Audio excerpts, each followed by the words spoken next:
liquidiv.com.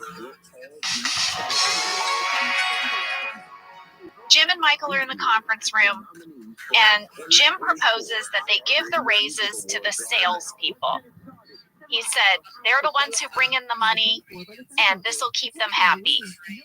Well, Michael doesn't think that's going to go over very well. Well, these guys are going to kind of argue now, and I thought this scene was a little bit dramatic, and even Jen Salata mentioned it. Here's what she had to say. When I was directing a scene with Steve and John in the conference room, I think it was the scene where Michael criticizes Jim's way of thinking. Jim tells Michael that he has weaknesses. I kind of popped out of the moment and looked at us and said, I think we're doing a drama right now. It occurred to me that I wrote it kind of dramatic, and their instincts were dramatic, as was fitting for the scene, and I was steering it in an even more dramatic way. I remember trying to push things to their edges a bit more in the 6th season, maybe as a reaction to having done so many episodes in a row 5th season, that I was looking to shake things up a little, and drama is definitely where some of those scenes went.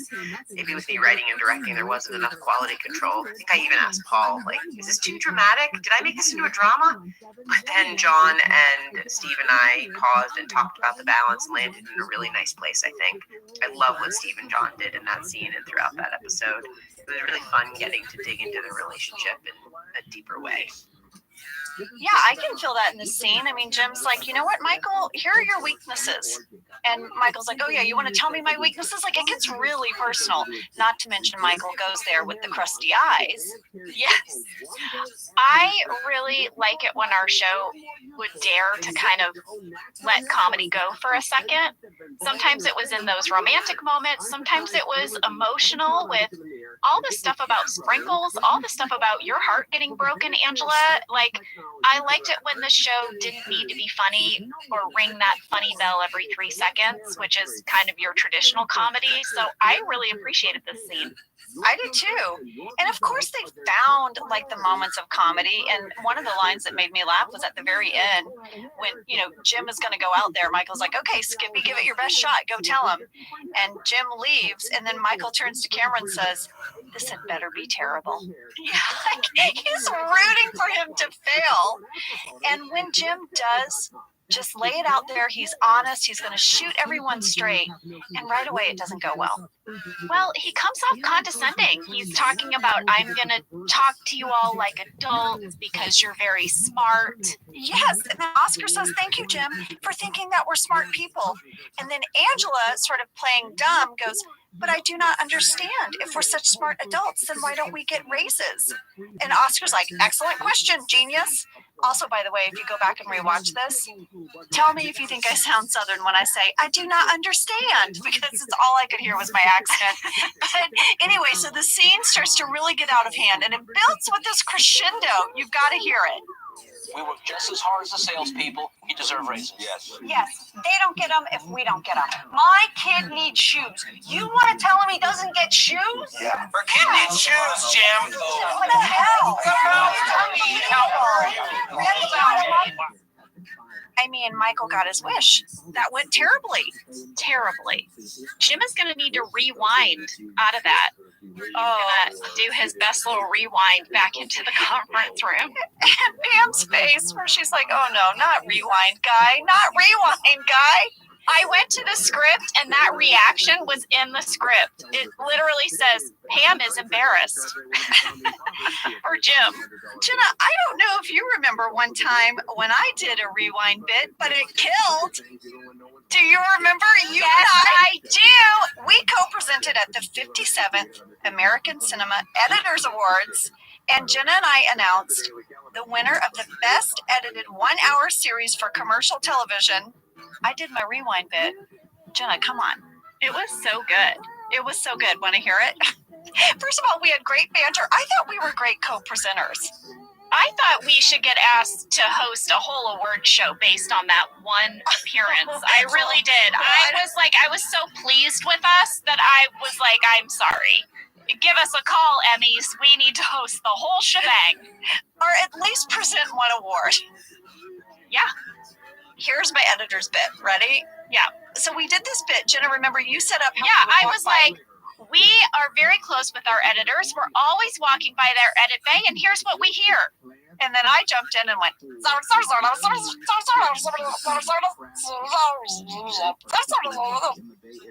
so good. And it got a big laugh. We crushed it. And you folks listening out there, guess who won the award we presented? It was none other than the editors for Friday Night Lights. So cool. So cool. And it was a show Jen and I both loved. We were so excited to meet them. That was a really fun night. I found fancy photos of us. Oh, I found fancy photos of us from that night. And then also, Jenna, I meant to bring up your red carpet photos for the promotion. You were all about the over the shoulder. I was. You're like, tonight's the night. I am going to finally get the over the shoulder look. Wait, I have to show you. That's very funny. You know, we did from time to time, a red carpet would come up and we'd be like, listen, I'm going to nail this new situation. I don't know what it would be. We'd be like, I'm going to get the pout right tonight, or I'm going to nail an over the shoulder. I clearly decided to take on over the shoulder. The promotion was your night for it.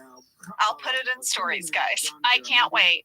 Well, listen, in this whole scene, we did get a fan question from Heather B. in Victoria, British Columbia, Canada, who noticed when Oscar tells the office that Jim is only giving raises to his friends and the people he sleeps with, Pam turns around in her chair and mouths something in Oscar's direction. It's at 13 minutes, 18 seconds. Jenna, what were you saying? Oh my God, I saw it. I'm saying, Oscar, but they cut my audio. And I went to the script and it was not scripted. So clearly I improvised Oscar. And when they got in the editing room, they were like, we are not interested in this improvisation. We are cutting your audio. We're cutting you out. So anyway, after Jim rewinds back into the conference room, they still have to make this decision. Michael suggests maybe they do a merit-based raise. And this is going to lead them to putting the Boston baked beans on the photos of the employees. But first, we're going to hear from the largest talking head in office history. 6 people. It's at 14 minutes, 45 seconds. There is sort of a pyramid shape of office coworkers. Creed at the top. In the back row, Meredith, Kevin, and Angela. In the front row, Dwight and Oscar. And they are not happy. Meredith says, I am so pissed at this company. Yeah. And then Dwight goes, and Jim. And Meredith said, who says that? And Dwight says, I think it was Creed. Creed's like, yep, Creed hadn't spoken. What's happening, Creed? I loved the big group talking head. I thought it was really fun. I did too. It was fun to shoot as well because we each had a line and it was sort of like rapid fire and it was just a ton of fun. Well, listen, Dwight is going to sneak into the conference room and he's going to discover all these little beans on everybody's face and he's going to blow their cover. I did a deep dive on Boston baked beans because why not? As you do. Here's what I'm going to let you know. Were they invented in the 14th century by... Well, first of all, I have to say, as I researched them, they sound delicious. I've never really been drawn to the Boston baked bean because the name baked bean, it doesn't like make me want to eat it as a candy. So, I mean... Wait, they're candy? They're candy. See, right? Oh my God, I thought they were putting actual beans. No, Boston baked beans are a sugar-coated peanut candy. Oh, yes. Okay. The name Boston baked bean is a generic name used throughout the whole candy industry to mean sugar-coated peanut. But the Ferrara Pan Candy Company developed their line of the Boston baked beans in the early 1930s. Those are the ones in the red box that you see all the time. Right. They're made in this process called cold panned candy process. And the pans kind of like move in a circle or something, almost like a record. And you throw the peanuts in, and then like the sugar kind of coats them slowly until you get them the right size. I don't know. They sound really good. Do you need some Boston baked beans, lady? Do I need to drop mean, some off? Maybe I do. Why did I only get a plant? Why didn't I also get Boston baked beans and a donut? I don't know. I did find out a few fun facts about the Ferrera company that makes Boston baked beans that I thought was kind of cool because they make a bunch of different candies. Mm-hmm. They make 800,000 sweet tart rolls every day. It's the size of 2,700 football fields a day. Wow. They run out of Chicago. They also make Nerds. Oh, the candy Nerds? Yeah. And they make 135,000 pounds of Nerds every day. Whoa. They also make Trolley Sour Bright Worms. Don't know what that is. They're like, sour worms. Okay. They make 127 pounds every minute. Wow. And they are the largest producer of candy canes, and most jelly beans that are consumed in the United States are made by this company. They're very busy. And now they are a licensed Girl Scout cookie baker. What Girl Scout cookie do they make? They make them all. They can bake them all. They're one of the licensed bakers. Oh. They have a person, Natalie Hagstrom, who is the general manager of cookies. That is her title, general manager of cookies. I kind of want that job. I want that on a business card. Me too, right? Yeah. So that's everything I learned in my deep dive about the Boston baked bean. You never know, lady, what you're going to find. You never know. You never know. I try to bring a lot of special facts to the podcast to make your dinner party conversations Delightful. a little more interesting. That's right. Maybe so. Dwight is going to lead everyone into the conference room to show them the beans on the photos.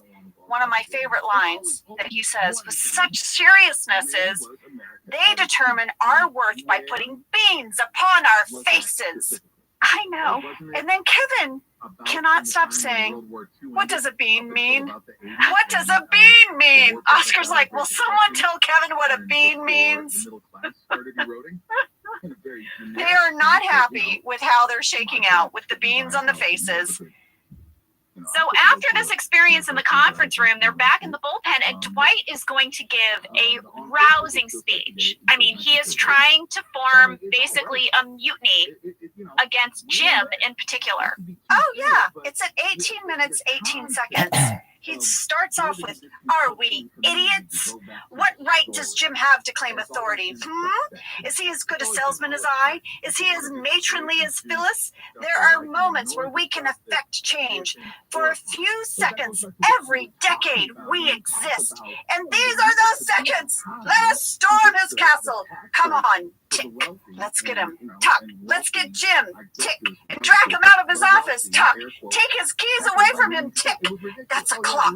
The time is getting very close. It's now or never. What say you? Does Dwight think he's in a Shakespearean play? I don't know. Of course, the speech made me think of those famous battle cry speeches, Jenna. You know I love them. We know you love them, lady. So I just had to rewatch a whole bunch last night. I did. Were you watching Battle Cry? I did. I rewatched the St. Crispin's Day speech from Henry V. I rewatched the speech in Gladiator. Oh my God, so good. And then I forgot about the speech Kate Blanchett gives as Elizabeth I. Amazing. At the Battle of Tilbury. I mean, come on, Bill Paxton and Penn State. I had to watch a whole bunch of them. I love them. This brought me to this conclusion. I would like to do a podcast about battle speeches. just one episode. Okay, I need you to find that when we go to break. It's later with Mo Kelly. KFI AM 640. We're live everywhere. On the iHeartRadio app, the idyllic dulcet tones of my voice. We're going to go away now. We're going to go to Mark Warner in the KFI 24 hour. Dulcet tones of the gentle tones of the dulcimer. The gentle tones of the dulcimer. Type that in. Gentle tones of the dulcimer. What is a dulcimer? Some Amish shit. The Biden administration has proposed to drop bank overdraft fees to just $3. Saying the fees pose an unnecessary burden on American consumers, particularly those living paycheck to paycheck. and Steely Dan, REM, and Timbaland are among the artists being inducted into the Songwriters Hall of Fame June 13th in New York. Dulcimer. 19 really got its due, isn't it? SoCal weather. This report, let's get the weather. Weather is cloudy tonight with lows in the lower 50s, down to mid-40s. It's gentle tones of the Now, dulcimer. this report brought to you by Stand Up to Cancer and from the Southern California Toyota Dealers Traffic Center. Let's go places. Amish Acres. That's what it was, wasn't it? Heading northbound. Some shit like that. Only the right lane open there, so you're seeing The gentle sound of from the about dulcimer. Atlantic. And as you make your way on the 60 headed eastbound in Diamond Bar, approaching Lemon Avenue. How about Amish Acres? You get to Diamond Bar Boulevard. And some good news on the 10 eastbound in Ontario, right at Milliken. A stalled car has been cleared out of the Barnes and Napanee. left. Amish Acres Restaurant. KFI in the sky. Amish Inn, Barnes and Napanee. I'm Pedro Moreno. Oh, it's now called the Barnes and Napanee.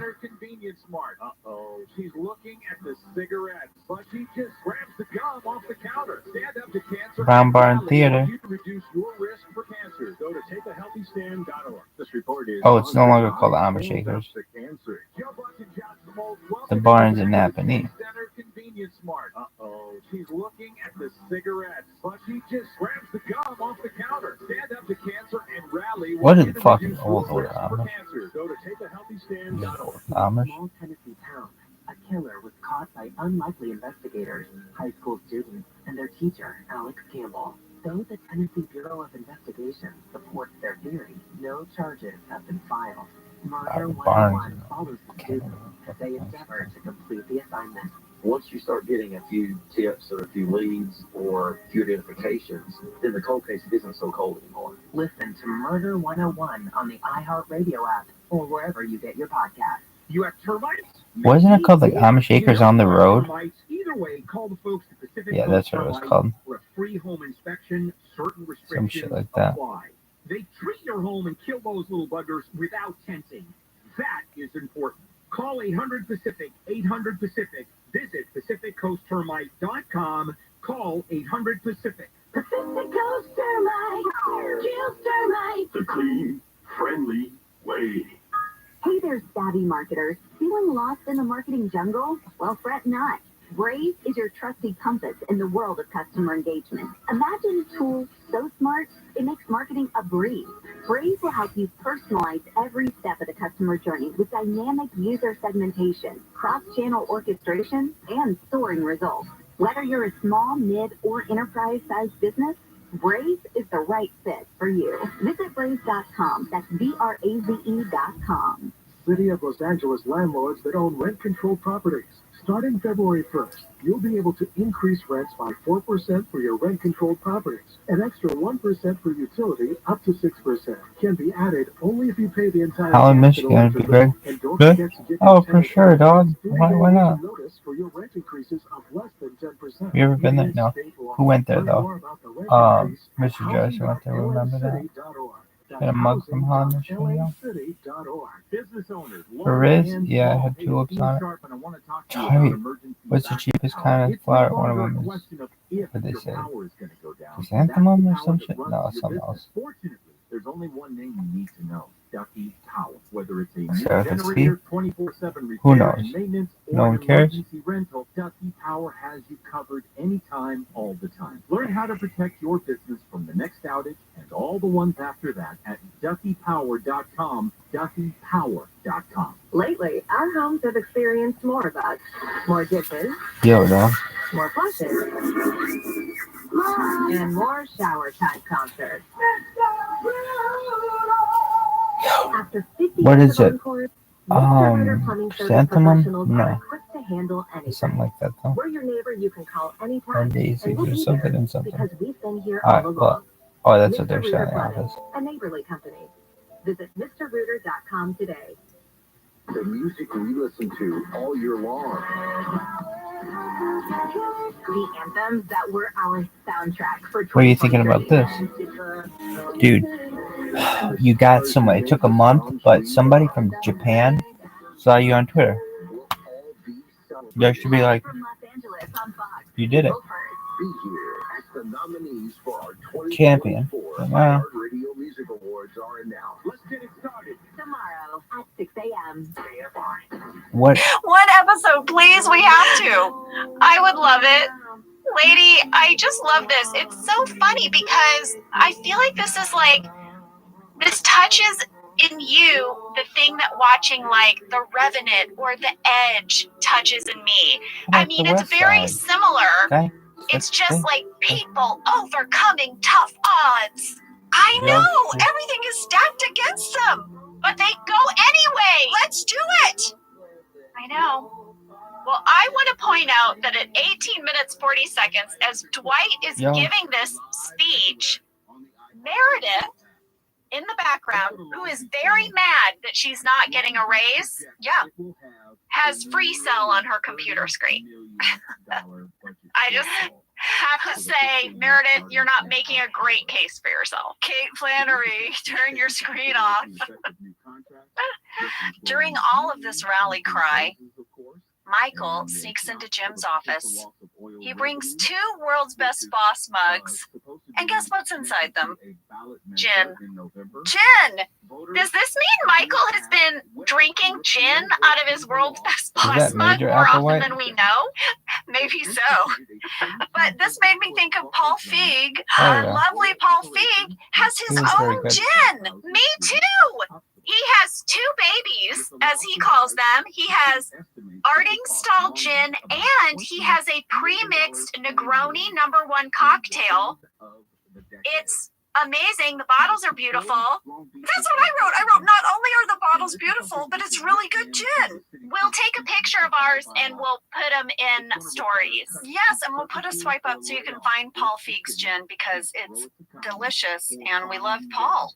He's been working on that for a long time, and you know that man loves a cocktail. He likes a fancy cocktail. He's a mixologist. Yeah, so you know it's going to be good.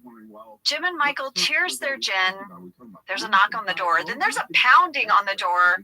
They look at each other, and Michael says, just pretend we're not here. We had a fan question about that. It's from Rachel D. in Pennsylvania. She said, when Michael and Jim are hiding in Jim's office, someone is knocking at the door. Who knocked? Was it a cast member or a crew member? Well, I'll tell you. It was a crew member because the cast was not there. If you notice, all the blinds are shut, on purpose, but we did not have to be in the background of that scene. We did not have to be out there. So maybe we were getting a snack. Who knows? Maybe we were done for the day. I just know that we were not on the schedule for that one. And so it was just those 2 guys, and they had a crew member do the knocking. Well, Jen Salata shared with us that this was one of her favorite scenes. It's when Michael smiles at the end in Jim's office and Jim is struggling and Michael finally has someone who has to go through the tough parts of being a boss with him. And Jen said that she just loved that they could hide in the boss's office together at the end of the episode. Yeah, I liked that moment too. I did too. Well, now we're going to have this final tag at the end. Ryan's going to come into the break room where Pam is dipping her pretzels in something. What am I dipping them in? I don't remember. I don't know why I made this choice. Do you think it was some actory method choice? Like, oh, I'm pregnant. I'm probably having odd cravings. I'll take pretzels and dip it in something weird. Yes, I think you're right. That sounds like me. It does. Because in real life, I don't dip my pretzels in anything. So I don't know what this was. I cannot believe that Pam falls for this Ryan crapola. I cannot believe she falls for it. He's like, would you rather have $100 today or $5,000 a year from now? Well, at first she says $100 today. No, I know her first instincts are so right, but Ryan is such a con man and he wears her down. Well, listen, he has a guy that has an algorithm that can determine the winner of any given college basketball game. Why is Ryan still working as a temp then? So I did the math. Pam writes Ryan a check for $50. Kevin gave her $40 earlier. She has lost $10 today. Yep. It's not going great. Why can't Crate and Barrel just make a toaster full of cash? I don't know. We'd all register for that. We sure would. All right, that is the promotion. We hope you go out today and have a fantastic day full of love's eternal glory. We're sending you big hugs. Yeah, maybe get yourself a plant. I recommend it. Maybe you need to go watch a battle cry speech. Get you going for the whole week. Make a pros cons list and see how you feel in 3 days. Then decide. Have a great week, you guys. Bye. Bye.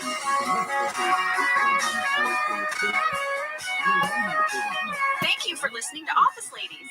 Office Ladies is produced by Earwolf, Jenna Fisher, and Angela Kinsey. Our show is executive produced by Cody Fisher. Our producer is Cassie Jerkins, our sound engineer is Sam Kiefer, and our associate producer is Ainsley Buberko. Our theme song is Rubber Tree by Creed Bratton. For ad-free versions of Office Ladies, go to StitcherPremium.com. For a free 1-month trial of Stitcher Premium, use code OFFICE.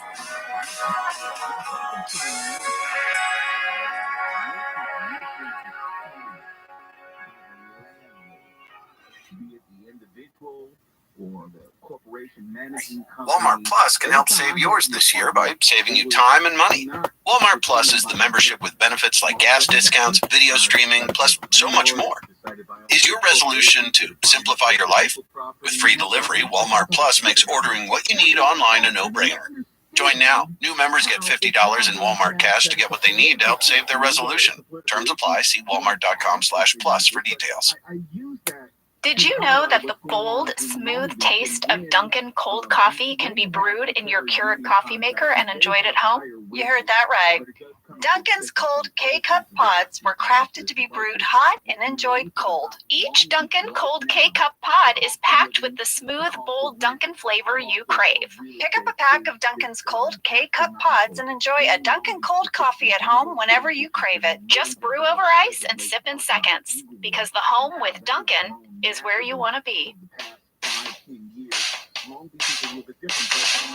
Jenna Fisher. And I'm Angela Kinsey. We were on The Office together. And we're best friends. And now we're doing the Ultimate Office Rewatch podcast just for you. Each week, we will break down an episode of The Office and give exclusive behind-the-scenes stories that only 2 people who were there can tell you. We're the Office Ladies. Oh, boy. It's a big one today. That's what she said. I mean, I didn't even say hello. Hello! Say hello first. I mean, I'm just thinking about Let's everything we have to just share think about it. Niagara, the wedding episode. The baby. The About enormous Lucky? two-parter. Are you thinking about? We're doing it in 2 parts. Are you This is thinking so about big. Lucky? Oh, yeah. Because he's a Today is baby, Niagara and he Part used to 1. because It was she season sees. 6, episode 4. It was written by Greg Daniels and Mindy Kaling and directed by Paul Feig. I mean, we brought out the heavy hitters for this one. We sure did. And we have a heavy hitter today on Office Ladies. We sure do, guys. Co-writer of this episode and showrunner of The Office, Greg Daniels, has come on Office Ladies to discuss this epic milestone episode. We could not be more excited. We are thrilled. Let's talk to Greg. Greg Daniels, hello. Hey. Welcome. This is a huge treat. We are so excited to have you on Office Ladies. Oh, yeah, for me too. It's so nice to see you guys. And this is a milestone episode. Big one. Very big one.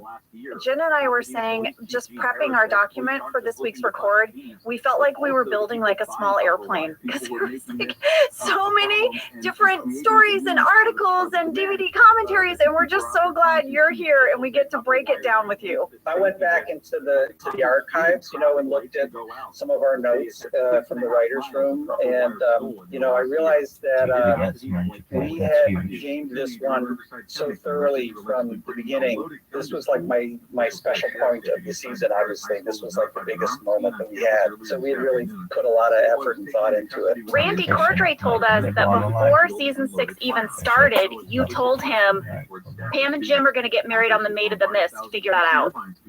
Yeah.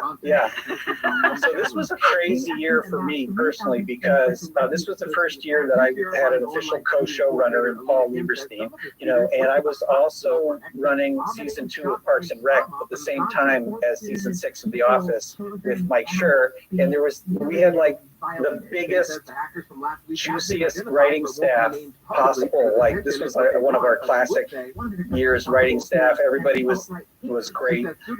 So there was a lot of help, but I think I did 50 episodes this year. Oh my gosh. Between the two shows, which is like 50 table readings, 50 script blocks, 50 production meetings, 50 cuts having to be locked. So I was like super crazed for this year. And the things that I really wanted to concentrate on for The Office was Jim and Pam's wedding, because I felt like this was the culmination of a 6-year story that was so important to the show. And so we put a lot of brain work into it. And with the Niagara part, that was like what I had sort of figured out for the wedding, because the wedding had to be filled with comedy for all of the side characters, but it also had to be very romantic for Jim and Pam. And the show always had this slight anomaly that was Jim and Pam, because it was so fairy tale inside their relationship, and then everything else in the show was up for grabs for jokes, and was very realistic. And Niagara Falls is within a drive, or like a conceivable 4.5-hour drive of Scranton, so it made sense that you could invite people from work and they would drive up, and it was a doable thing. And so I did a lot of research on Niagara Falls way early. And what's amazing about Niagara Falls, it's like the most classic wedding location for people, in the Northeast. And it's been that way since the 1800s or whenever it was discovered. And it's incredibly naturally beautiful and like take your breath away, majestic.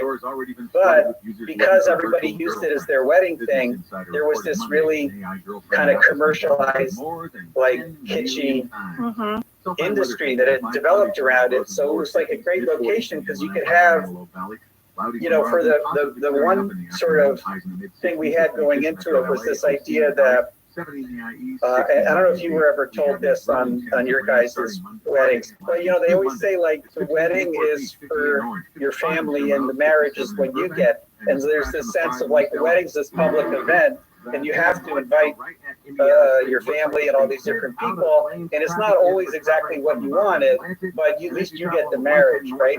So I think there was this, going into the episode, there was going to be this sort of two things happening, where Pam and Jim wanted to have something that was beautiful and romantic for the two of them, but they also had to, they had all these obligations with their family and people from work, and that was going to have all these people there.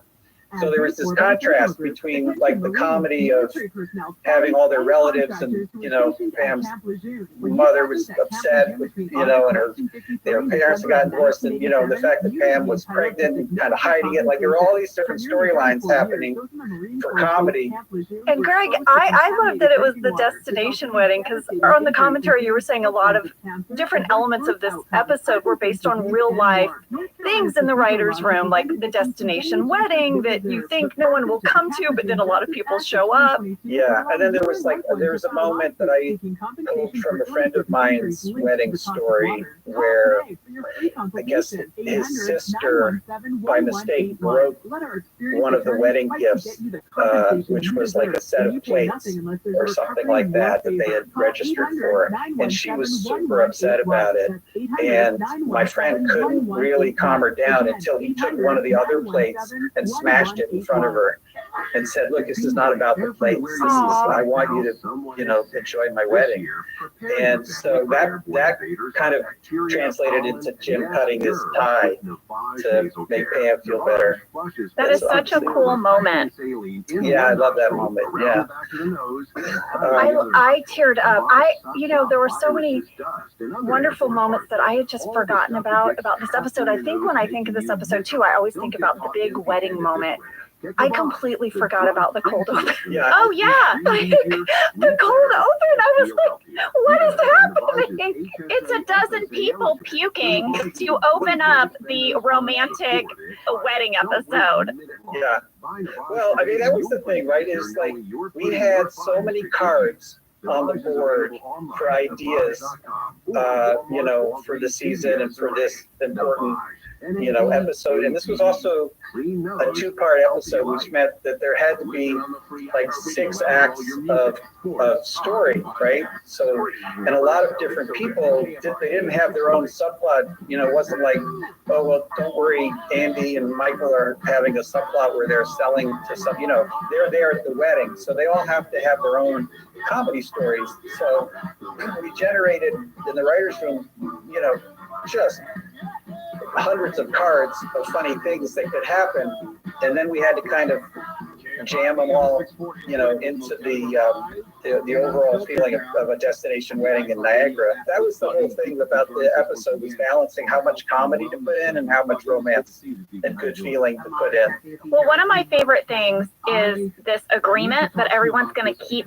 Pam's pregnancy a secret from Mima. We're not going to tell Mima. Like, what a disaster already, right? That Michael's not going to be able to keep the secret. We all think Michael's going to spill the beans. Well, first of all, I have a question about the name Mima. Was that based on someone's real life? I had never heard that. I've heard like Grammy, Gigi as names for grandmas, but Mima was new to me. Is that an East Coast thing? I don't think so. I think that's like a pioneer thing, personally. I kind of feel like that's I've heard of Mima.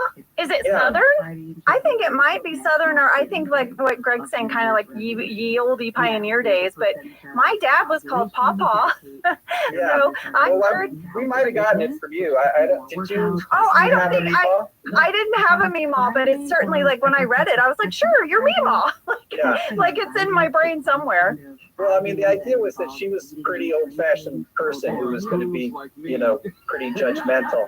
And the actress was kind of amazing. Like, she started in Westerns in the 1930s, that actress, Peggy Stewart. And so she, I think, was a Mima. Well, it ends up being Jim in just a brilliant piece of writing and performance then by John Krasinski, who ends up spilling the beans. I loved it. Just brilliant. Yeah, that was great. I don't think we started with that. I feel like we got to that eventually, that it was going to be Jim that blew it. I can't remember exactly how that started, but it was great because you were expecting Michael to do it the whole time. Yeah. And I just rewatched it this morning, and God, John was so funny, blowing it in his toast.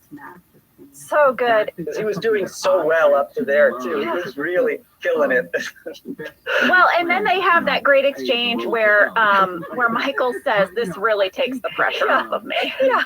Like, this is great. Jim's like, "I can't believe it was me," and Michael's like, "I can't believe it either." Yeah, that was great. I mean, there was some great act breaks, right? So we needed to have like six act breaks or something. And another huge thing was the act break of Jim and Pam running away, because that was pretty big too. That felt like a romantic comedy to me, that moment, it really did. It was so, just everything, the lighting, and they ran away. And then I love that you didn't see Meredith smoking the cigar.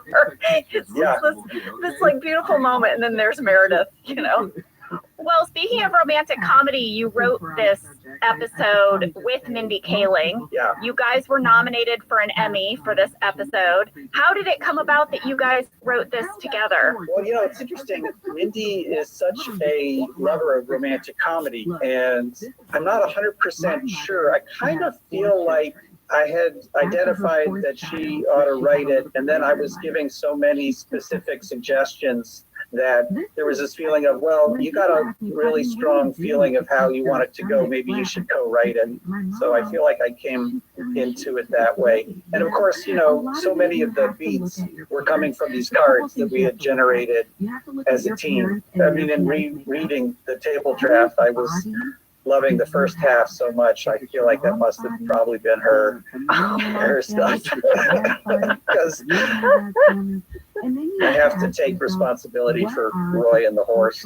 Okay, please. Okay, how do we even set it up? Roy and the horse and the falls. Greg, you have to tell the whole story. Right. Well, like I said, so much of it was balancing how much comedy to put in, and how much joy to put in. And definitely I wanted to have that theme of there's all these things going wrong in the wedding, but Pam and Jim managed to carve out this beautiful private moment anyway, right?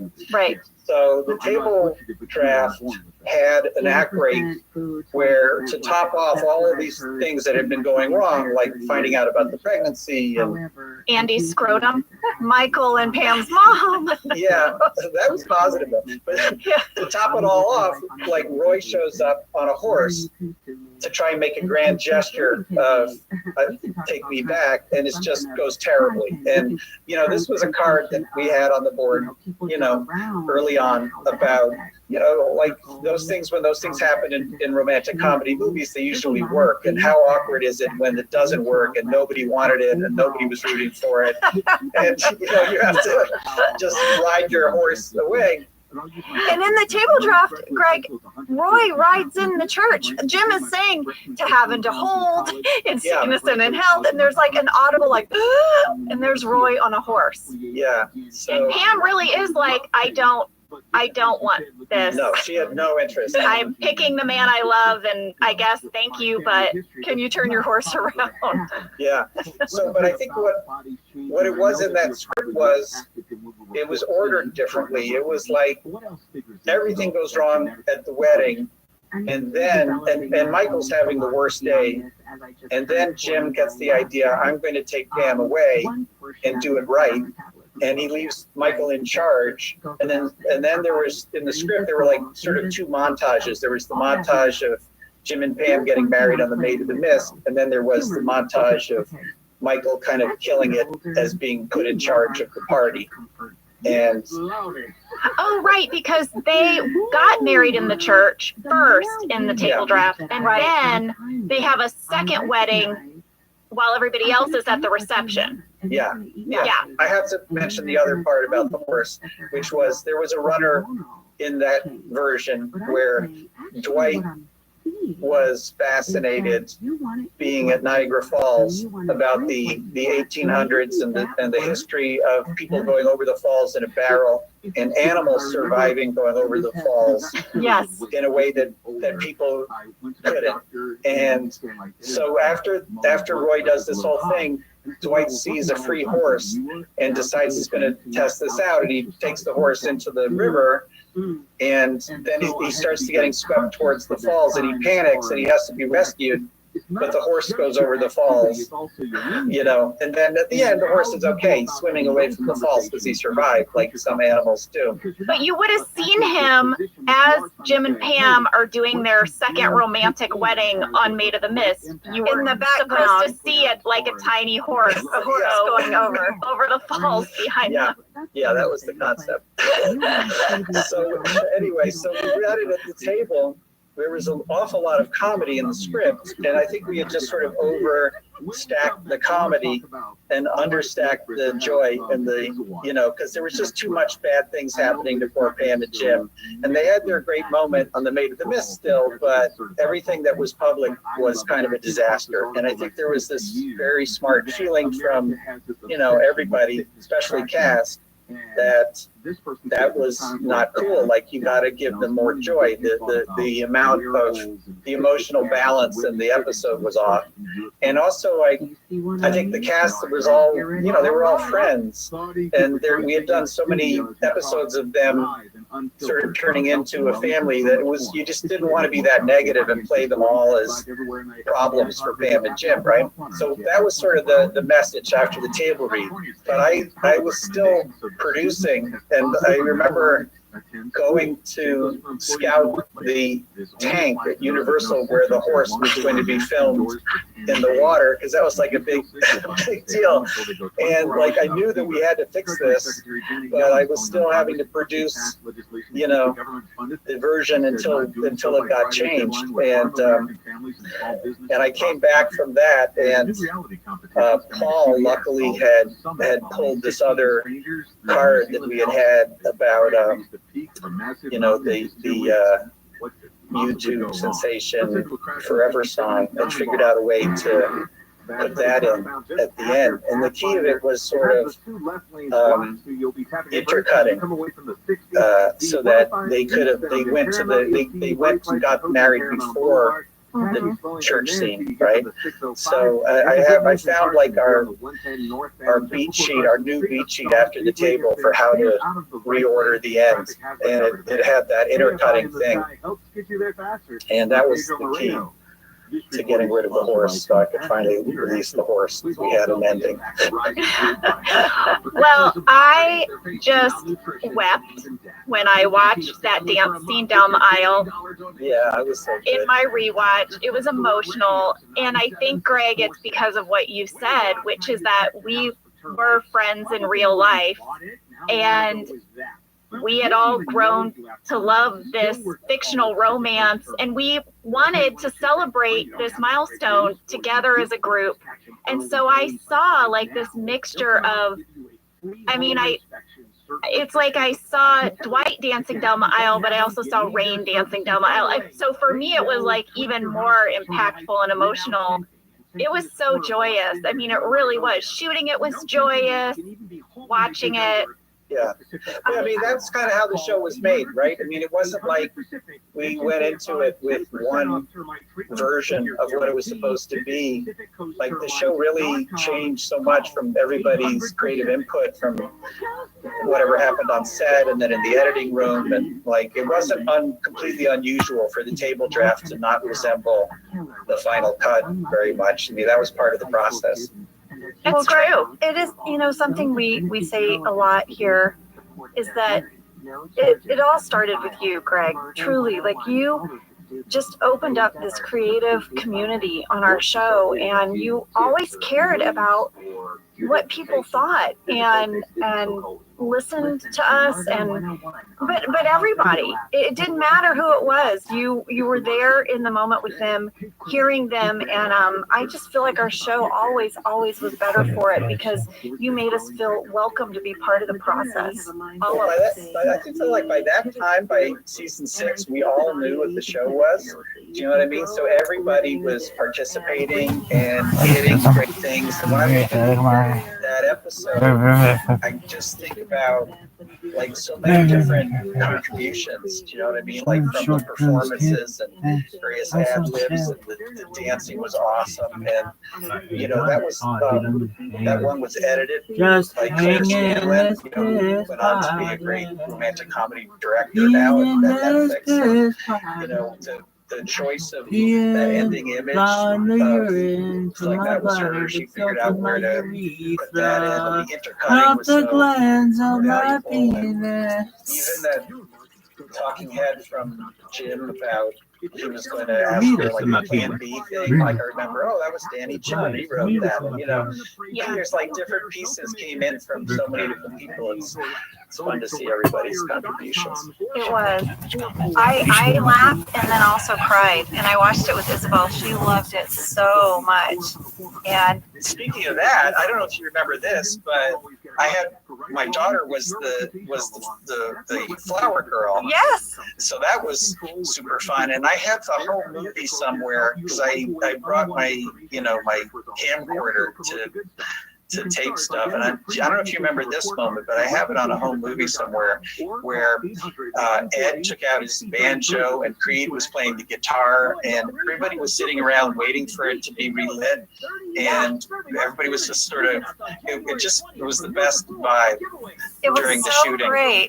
Yeah. We were all on the church had this sort of side outdoor patio, if you will, and we had chairs out there, and there was a little field, like a courtyard, and your daughter was running around, Charlotte, and Isabel had come, and she was on my shoulders, and we were playing, and Ed was singing, and Creed, and it was just so great. I took a beautiful picture of Jenna that day, too. She looked over her shoulder at me in her pregnant wedding dress, and I was like, I have to capture this. Yeah. All right, so Greg, at the end of this very romantic episode, it becomes very clear that Michael is going to hook up with Pam's mom. And we know where that's going to go. It's going to go toward the slap heard around the world.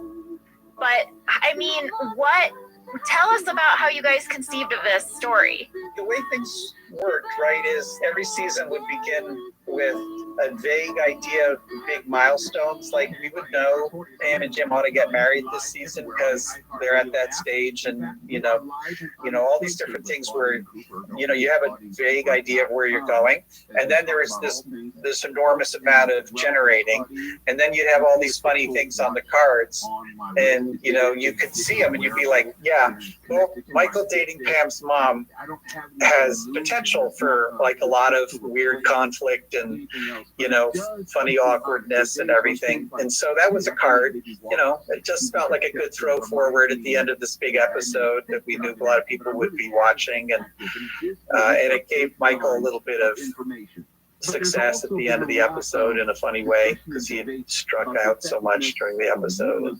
I thought it was so perfect because at every wedding you've ever been to, there's that rando hookup that you hear about after the fact. Yeah. Some hookups make sense, but then there's that random one, and I was like, oh my God, Michael and Pam's mom. But also Pam's friend and Dwight. What has happened to Pam on her wedding day? Why are all of her friends and family hooking up with her coworkers?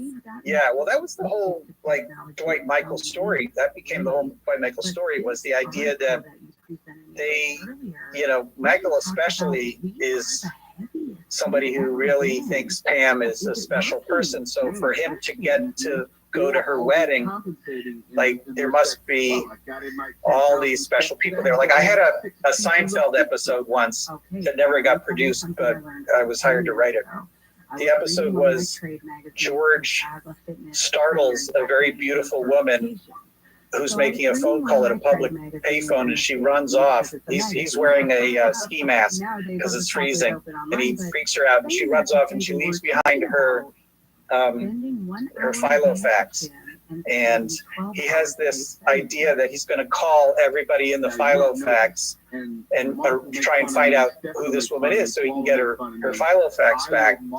But all of her friends are very beautiful too. And he starts to say, this is like the Holy Grail. I have the philo fax, the black book of a beautiful woman. They're all beautiful in here. I got to use it to try and set up dates with everybody. But so I think that was Michael's idea, was like, oh, at Pam's wedding, they're all going to be great. They're all going to be Pam's, various versions of Pam. So this is where we're going to really score for the whole year. And, yeah, jackpot. Yeah, and so then he ends up with Pam's mom. So. And I know it's when you say Michael's going to date Pam's mom, you're like, oh my God. But then there's scenes together, the two of them, and the writing and the performance. I was like, oh, they're kind of sweet. I had the moment where I was rooting for them. I couldn't believe the thing with the apricot fruit leather. That was hilarious. I had forgotten that. Oh, Greg, this has been so fun. Is there anything we missed? Anything else you want to tell us about this episode? Gosh, I don't know. I was just enjoying some of the moments, the comedy moments, like Kevin's hair. And just when he comes in with his toupee on, I was just like, oh God, it's like Oliver Hardy. And he just comes in and sits down, and that whole subplot with Oscar. I don't know, there were so many fun things in that episode. Yes, with Oscar so horrified that Pam's sister thinks that they're a couple. Yeah, he wants an apology. He's like, are you kidding me? Yeah, that was great. I love the guy. I forgot about the guy. Do you remember the guy who plays the hotel manager, who's sort of a human version of Droopy Dog? And yes. I forgot about him. He's terrific. But there were so many good memories of that shoot. I don't know. That was I feel like we were really in our prime as a show, and it was just so fun, and it was so romantic. And I didn't get to go to Niagara. That sounded like a great shoot. I loved seeing all the footage from that. But that must have been fun, Jenna, with you. That was the first time and only time that I left Los Angeles to shoot The Office. And it was really fun. It was just it was such a small group of us, and it was really cool to be out in the world because we always filmed in such a bubble, and the town was so excited we were there. and people would just follow us. They would wait outside the hotel and they would, like, in a group, follow us to all the different places we were shooting, completely respectful, but it was a spectacle that we were there, and it was just such a trip to feel that, you know, because you really, especially our show, but any show, you really make it in a bubble. You don't get that kind of immediate audience response. And people were just so excited. But John and I remember we like waved at people on our way getting into a car to go to a location. And then that picture ended up on like the front page of their local newspaper the next day. It was so crazy. I got it delivered to my hotel room and I was like, oh my gosh, that happened yesterday. I remember that. Yeah, that's cool. What's wild to me is that Jenna said when they were on the boat, she was telling me that they had to make an announcement. Jenna and John, they were like, hey, you guys, please don't share any of this, because she's in a wedding dress, you know? And can we just all collectively, because you were on the boat with other people. Right, there wasn't all extras, right? Or were they? No, we were only allowed to rent out the front of the boat. And the rest of the boat was filled with paying customers. And so every trip that we took, we would make an announcement and pose for a photo, but ask people to please keep it private until the episode aired and keep our collective secret. And they did. It did not get out. Even the newspaper printed that we were there, but didn't say why. They didn't say we were shooting a wedding episode. They just said the office is in town to shoot something for an upcoming episode. We could not have done this in the world of Instagram. Like, no, I mean, no, we would have been TikToked like crazy. It was really cool. I mean, it felt special. It was really cool. I was so jealous when you guys came back and heard all the stories, but with the 50 episodes, I was like, there's no way I can do Well, we were only there for like 36 hours. I mean, it was like we landed, we fell asleep, we shot for a day, we fell asleep, we got up and got on a plane. Yeah, I like the footage of the various kitschy things in Niagara Falls. That was also there. That was cool. oh yeah, I really liked that because I've never been, and I, you know, Jim has that talking head about Niagara Falls, and I was so glad that was in there because I didn't have a point of reference, you know. Yeah, well, that was the root of all the research that I had been doing about Niagara Falls. After, you know, I finally got to see it like a couple of years later, but it was after the episode. I'd never been before. You know, for me, it was like, it was breathtakingly beautiful to see the falls. And I was like, oh, wait, I have to say lines. Wait, what are my lines? Yeah, I think it's funny that you're mentioning lines because I don't feel like we ended up using any lines. It was all sort of B-roll in the way it got cut together, right? That's right. That's right.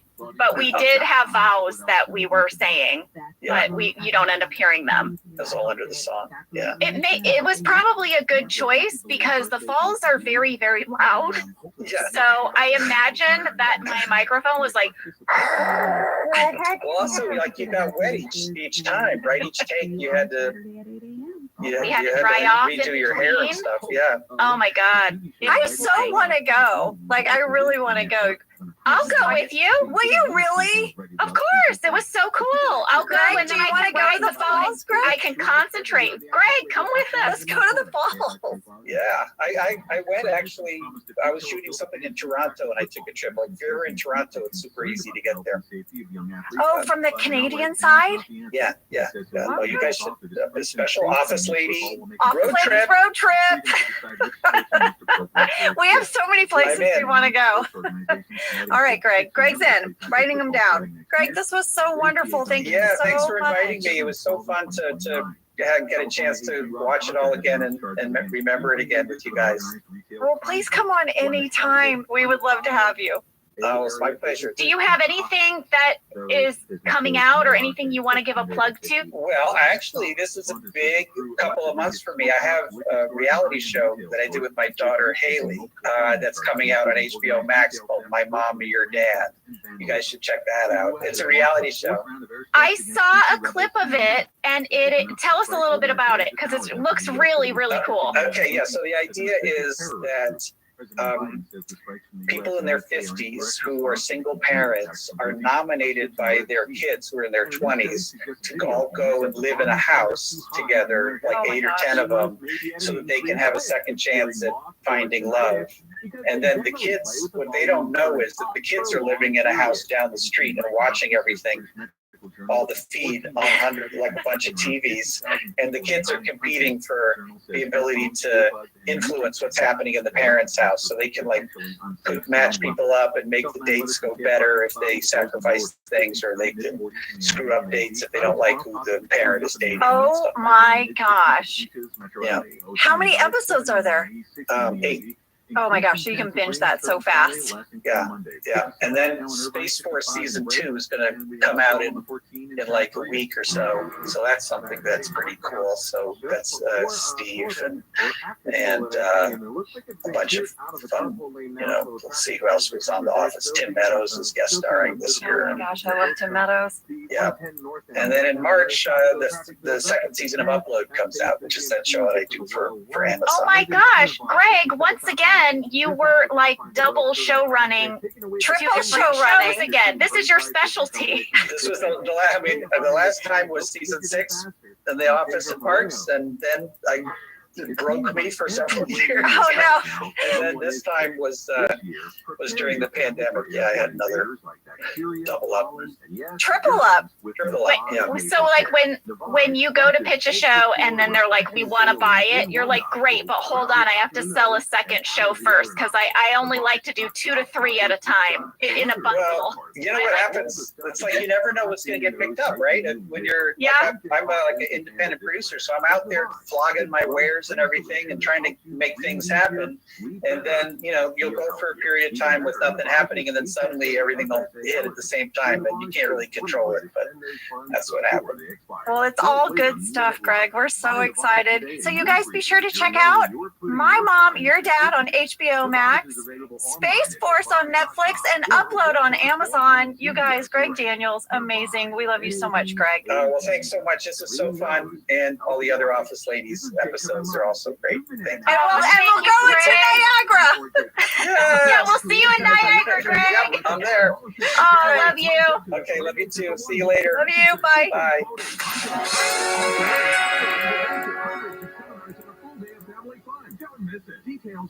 For 175 years, Gorton's has been committed to spreading the goodness of the sea by making quality seafood accessible to everyone while responsibly sustaining its future. Over 99% of Gorton's seafood is certified as responsibly sourced. And Gorton's reached out to us and said, do you want us to send you some of our fish sticks, some of our products, so you can become familiar with it before you speak about it on the podcast? And I was like, Gorton's, I've got you in my freezer right now. Yeah, you Okay. do. You do. Your kids love the fish sticks. Yes, it's our fave. Guess what I got? I got the Southern style shrimp. It is so good. Oh, yeah. Yeah. When you're looking in the freezer aisle, the Gortons are in the yellow package. They've got the iconic fisherman on the cover. This brand has been around since I was a kid. Same. Gorton's is actually a brand that's been around for 175 years. Oh my gosh. That's Yes. so rare.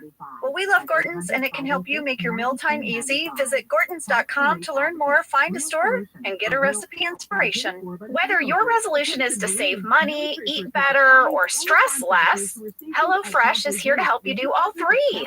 Yes, you guys, I love HelloFresh. Jen and I both love it. You know why we love it. And guess what I made the other night? What? It was so delicious. I made their pub-style shepherd's pie. I've made it. Yes, It's so good. White cheddar and then fine mashed potatoes. I know it very well. It's a family favorite. Well, Josh normally makes dinner, so this was my turn, and I made this, and he loved it, and I was so happy. I was like, I made a shepherd's pie. I'd never made one before. It's so good. Everyone, you can say hello to your most delicious year yet with fresh ingredients, chef-crafted recipes, all at a price you'll like, delivered right to your door. Go to HelloFresh.com/OfficeLadiesFree and use code OfficeLadiesFree for free breakfast for life. One breakfast item per box while subscription is active. That's free breakfast for life at HelloFresh.com/OfficeLadiesFree with code OfficeLadiesFree. HelloFresh, America's #1 meal kit. This show is sponsored by BetterHelp. You know, around New Year's, we all reflect and people really start making lists of what they can do to be their best self for the next year. Yes, I think, the new year definitely makes you think New Year's resolution. What do I want to change? New year, new me, that kind of thing. Yes, but perhaps this year we could be reflecting on what we're already doing right. Yeah. And therapy can help you figure out your strengths so that you can ditch this idea that you need some extreme change or this extreme New Year's resolution and just, you can make changes that really stick because they're based on your strengths. I like that. If you're thinking of starting therapy, give BetterHelp a try. It's entirely online, designed to be convenient, flexible, and suited to your schedule. Just fill out a brief questionnaire to get matched with a licensed therapist and switch therapists at any time for no additional charge. Celebrate the progress you've already made. Visit betterhelp.com/officeladies today to get 10% off your first month. That's BetterHelp, HELP.com/officeladies. I'm good, Mo Kelly. How Love him. Love Greg. We could not be more grateful that he came on our podcast to talk to us about this episode. I know. What a great way to kick it off. Well, we have tons to cover, Jenna. I think you need to hit us with a summary. I will give you a summary of what we're breaking down today, which is Niagara Part 1. The staff of Dunder Mifflin head to Niagara Falls for Jim and Pam's wedding with strict instructions not to mention Pam's pregnancy to her conservative Meemaw. Dwight and Michael endeavor to pick up women, and Andy injures his scrotum. That's what we'll be discussing today. Not a sentence I thought you'd say this morning. I know. Injured scrotum. Injured scrotum features heavily in this episode. Well, a lot has been said about this episode, Jenna. We're going to share as much of it as we can. There's also 2 DVD commentaries for this. One is with Paul Feig and Greg Daniels. The other features our producer, Randy Cordray, our first assistant director, Kelly Cantley, Mary Wall from our production staff, Claire Scanlon, our editor, Michael Gallenberg, our production designer, and Veda Samarne, our script supervisor. These are fantastic commentaries. If you're a fan of the commentary, this DVD's for you. Wow. I know we've said this was a big episode. We're going to keep saying it, you guys, but it really was. Claire Scanlon, our editor, said her original cut came in at 64 minutes, and she had to cut it down to 42 minutes and 30 seconds. She said it was actually painful to cut that much, and there are so many awesome deleted storylines. I'm going to share some of those with you. Well, I can't wait. This episode opens with a lot of puking. So much puking. We talked a little bit about it with Greg. We have more to say. Basically, we see Pam. She's standing next to Jim, and she is asking her fellow office mates if they could just help her out. Her stomach is really sensitive because she's pregnant. And maybe Phyllis could use a less perfumey soap. Maybe they could eat less stinky lunches. This does not go over well. Oh no, people are not happy about it. They want to live their life at their office and not worry about Pam's pregnancy. Exactly. They actually revolt, and Dwight purposely starts eating a hard-boiled egg at his desk pod with Pam. Stinky. Yeah, she looks him right in the eye and pukes in her trash can. That was disgusting. Andy then has a talking head, and he says watching people get sick always makes him sick, and frankly, so does talking about it, and then he starts to gag. This sets off the whole bullpen. Well, I have some fun behind-the-scenes info about this cold open. First off, Greg and Mindy supposedly wrote this cold open together on a Sunday morning in a diner. I just find it interesting that they were having a delicious Sunday brunch while they wrote about vomiting. I guess Greg is the one who came up with Dwight's 3-ounce fetus line. And then Mindy said in an interview with OfficeTally.com that we spent a very long time shooting this cold open because they kept stopping to have discussions about How much vomit should each person vomit? Should Ellie vomit on the floor? Should she vomit in a cup? How can we best show Angela's vomit coming through her fingers? There was so much vomit detail work. I want you to know Paul Feig was delighted that I was going to puke through my hand. That was like, we had to make sure we got it through my fingers. Well, it was in the script that way. I know. It says that you try to cover your mouth and the vomit spews through your fingers. Yeah. Craziness. Well, I also got a fan question from Faith B in Berryville, Virginia, who said, I was wondering what was used for the vomit in the cold open of Niagara Part 1. Well, Randy Cordray, our line producer, shared that our prop department actually had to create several different types of vomit, custom made for each character. You know, you need a different thing to spew through the fingers than you do to go in the trash can. Also, in theory, all of these different people had had different meals that day. So Yes. puke would look the same. Yes. So I guess it was mostly soup, different kinds of soup, but sometimes they put soggy bits of bread in it if they needed it to be a little chunkier. I can tell you it was disgusting, and pretending to puke wasn't that hard. They shared that there was extra vomit footage that didn't make it in. It's not in the deleted scenes on the DVD, but apparently Jim vomited too. Oh. But one thing they all could agree on in the editing room was that they wanted to end on Creed eating noodles in the midst of everyone being sick around him. Well, if you can believe it, the creation of this cold open didn't end there. They then had to send it to post-production where they added and enhanced our puking sounds. Yeah. To capture all of that, plus everything they were going to need for Niagara Part 1, Greg shared that they used the shorter opening title sequence because it saved us 9 seconds, and we needed every single one of those. Well, I think we should get into this episode. Let's do it. Well, let's start off right away with a deleted scene, Jenna. Oh, This episode would have started with Pam doing a wedding vlog at home as her and Jim got ready. It's so adorable. We have to hear it. hello world. This is Pam Beasley, and this is the latest installment of my wedding video diary. This afternoon, my fiance Jim and I are going to Niagara Falls to get married after a half day of work. Woohoo! I'm getting my marriage on!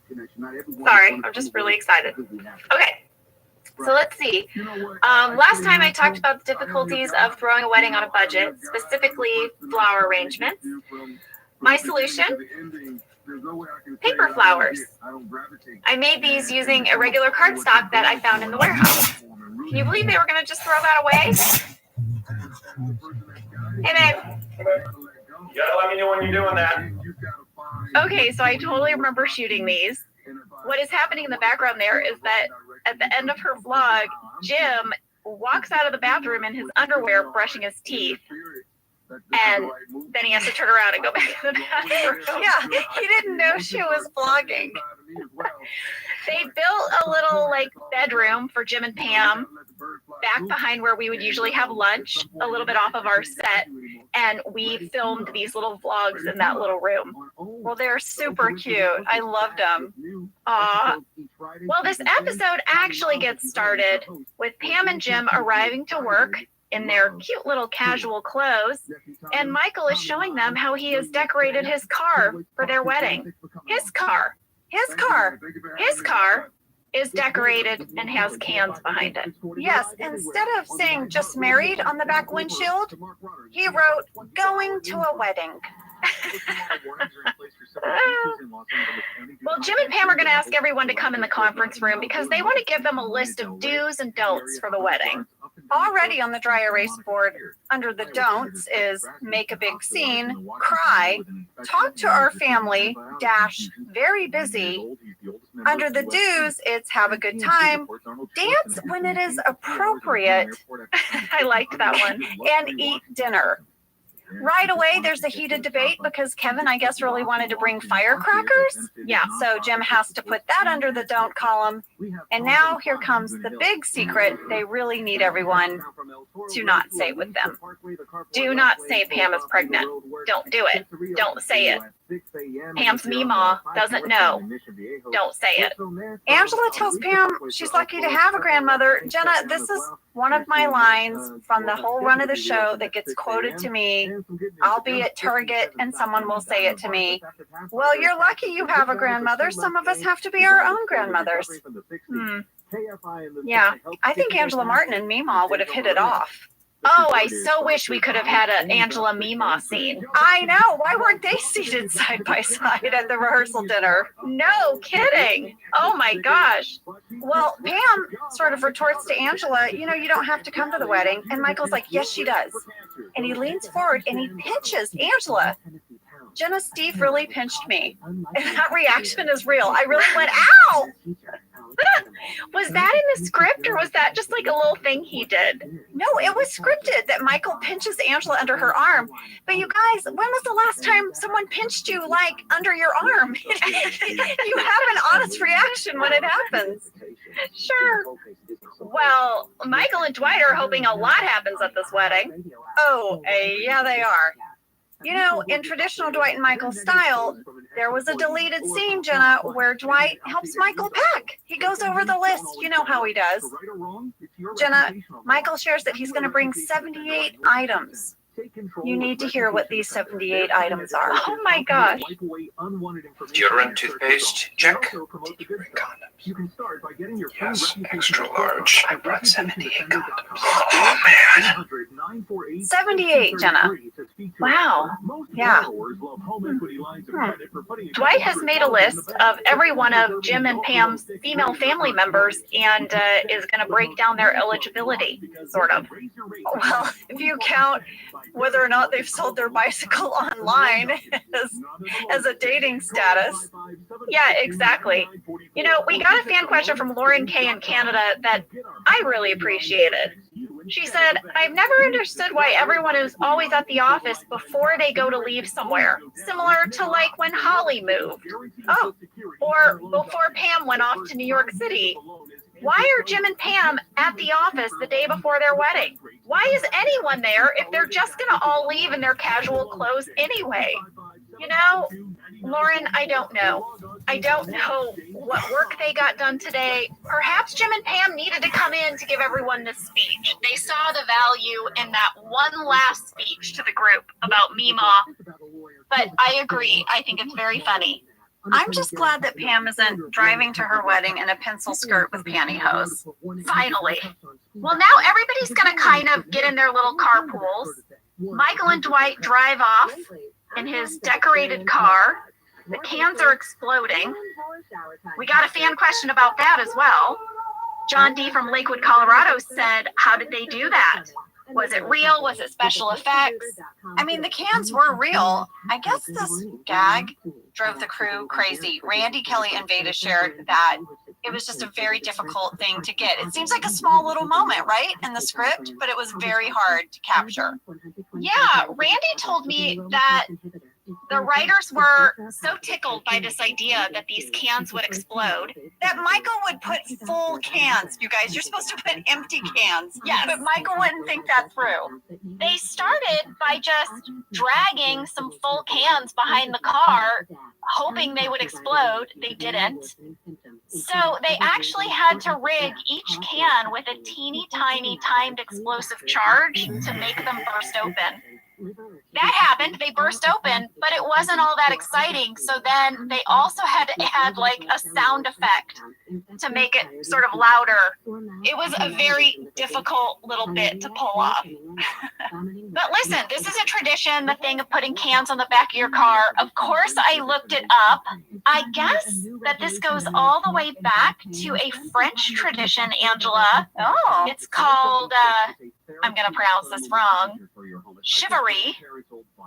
And you're supposed to like create a bunch of noise after a couple is newly married.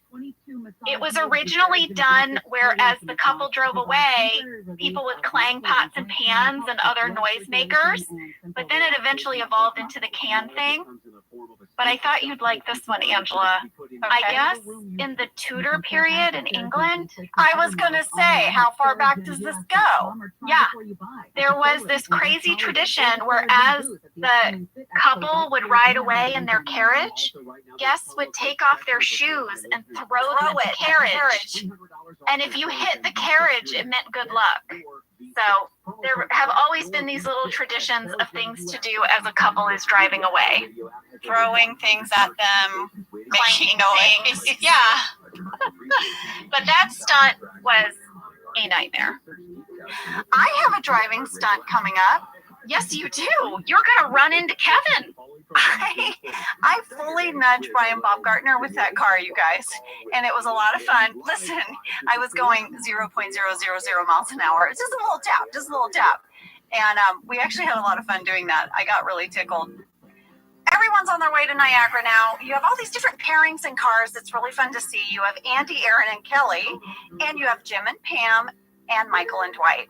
Yes, there's that super sweet scene with Pam and Jim. And this is where we get, oh my gosh, I just loved it.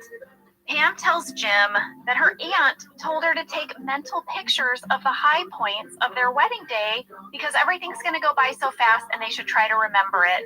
And that's when Jim uses his fingers and pretends like he's taking a picture of Pam.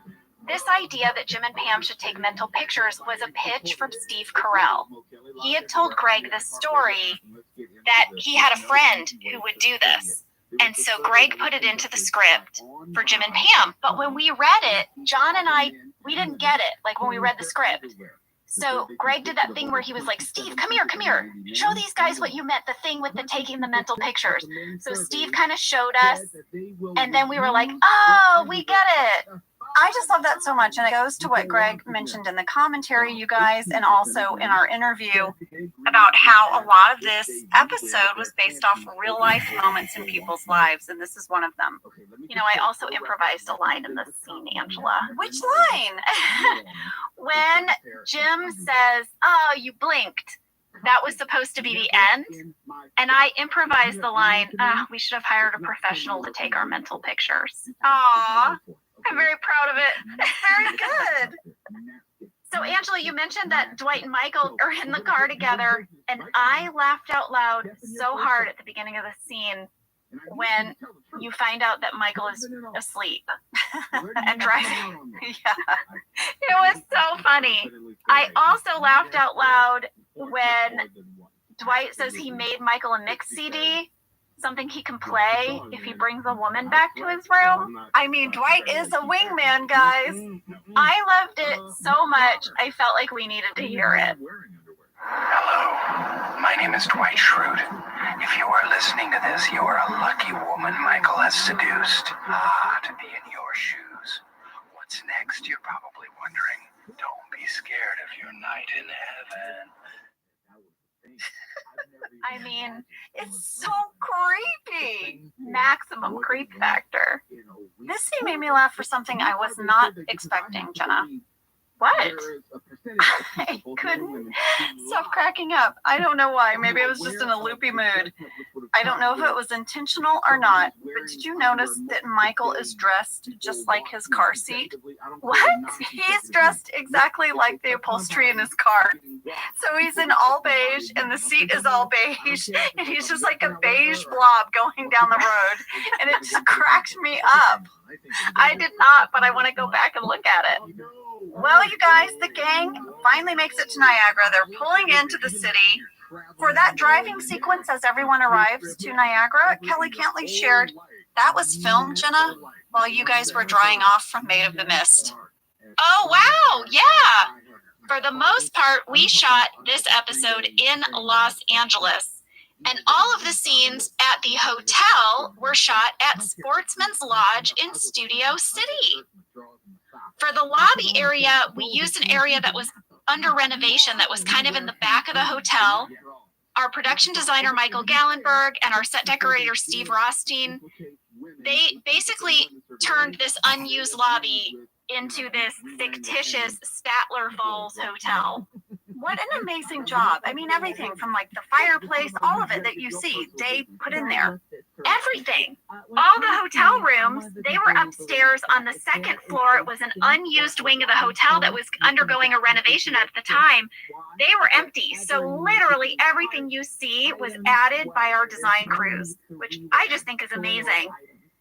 And lady, do you remember when we talked to Ed Helms about when he started on The Office, he stayed at Sportsman's Lodge. Yeah, that's where they put him up. Yes.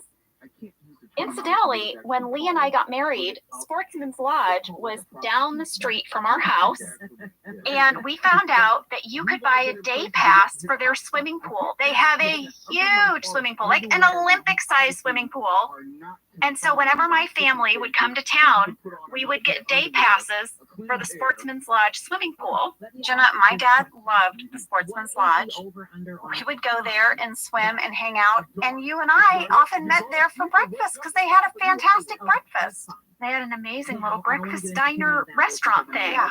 Well, Randy also shared with me that we had to do a table read for one of our upcoming episodes while we were shooting at Sportsman's Lodge, and they put us in this conference room, but it had a huge window right onto the swimming pool. He said we got a lot of looky-loos. A lot of people like in their bathing suits and towels, just like walking by, watching us read an episode of The Office. Also, try concentrating on reading and delivering a line as like some guy is chasing after a beach ball. Yeah. In his swim trunks. Well, now Jim and Pam are going to check into their hotel room, and I want you guys to look at 8 minutes, 41 seconds. There is a beautiful photo, a huge picture in the lobby of Niagara Falls, of the actual falls. Well, that was taken by our very own Michael Gallenberg. Randy and Michael had gone there to scout, and on their scouting trip, Michael took that picture and blew it up really big and made it part of the lobby decoration. Oh, I love that detail. During this scene, Jim and Pam make it clear that they're going to get individual rooms tonight, and then the next night they're going to check into the honeymoon suite. But they're wondering, like, could we just take a peek at it? We just want to look at it. And the hotel desk clerk is like, oh, I'm sorry, someone has that room tonight, and that someone is Andy. Andy is staying in the honeymoon suite the night before, and he's like, I'll break it in for you guys.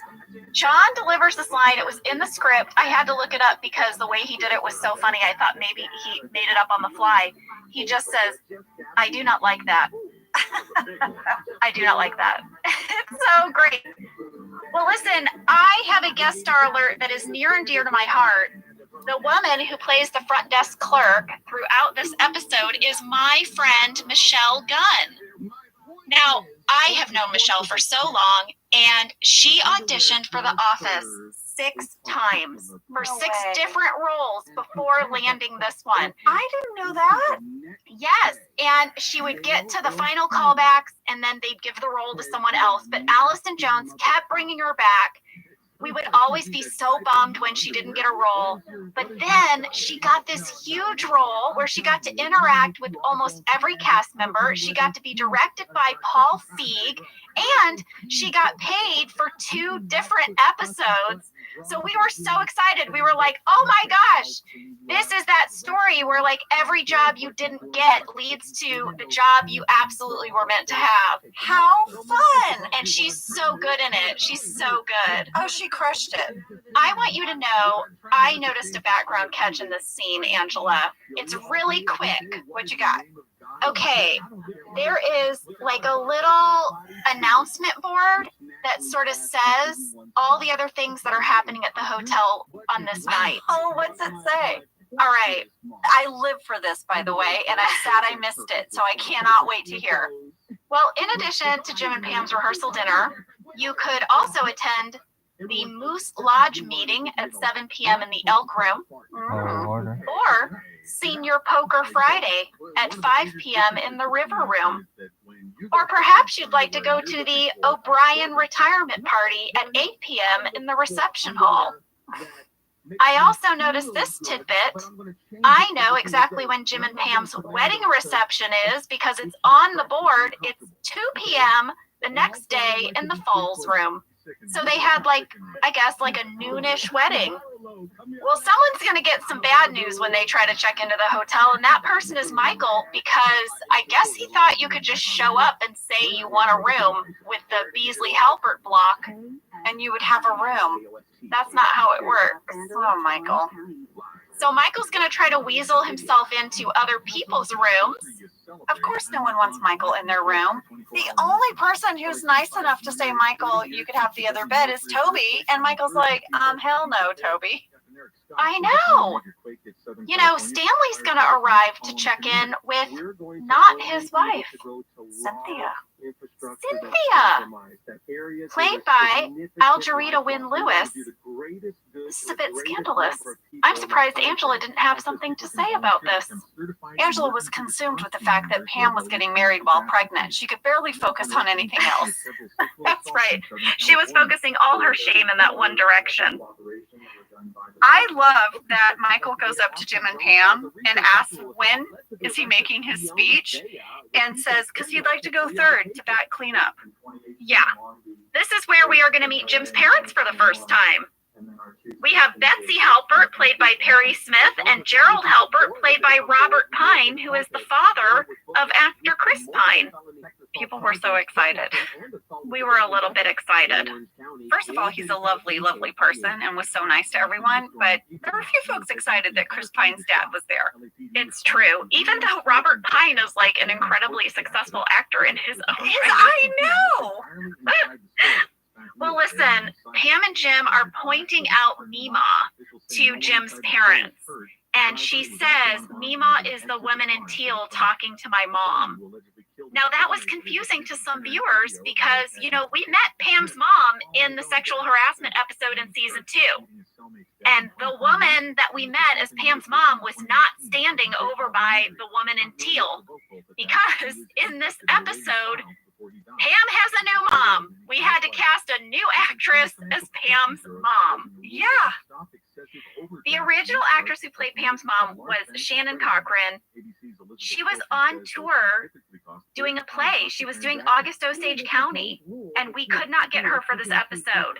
Randy actually talked about this. He said this was a really difficult episode to schedule because we had so many different guest stars, many of whom we had established in previous episodes. We had to get the same people. We even had to shoot on 2 Saturdays. I don't know if you remember that, Angela, but in order to get everybody in the same room together for the wedding part, we actually shot on Saturdays. The one person we couldn't get was Shannon. The writers talked about this. They felt that we had to have Pam's mom at the wedding. They did not. Of course. Like, Pam can't get married without her mom. No, they did not want to manufacture some kind of drama like that Pam's mom didn't come. Right. Plus, they really wanted to introduce that storyline between Michael and Pam's mom. And that was an important storyline for this season. And it looked like Shannon's tour schedule was going to bump into that as well. So they made the decision to recast the role. Pam's new mom was played by Linda Pearl. When I met her, I was really struck with how alike we look. It's funny because the original actress Shannon kind of looks like my real mom, but I thought Linda looked kind of like me.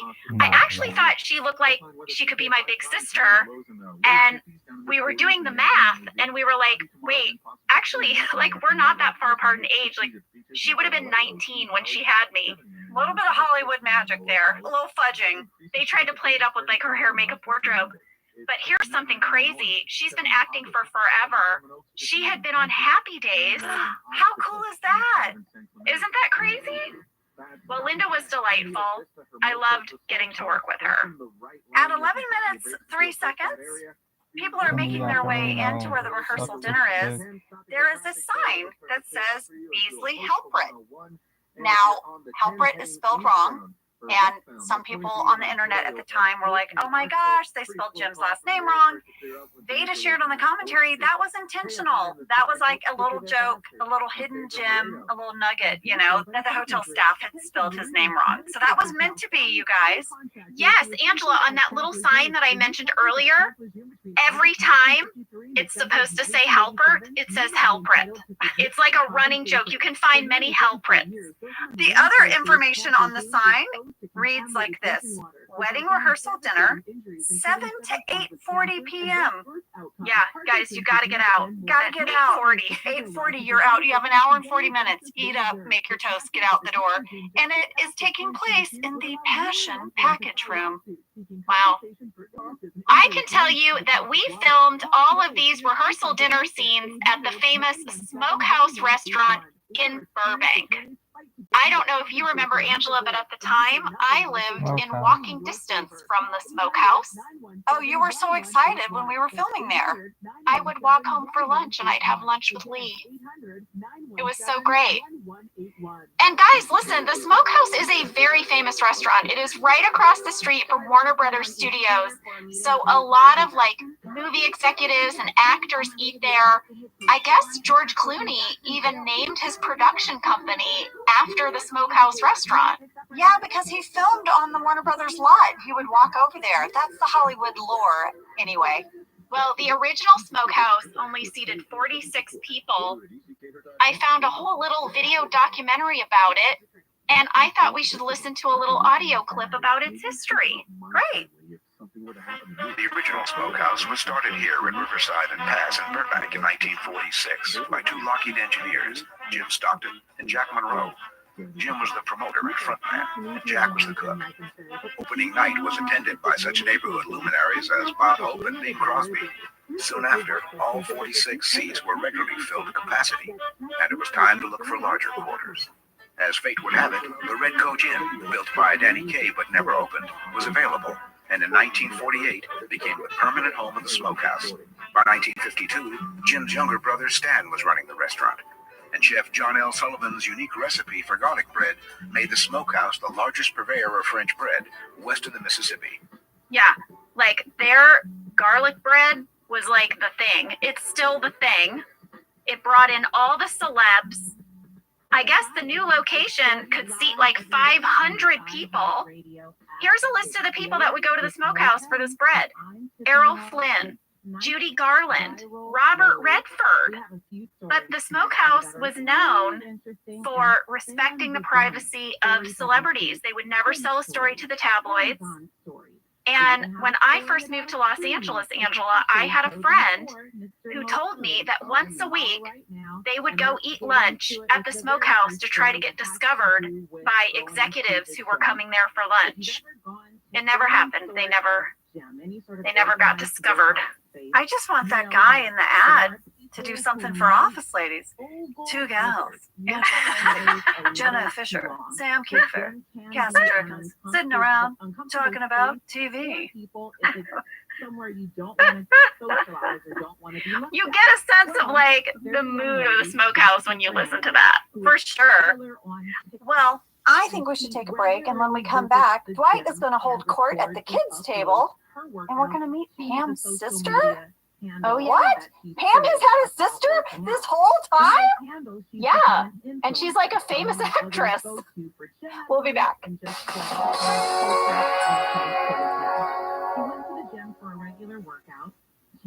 Let's talk a little bit about hydration in the new year, particularly about Liquid IV. Angela, you turned me on to this, and I'm going to have to give you props. Oh, thanks. It's pretty great. You told me that you use this when you travel to stay better hydrated, and I started doing the same thing. You know, whenever we go on a road trip, it's like I don't want to drink too much water because then I'll have to pee, and then I find myself so dehydrated. So I use this. Well, I like it for hikes. Here's what it is. You get a little packet and you put it in your water, and then you are going to get 3 times the electrolytes of a leading sports drink, plus 8 vitamins and nutrients. It's non-GMO and free from gluten, dairy, and soy. It is perfect for daily use before a workout, or when you feel run down, or after a long night out, hint, hint, hint, hint, or even on really long flights. Rehydrate yourself for the new year. Grab your Liquid IV Hydration Multiplier sugar-free in bulk nationwide at Costco, or get 20% off your first order when you go to liquidiv.com and use code OfficeLadies at checkout. That's 20% off your first order when you shop Better Hydration today using promo code OfficeLadies at liquidiv.com. We are back, and I can't wait because we're about to talk to Mima. Aw, yes. Mima, played by the amazing Peggy Stewart.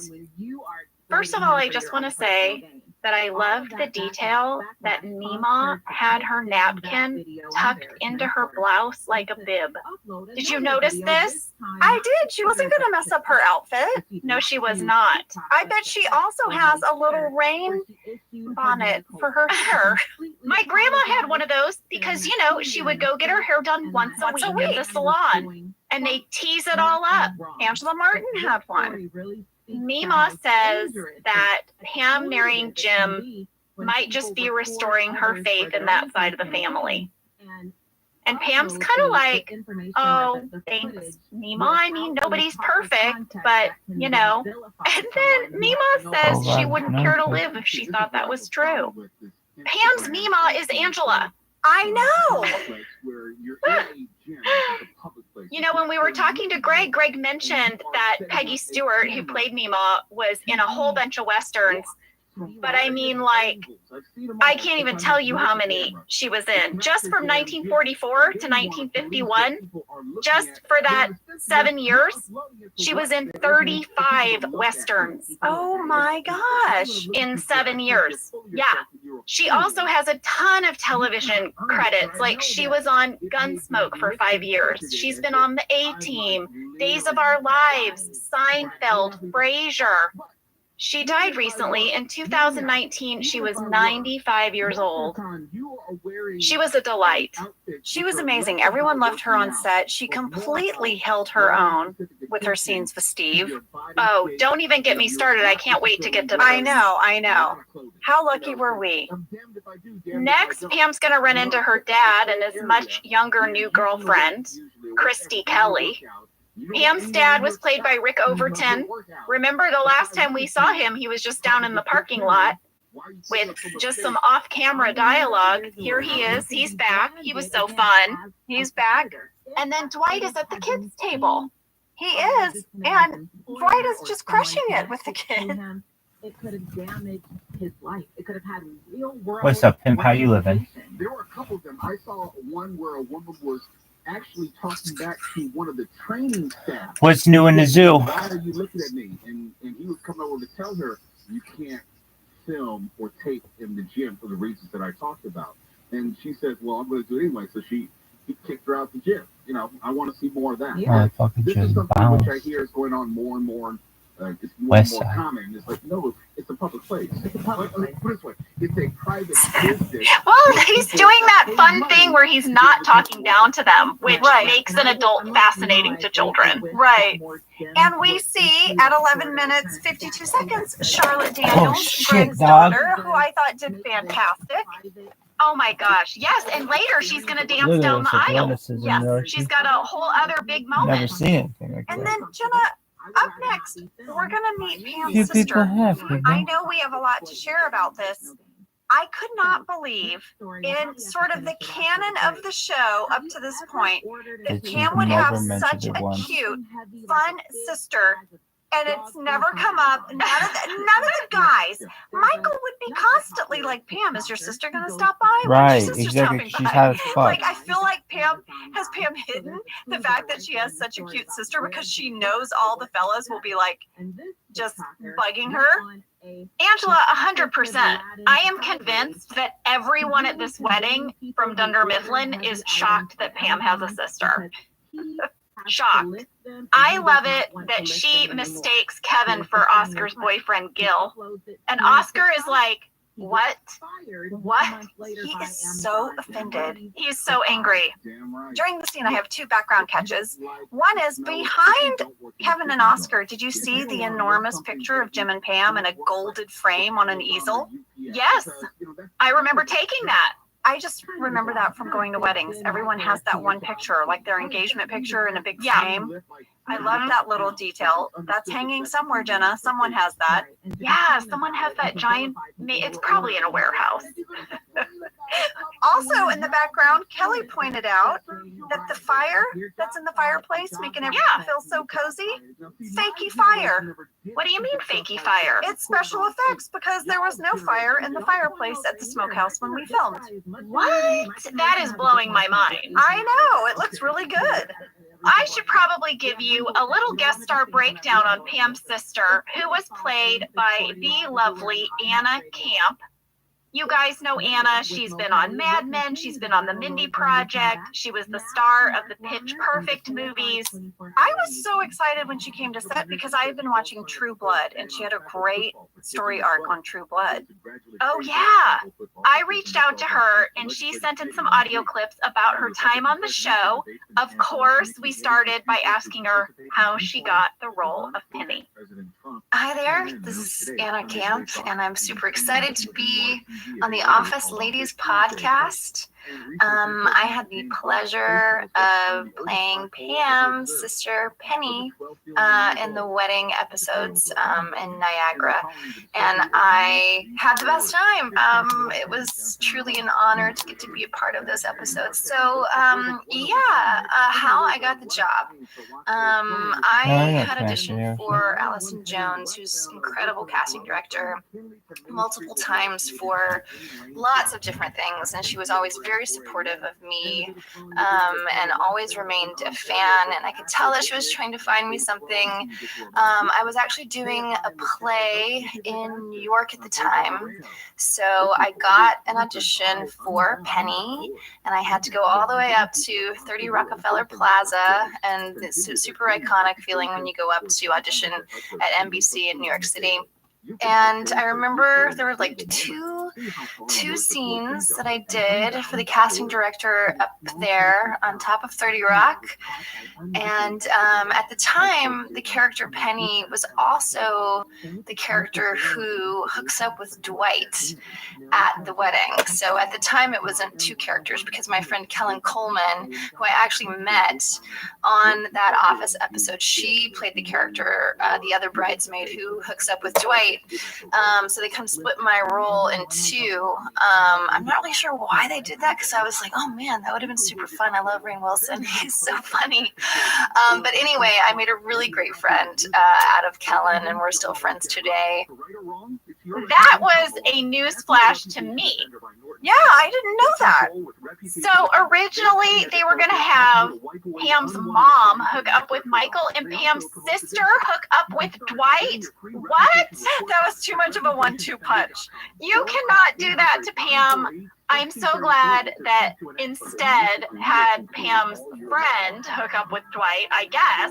But wow, crazy that her audition sides were different.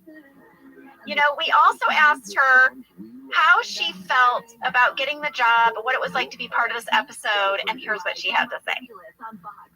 I just remember being so excited to be on the episode and wearing bridesmaids dresses and all of that, and being directed by Paul Feig was just super exciting. And I was originally a fan of the show, so of course I was like already up to date with everything that had been going on, and was a huge fan of the cast, and just thought the writing was so superb.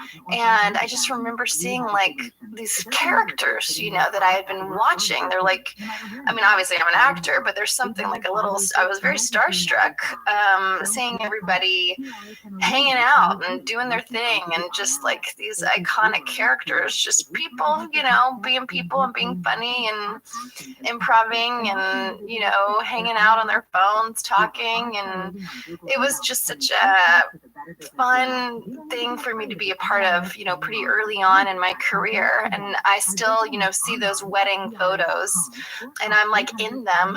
Like, how did I get to be in the wedding episode of The Office? And like, I'm a bridesmaid. Pretty surreal. Okay, I have to say that when she was talking about like seeing all these people that she had seen on TV just kind of like walking around, being on the phone, just being themselves, like how surreal that could be. that totally took me back to the fact that Angela, one of my very first acting jobs, was in the movie Geely. Do you remember this movie? Was that Ben Affleck? And Jennifer Lopez. And I had a scene with Christopher Walken.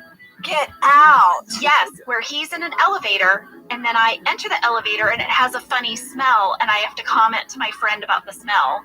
And, like, was just like a little, like, 3-line scene. Are you in that movie? If I go watch that movie, I've never seen it. I think I made the cut. I think I'm in the movie. It was just crazy because I was like, I was Christopher Walken. I'm doing a scene with Christopher Walken. Oh my God, Christopher Walken. How is this happening? And then, like, I didn't have any scenes with Ben Affleck or Jennifer Lopez. But, like, you know, you just see them, like, walk by in the far distance from their trailer. And, you know, it was one of my very first jobs in Hollywood. And I just was like, I was in a dream state. It was so weird. I do want to say, shout out to Christopher Walken. They shot his coverage first, which is pretty standard. You shoot the stars. And then they said to him, Mr. Walken, you can go ahead and go to lunch while we get these ladies. We can have someone else read your line off camera. And he said, no, I stay for all my work. Oh my gosh, I love that. Yeah, and he stayed and he did the lines for us, even though he wasn't on camera. And I was like, okay, that was classy. I'm going to remember that. That was super cool. I have a Christopher Walken impression. What? From the movie True Romance. I love that movie. What? True You have a Romance. Christopher Walken impression? From True Romance. Okay. I did not know this about you. You're my best friend and you can do a Christopher Walken impression. I really can't. I just love this movie. Okay. Here's Christopher Walken in True Romance. Okay. Your son, the fuckhead that he is. Very good. Oh! That's it. That's as far as it goes. I mean, it's good. It's respectable. Thank you. Thank you. Wow. Your son. Come on, that movie is so good. Your son. We have gotten on a tangent Fucking here. daddy is. How did that happen? Me I too. don't know. On a tangent? What? So listen, Anna Camp also mentioned how doing this role was one of her earliest jobs because after this, she would get her role on Glee and then she was going to have a regular role on the Mindy Project. She said that when she was auditioning for the Mindy Project, Mindy remembered her from meeting her doing Niagara and that Mindy like really fought for her to get the role in a really meaningful way. So she felt like, you know, she was able to plant a lot of seeds by doing this small role on our show. And guys, she's just the loveliest. She also has the cutest dogs on the planet. You can check them out and her on her Instagram at The Real Anna Camp. Anna, thank you so much for sharing your memories. And you were just wonderful. And that was so great just to hear your voice. Well, now Ryan is hitting on a lady and Meredith is actively sabotaging him in just the best way. I loved it. I know. She was like, you want to tell him where you worked at the bowling alley? Kelly Cantley shared that for our props department, the continuity of this rehearsal dinner scene was such a challenge because we shot out of order. So in one scene, Mima might have her salad. In the next scene, entrees, and we were bouncing all around. And our props department had to keep track of all of it. You know what? I remember that.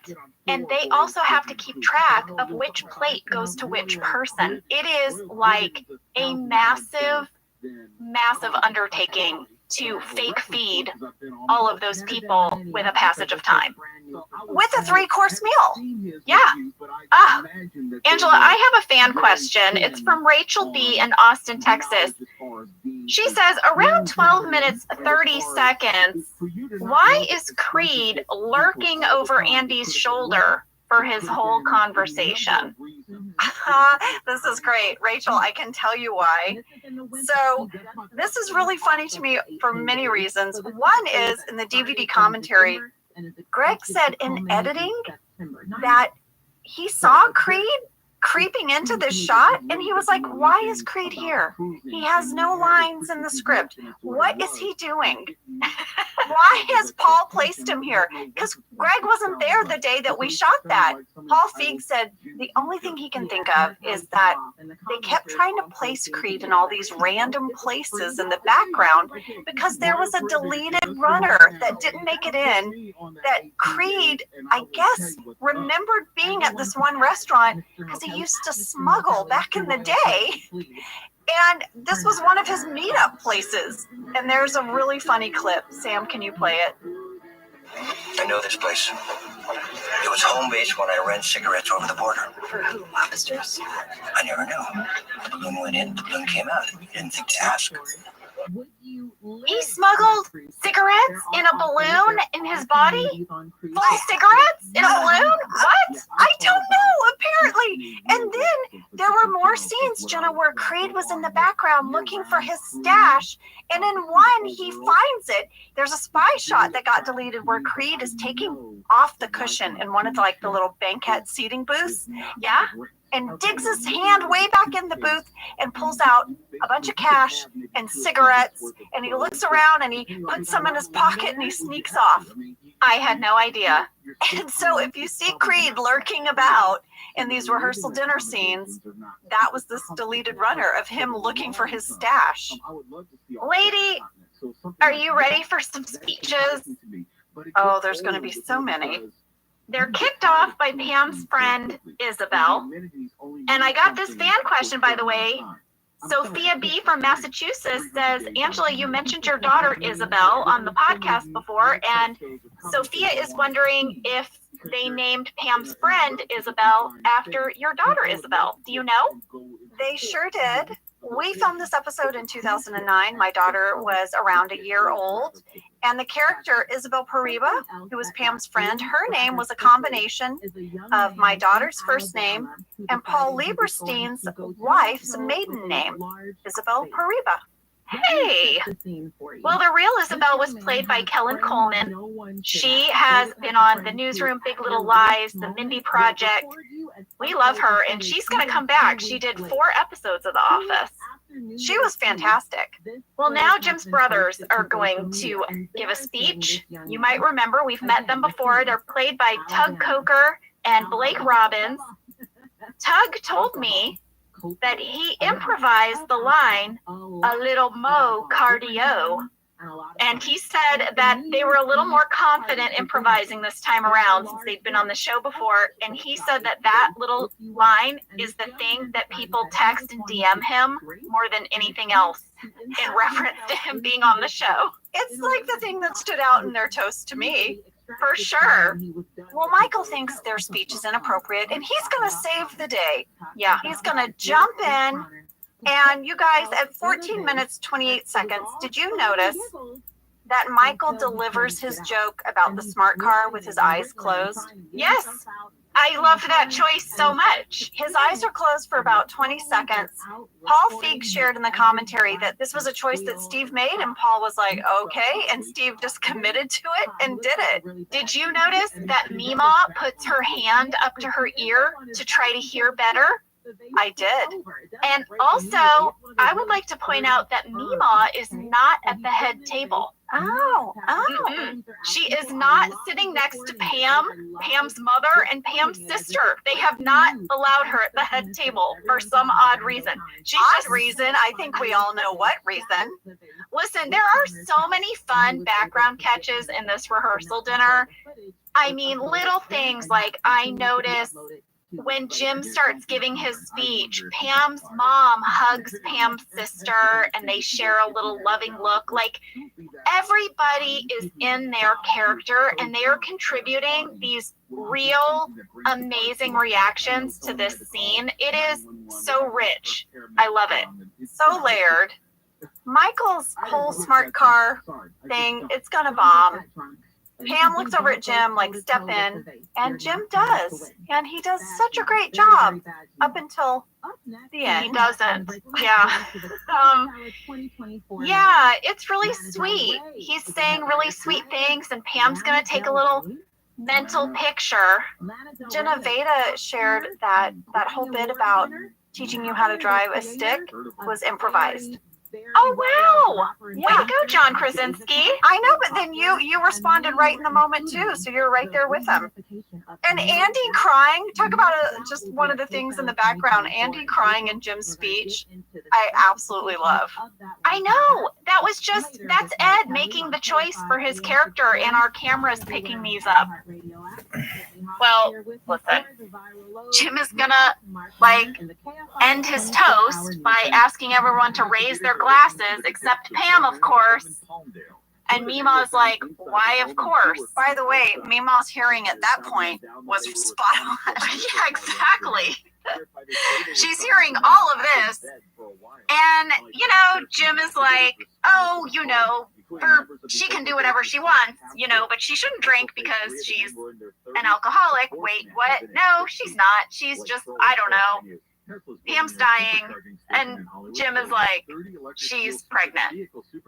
So then Michael's gonna try to help. Of course he is. And lady, I watched this 3 times because it was so funny to me, and I think we have to hear it. This is Michael trying to help Jim and Pam. Okay. Hey, what I think Jim is trying to say is that they had an accident. And you know what?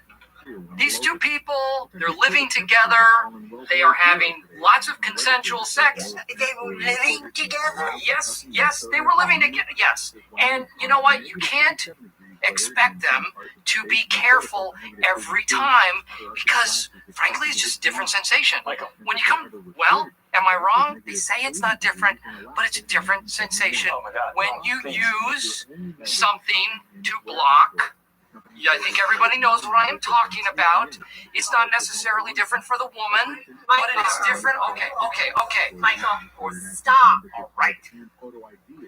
My point is, I said what I wanted to say, and Mima, I hope you heard every word. Okay, so I just want to say that Steve definitely embellished some of that. In the script, they had that whole thing about, they're living together and having regular sex, and Mima's like, they're living together. And then Michael was just supposed to say, yes, and they can't be expected to be careful every single time. It's a different sensation. But then it was going to kind of end there. So all that stuff about maybe not for the woman, but I think you know what I'm talking about. All of that just awkward innuendo and extra was us playing in the moment. Well, I remember how hard it was not to laugh during this moment. And Kelly Cantley talked about it on the commentary. Another vlog. She was like, we had to make announcements to the room, not just our regular cast, but all of our background performers. You guys, you can't laugh. You guys can't laugh. Because we all kept cracking up, and we were all supposed to be horrified, right? Oh my gosh, Michael. Michael's speech here did not help, but he is going to save the day. Pam tells them, guys, Mima's leaving. She's not coming to the wedding. Yeah, but Michael is going to go to Mima's hotel room.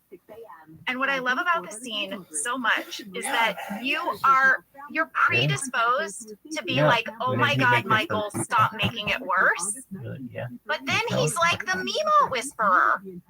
When he starts off, I was a little worried because he was like, look, Mima, women have sex all the time now. You got to just, you know what? You got to let that go. And you're like, where's this going? But then they end up finding some common ground. Annie helps her turn off her television, which was making her crazy. So my grandma in real life was a little persnickety and opinionated, and she ran a little negative. And the family, we would just be like, oh my gosh, here she goes. I had this one boyfriend, and I don't know what it was, but he would do what Michael did. He would be like, Grandma, you got to let that go. Now that's just nonsense. And she would giggle. She'd be like, oh, okay. And we were like, what? This is the what? How are you unlocking Grandma right now? This is incredible. We were in awe. And that when I watched the scene, it reminded me of that. Well, my grandmother, who I love so much, but she did not watch The Office. She didn't care for it. Didn't care for it. Thought Michael Scott was vulgar. So proud for you. Will not watch it. At 19 minutes 16 seconds, there is a Michael talking head out in the hallway after he's left Meemaw's room. Paul Feig shared that they shot that at the end of the day, and then the next morning when they got to set, Steve was like, guys, we need to reshoot it. Why? Well, I guess there was a line that just kept bumping Steve, and he was like, guys, I just think it's a little too much. When they first filmed it, Michael refers to Grandma's friend as Myrtle.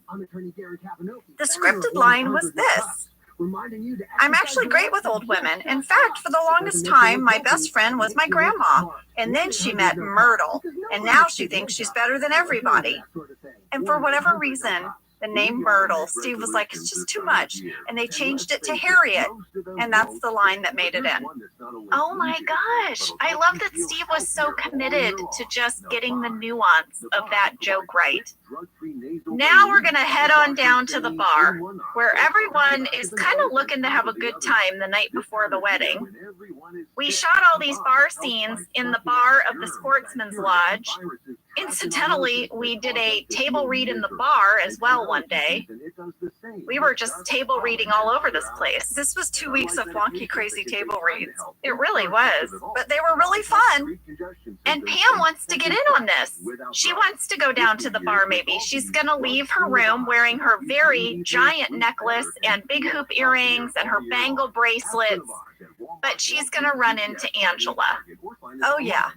Meemaw's not the only fun stopper in town. Angela's here, too. At 21 minutes, 12 seconds, the hallway where this scene takes place was not a real hallway. I remember shooting this, Angela. Yes, it was a fakey hallway. It was a tiny nook, and we had to cheat it to look like a hallway, and they told you and I to hug the wall. So, yeah, if you watch the scene, we're standing super close to the wall the whole time. And there wasn't a lot of wiggle room. Like, we couldn't walk far in either direction because we ran out of wall. Yeah. Well, Angela is going to talk Pam out of going to the bar by offering to go with her to the bar and basically just chaperone her for the night with like a judgy sneer the whole time. So Pam's like, I'm out. Yeah. At 21 minutes, 34 seconds, we see the famous Howling at the Moon t-shirt that Dwight is going to wear to pick up the ladies. Ow! Yeah.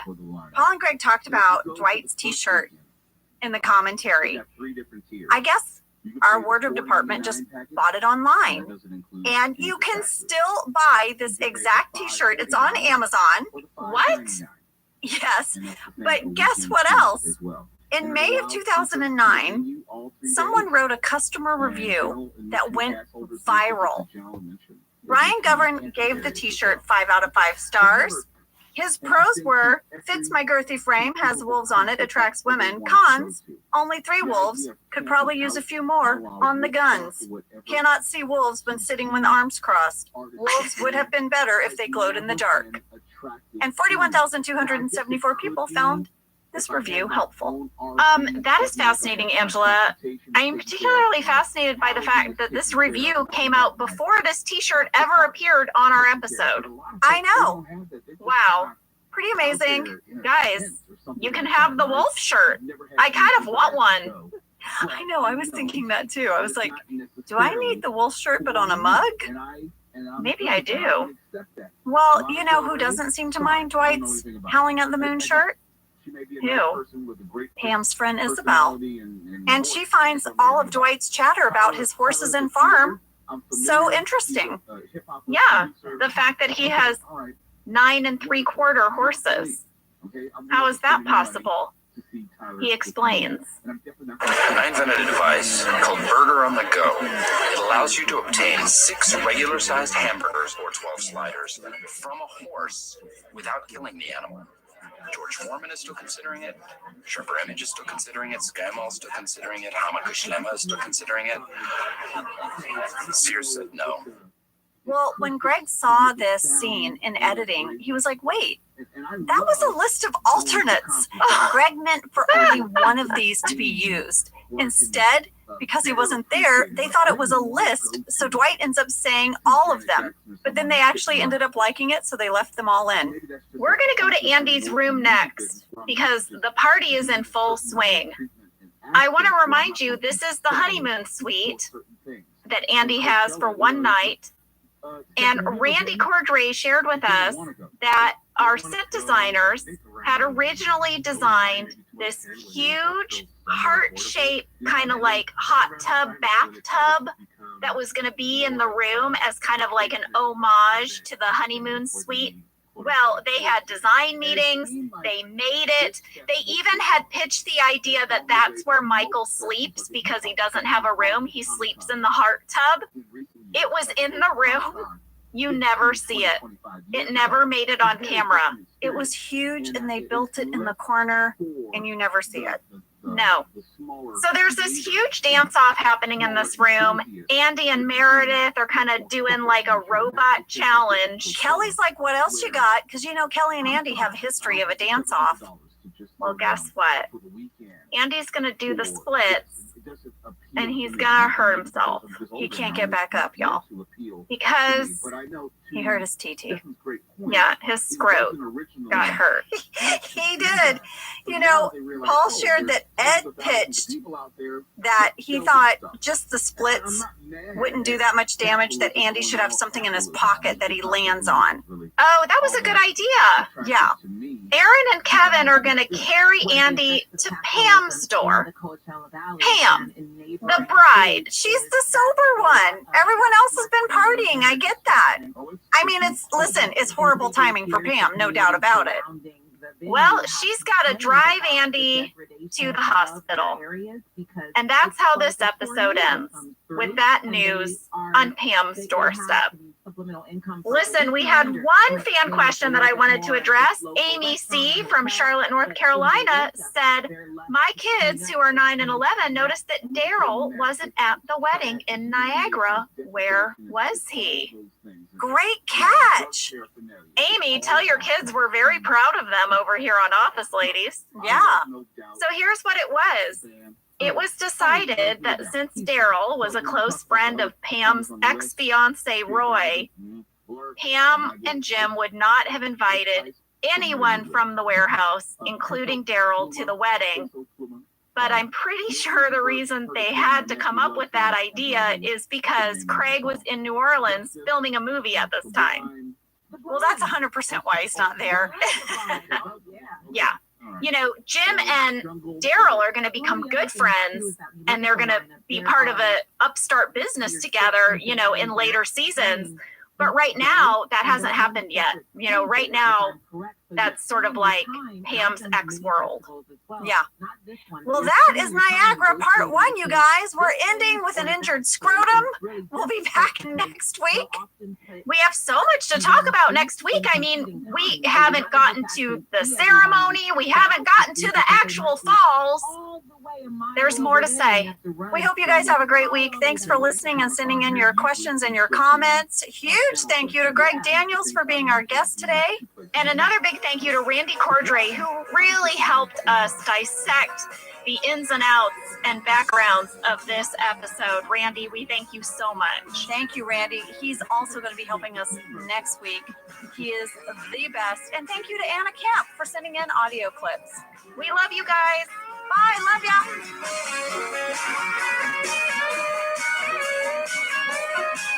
Thank you for listening to Office Ladies.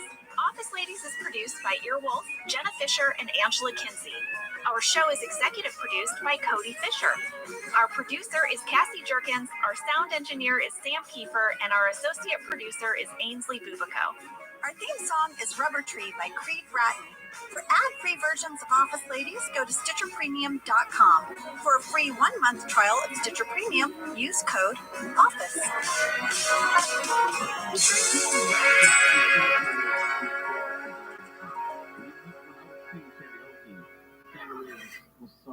Virtually every single night.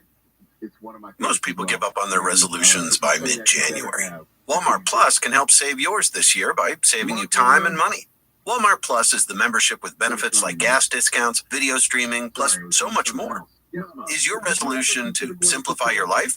With free delivery, Walmart Plus makes ordering what you need online a no-brainer. Join now. New members get $50 in Walmart cash to get what they need to help save their resolution. Terms apply. See walmart.com/plus for details.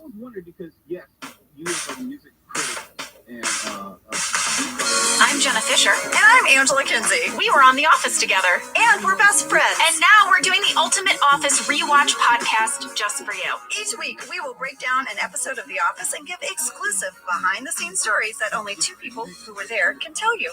We're the Office ladies. Angela! Jenna!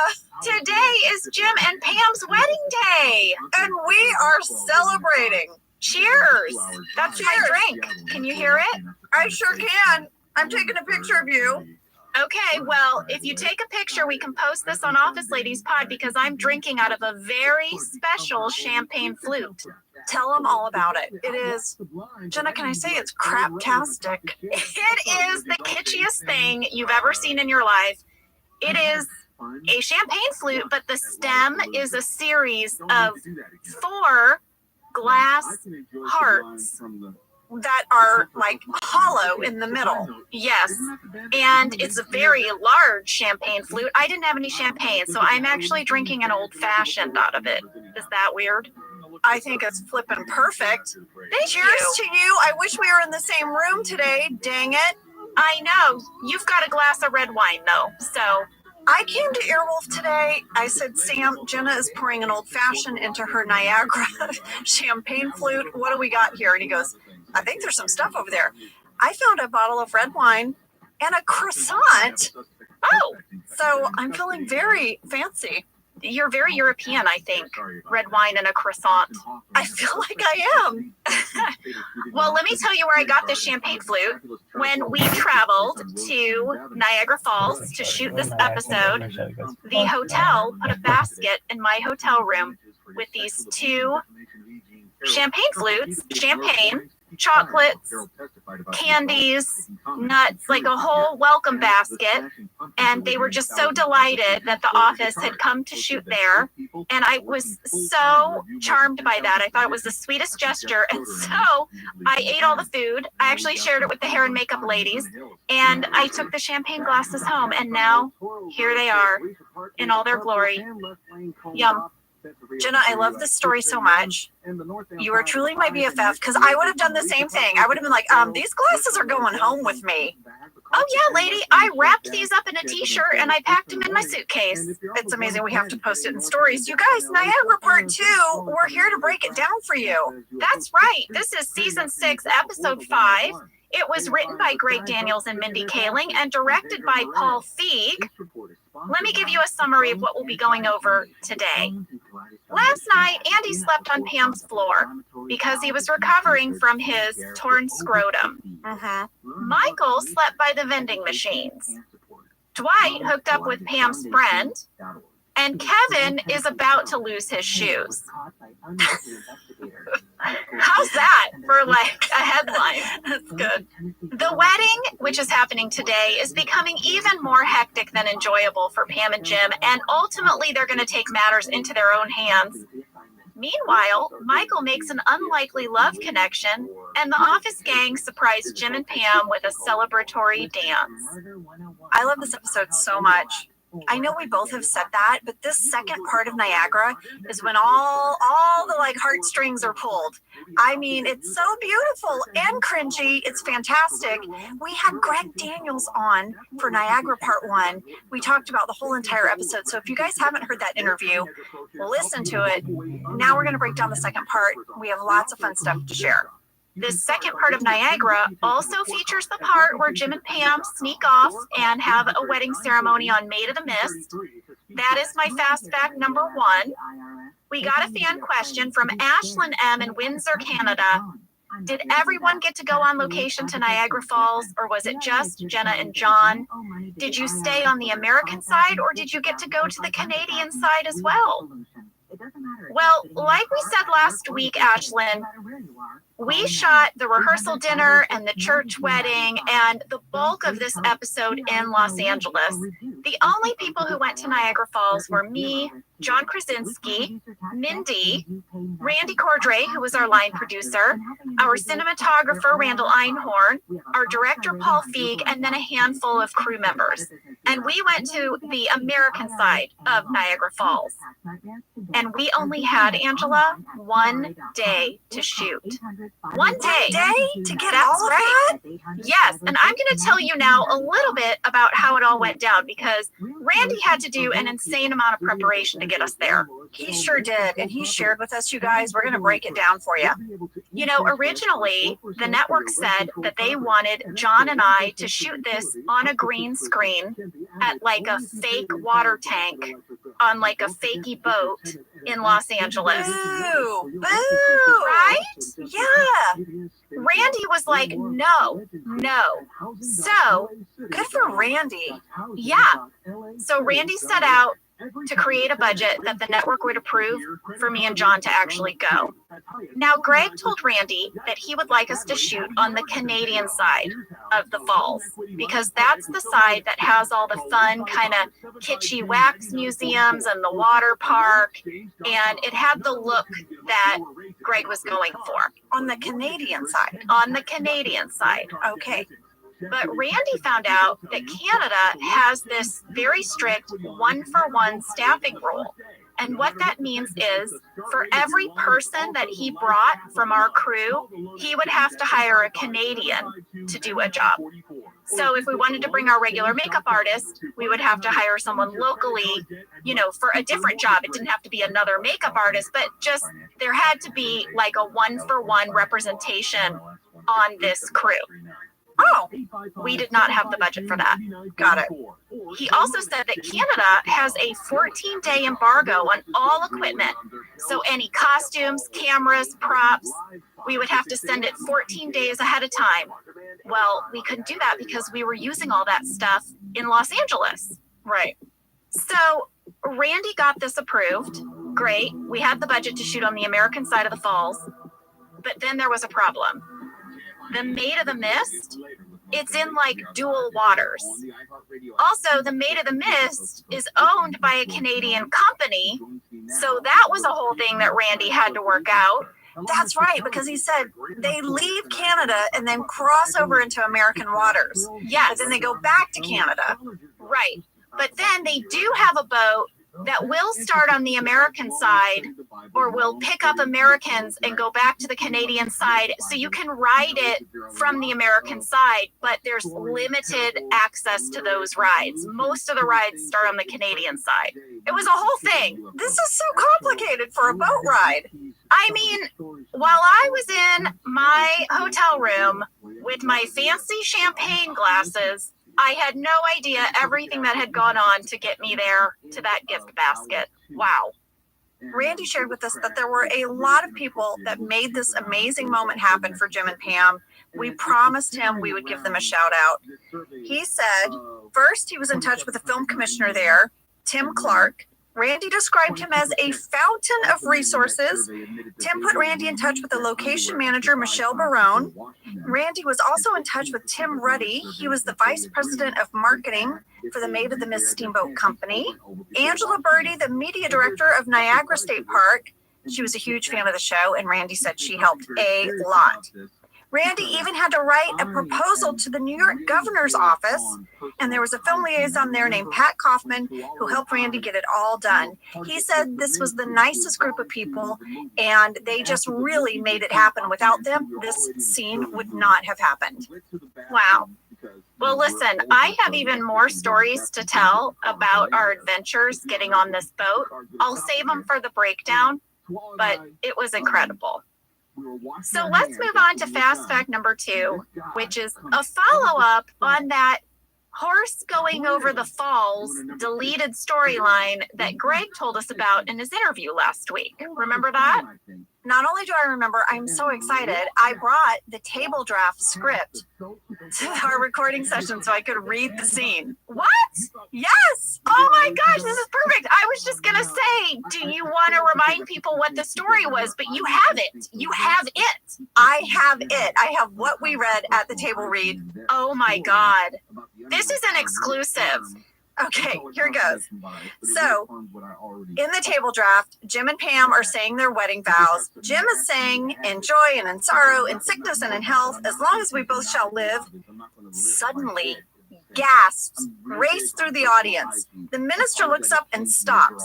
The camera whips over to see a man leading a horse into the space. On top of the horse is Roy, dressed in a suit. I have to point out, Roy didn't even ride the horse into the church. He had like a guy bring him in. He has a guy leading him. Like someone is holding the reins, walking him in. Roy yells, "Wait!" Pam has a horrified expression. Everyone is staring, shocked at Roy, who tries to keep the horse pointed at Pam. But the handler struggles to keep it pointed the right way. So like Roy has no command over this horse at all. The horse's tail whisks by Stanley's face, who looks annoyed. Jim whispers to himself, "Holy f***." What? They had an F-bomb? They had an F-bomb. Roy says, "Pammy, we lived together for 9 years and did everything a man and wife do." Camera pans over to Meemaw. Pam is horribly uncomfortable. "Roy, you loved me once, and can you imagine ever seeing me again as your knight on a white horse or a brown horse? People change, and I have too. If you have any second thoughts, any at all, don't do this thing." Pam, "I don't have any second thoughts, Roy. I love Jim, not you. I wish you had just called first." Long, awkward pause. Then Roy says, "Then I will leave you with this thought. You're making a mistake." Jim, "Seriously, man?" Roy, "Get me out of here." That's what he says to the handler of the horse. Jim, "You could have learned to ride it, you know. That would have been a little less." And then Pam goes, "Jim." The handler walks the horse away as Roy tries to keep his dignity. Oscar boos! Boo! And then the minister says, "Okay, where were we?" He starts them back into their vows, but the camera pans over to Dwight. Dwight is seated next to a wedding guest and says, "That is a powerful looking horse. Excuse me." He gets an idea. He gets up and follows Roy out. Wow.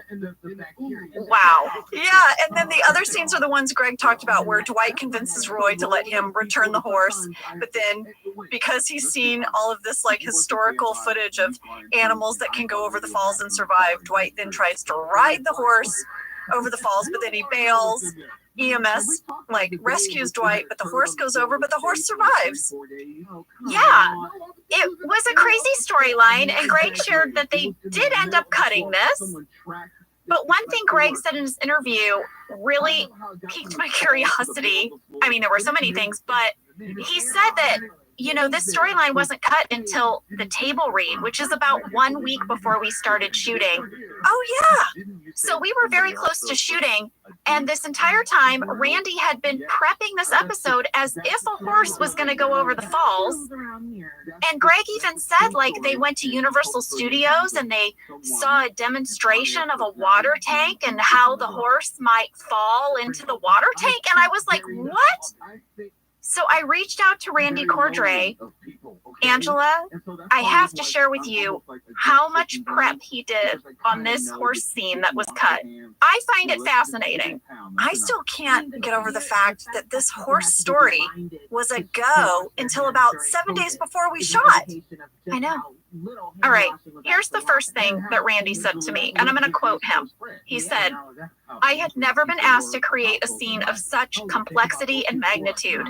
This was far beyond the scope of creating the rainy proposal rest stop, or throwing a fake cat into the ceiling, or adding a soccer ball careening off of Phyllis's head, or producing a Cloris Leachman Jack Black mini-movie. I was fearful that our meager television budget was far too small to produce the needed quality to make this gag appear credible and, above all, funny. But," he said, nonetheless, he moved forward as that was what he had to do. So he said the first thing he had to do was find a church in Los Angeles that could fit a horse through its front doors. That's how we picked the church? Yeah, because Roy had to come in riding a horse. So not just big enough to fit a horse, but fit a man on a horse through the front doors. And I guess a man leading a horse. Imagine that, Scout. Imagine that. Are you just measuring church doors? And then the people are like, what are you measuring for? This makes the church choice make sense to me now because it was one level. There weren't like multiple steps you had to go up to get to the front door, and they had two big doors. Yeah, for the horse. For the horse. All right. Then he went to Stargate International. They were our go-to effects company. He was going to have to create the element of rushing water. He was going to have Dwight on the horse riding into that rushing water, Dwight bailing off the horse and being rescued, and then like a series of the horse in various poses to simulate tumbling down the falls. Oh my gosh. And then Stargate would have to be able to composite all of these and put them behind Jim and Pam in the waterfall as they're getting married. Randy said the costs were astronomical. I was going to say, I think our ending had to have been cheaper. He said he reached out to Universal Studios Backlot because they have a location there called Lower Falls Lake, which is basically that tank that Greg was talking about. It has an enormous green screen. It can be filled with warm water to a depth of about 8 feet. But in order to make the water churn, like to simulate the rushing water of the Niagara River, their plan was to chain 4 jet skis to the side of the tank, which would then run and create like a whitewater effect. So like, listen to everything. He's like, I need 4 jet ski drivers. Then he had to contact the animal service company to talk about the horse. And get this, I did not know this. Randy learned that you need a special stunt horse because horses actually don't like to walk in water on their own because they don't like to walk or run anywhere where they can't see their hooves. And he said when you see horses in a Western movie like dashing across a river, those are specially trained horses. So they had to like start that process immediately. Yeah, that makes That's sense. fascinating. So we've got our jet ski drivers. We're training the horse to go into water. I'm just stuck But horse, for the bro. digital element of the horse tumbling, What does that he mean? said I don't they even were know. going to have to put a No, horse that's why I'm into sexy. like a green screen Showing harness short and curly's cute. and then lift Oh, the okay. horse on a construction Oh, crane man. against Oh, the green screen, and then have a camera crew like shoot like 360 degrees Hey, around the this move. horse I'm so so they sick. could then make it look like it was Oh my tumbling. God, that's how Like good it would I be a am. visual effect. They would never tumble the horse, but they do have to suspend the horse. Just Sure. hanging. He said this also required like many weeks of training and preparation to make sure that the horse was not stressed, that it was okay being lifted up. So this whole time, Yeah, there was a horse actor right. learning how to get comfortable in water and being suspended in a harness from a crane. Yeah, that horse was prepping. Oh, bless its heart. Yes. Then Randy had to find a stunt double for Rain because obviously Rain did not want to ride a horse into a tank of rushing water and jump off of it. So they had to find a special stunt double for Rain, but he said they still needed close-ups of Rain's face, so they were going to have to do that facial replacement effect Oh my gosh. where they replaced the stuntman's face with Rain's face. All right. In the end, Randy estimated that this 2-part episode with the church and the hotel and the Niagara and the cast and the extras and the animals and all the horse stuff, it was going to be about $1 million more than our usual budget. Oh my gosh. And NBC said, you can only have half that. And he was like, I can't do it all. Oh, on top of that, I forgot to tell you, Allison Jones told him David Denman is not available. He's shooting a movie in New Orleans. They will not let him leave. So they were also like trying to fight with this movie company to get David Denman out for a day so he could ride this horse into the church. Do you realize how happy Randy was when this gag got pulled? He must have like done a cartwheel down the hallway. Like, I can't even imagine. It did not matter. All of the time wasted prepping this. He was so relieved because he said that freed up the budget so that he could get John and I to Niagara to actually shoot on Maid of the Mist, which was what he wanted more than anything. And so he went back to NBC and he said, listen, if you had the budget for this horse business, you've got the budget to take these two and let them get married as they should on the boat with the real falls behind them. Oh, so this whole storyline gave him leverage, as it turns out. Yes! NBC. Completely. So I hope y'all liked that because I was just like, oh my gosh, all this time all I was doing was like trying on different wedding gowns. And, you know, that was my prep. It just goes to show how hard our team at the office was always working every week. Unbelievable. All right, let's move on to fast fact number 3, which I'm calling Wedding Buzz. Lady, the Jim Pam wedding was such a crazy pop culture event. It was such a trip to be a part of it. Entertainment Weekly called and asked John and I to do a cover shoot. The cover of Entertainment Weekly. So fun. I remember those photos. They were so cute. They had us in wedding attire. We're like smashing cake on one another's faces.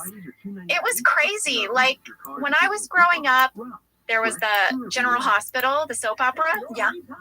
Luke and Laura were finally going to get married. And it was like on the news. Luke and Laura from General Hospital, they're getting together. That's what this was like. This was like Jim and Pam were everywhere. You guys really were. And Jenna, when we were researching this episode, guess what I found? What? I found on YouTube video they filmed while you and John were doing your photos for Entertainment Weekly. Oh my gosh. Is there anything we can say that we're not supposed to say? Can we tease anything? Something. Jenna's pregnant in real life because she's helping. Oh, you mean about the show things I shouldn't tell? Oh, God. John. Oh, man. Gosh. You're not even showing yet. No, I am. I'm wearing a really tight corset for this photo shoot. It's my big secret, which is that you're that method of an actor. Yeah, I'm that method of an actor. I'm also getting married, and but that was an internet dating situation. I did put out an ad. As soon as she found out Pam was having a baby, she said, "Who wants this?" Which I thought was a little crass. No, that was "Who wants this?" That was my. Who wants this? And then it showed you holding a baby, and then a lot of people responded. This? Yeah, I'll say Kevin goes through quite an ordeal at our wedding. Of that. Yep, I'd say. And Andy as well. I'd say that Michael's dating life is expanded beyond our wildest dreams. That is very true. Very true. That's a good one. That's a good one. It's a good teasing. A tease. Very good tease. Ooh, teasing. I don't know what this is, but that's what you do when you tease. Nice. Aw, listen to that banter. I know. I'm going to put it in stories because it's so cute. You guys look so cute. Well, it's very funny to me because that is totally a representation of our personalities whenever we be interviewed, which is that John is just making wisecracks and I'm like Midwesternly, earnestly trying to answer the reporter's question. Because the reporter had said, like, is there anything you can tell us about this episode? And I'm like, must answer question. And John's just like having fun. And it's so funny. That's always how we were in interviews. And also, both of you had in your brain that you actually can't say anything. Yes. Greg would have told you guys, do not say a word about any major storyline. I know. And so like John was so quick-witted, he could come up with a bunch of jokes on the spot. And I'm just like in my brain being like, what can I say? Is there something I can say? Must compute. I also wanted to share that Joya Balfour, who worked at NBC Digital, once again came through for us here at Office Ladies, because she shared with me, Jenna, that NBC had built a whole wedding website for Jim and Pam. You probably remember that. Oh, I remember it because they created like a registry tab And as a joke, they had like 2 household items that they said were fulfilled. And then they had like a fancy sports scarf. Yeah. So the original website was called halbertbeasley.com. That is no longer active, but Joya did send me all the archived images that they had for the website. I'm going to post it all in our stories. There was even a guest book entry, and Joya shared with us that the writers from the show, they are the ones that did all of the copy, all of the messaging on the website. But I wanted to read you a few of the website guest book entries. Oh, I love it. Congrats, you guys. Good to see Pam taking my sloppy seconds. Just kidding. Hey, hey. Guess who wrote that? I believe that's Meredith. That's right, Meredith Palmer. You're so lucky, Pam. Jim is going to be a very handsome groom. You're very, very lucky. Any guesses? Okay, I think that would either be Kelly or Phyllis. Phyllis! Okay, ready? I can't believe you're getting married before I am. I mean, I guess it makes sense. You are older. Congratulations! Kelly, that's Kelly. That's right. Congratulations. What color dress are you going to wear down the aisle? Okay, that's Angela. That's right. Okay. Some people think that buffets are cheap, but I actually prefer them over the small portions of a fancy sit-down dinner. Oh, I don't know that one. Someone who's into food, but that feels like, is that like a, I don't know. That is Kevin. Oh, Kevin. Okay, one more. That could have been Creed. I feel like that could have been Creed. Food related could have been Creed. It also could have been Oscar because he's kind of frugal, right? True. All right, here's the last one. Pam, you are like a daughter to me, and Jim is like a son. I'm so proud that my son and daughter are to be wed. 'Tis a thing of beauty. Glory be. I think that's Michael Scott. That's right. Aw, You did really good. I did. I know my wedding guests, I guess. You really do. Well, listen, lady, I think we should take a break, and then we will really get into this part 2 of Niagara. I've got a lot of cool stuff, I think. Let's do it.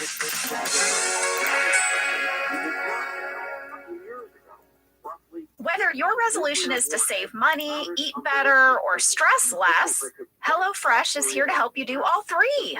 Yes, you guys, I love HelloFresh. Jen and I both love it. You know why we love it. And guess what I made the other night? What? It was so delicious. I made their pub-style shepherd's pie. I've made it. Yes, it's so good. White cheddar and the thyme mashed potatoes. I know it very well. It's a family favorite. Well, you know, Josh normally makes dinner, so this was my turn, and I made this, and he loved it, and I was so happy. I was like, I made a shepherd's pie. I'd never made one before. It's so good. Everyone, you can say hello to your most delicious year yet with fresh ingredients, chef-crafted recipes, all at a price you'll like, delivered right to your door. Go to HelloFresh.com/OfficeLadiesFree and use code OfficeLadiesFree for free breakfast for life. One breakfast item per box while subscription is active. That's free breakfast for life at HelloFresh.com/OfficeLadiesFree with code OfficeLadiesFree. HelloFresh, America's #1 meal kit. This show is sponsored by BetterHelp. You know, around New Year's, we all reflect and people really start making lists of what they can do to be their best self for the next year. Yes, I think, the new year definitely makes you think New Year's resolution. What do I want to change? New year, new me, that kind of thing. Yes, but perhaps this year we could be reflecting on what we're already doing right. Yeah. And therapy can help you figure out your strengths so that you can ditch this idea that you need some extreme change or this extreme New Year's resolution and just, you can make changes that really stick because they're based on your strengths. I like that. If you're thinking of starting therapy, give BetterHelp a try. It's entirely online, designed to be convenient, flexible, and suited to your schedule. Just fill out a brief questionnaire to get matched with a licensed therapist and switch therapists at any time for no additional charge. Celebrate the progress you've already made. Visit betterhelp.com/officeladies today to get 10% off your first month. That's BetterHelp, HELP.com/officeladies. Let's talk a little bit about hydration in the new year, particularly about Liquid IV. Angela, you turned me on to this, and I'm going to have to give you props. Oh, thanks. It's pretty great. You told me that you use this when you travel to stay better hydrated, and I started doing the same thing. You know, whenever we go on a road trip, it's like I don't want to drink too much water because then I'll have to pee. And then I find myself so dehydrated. So I use this. Well, I like it for hikes. Here's what it is. You get a little packet and you put it in your water. And then you are going to get 3 times the electrolytes of a leading sports drink plus 8 vitamins and nutrients. It's non-GMO and free from gluten, dairy, and soy. It is perfect for daily use before a workout or when you feel run down or after a long night out, hint, or even on really long flights. Rehydrate yourself for the new year. Grab your Liquid IV Hydration Multiplier sugar-free in bulk nationwide at Costco or get 20% off your first order when you go to liquidiv.com and use code OfficeLadies at checkout. That's 20% off your first order when you shop Better Hydration today using promo code OfficeLadies at liquidiv.com.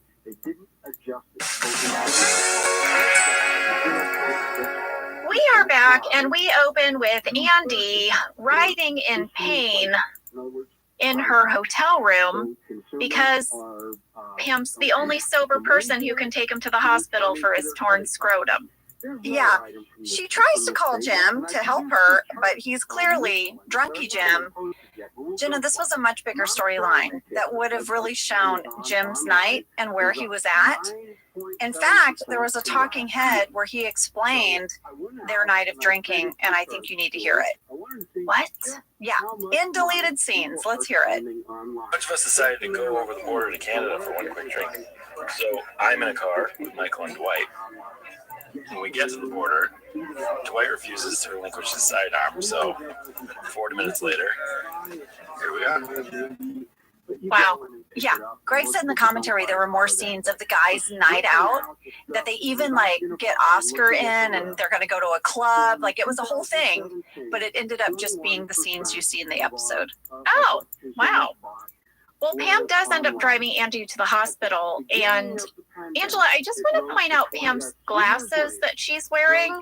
I thought this was a great callback to the fact that she wears glasses at all. And remember, we had the episode where she wears her backup glasses to work. But I think my question is, are these glasses better than her backup glasses? Because I thought she looked cute. Greg said in the commentary this was like a big thing for Greg. He really, really wanted Pam when she wasn't at work or somewhere out and about that she wore glasses.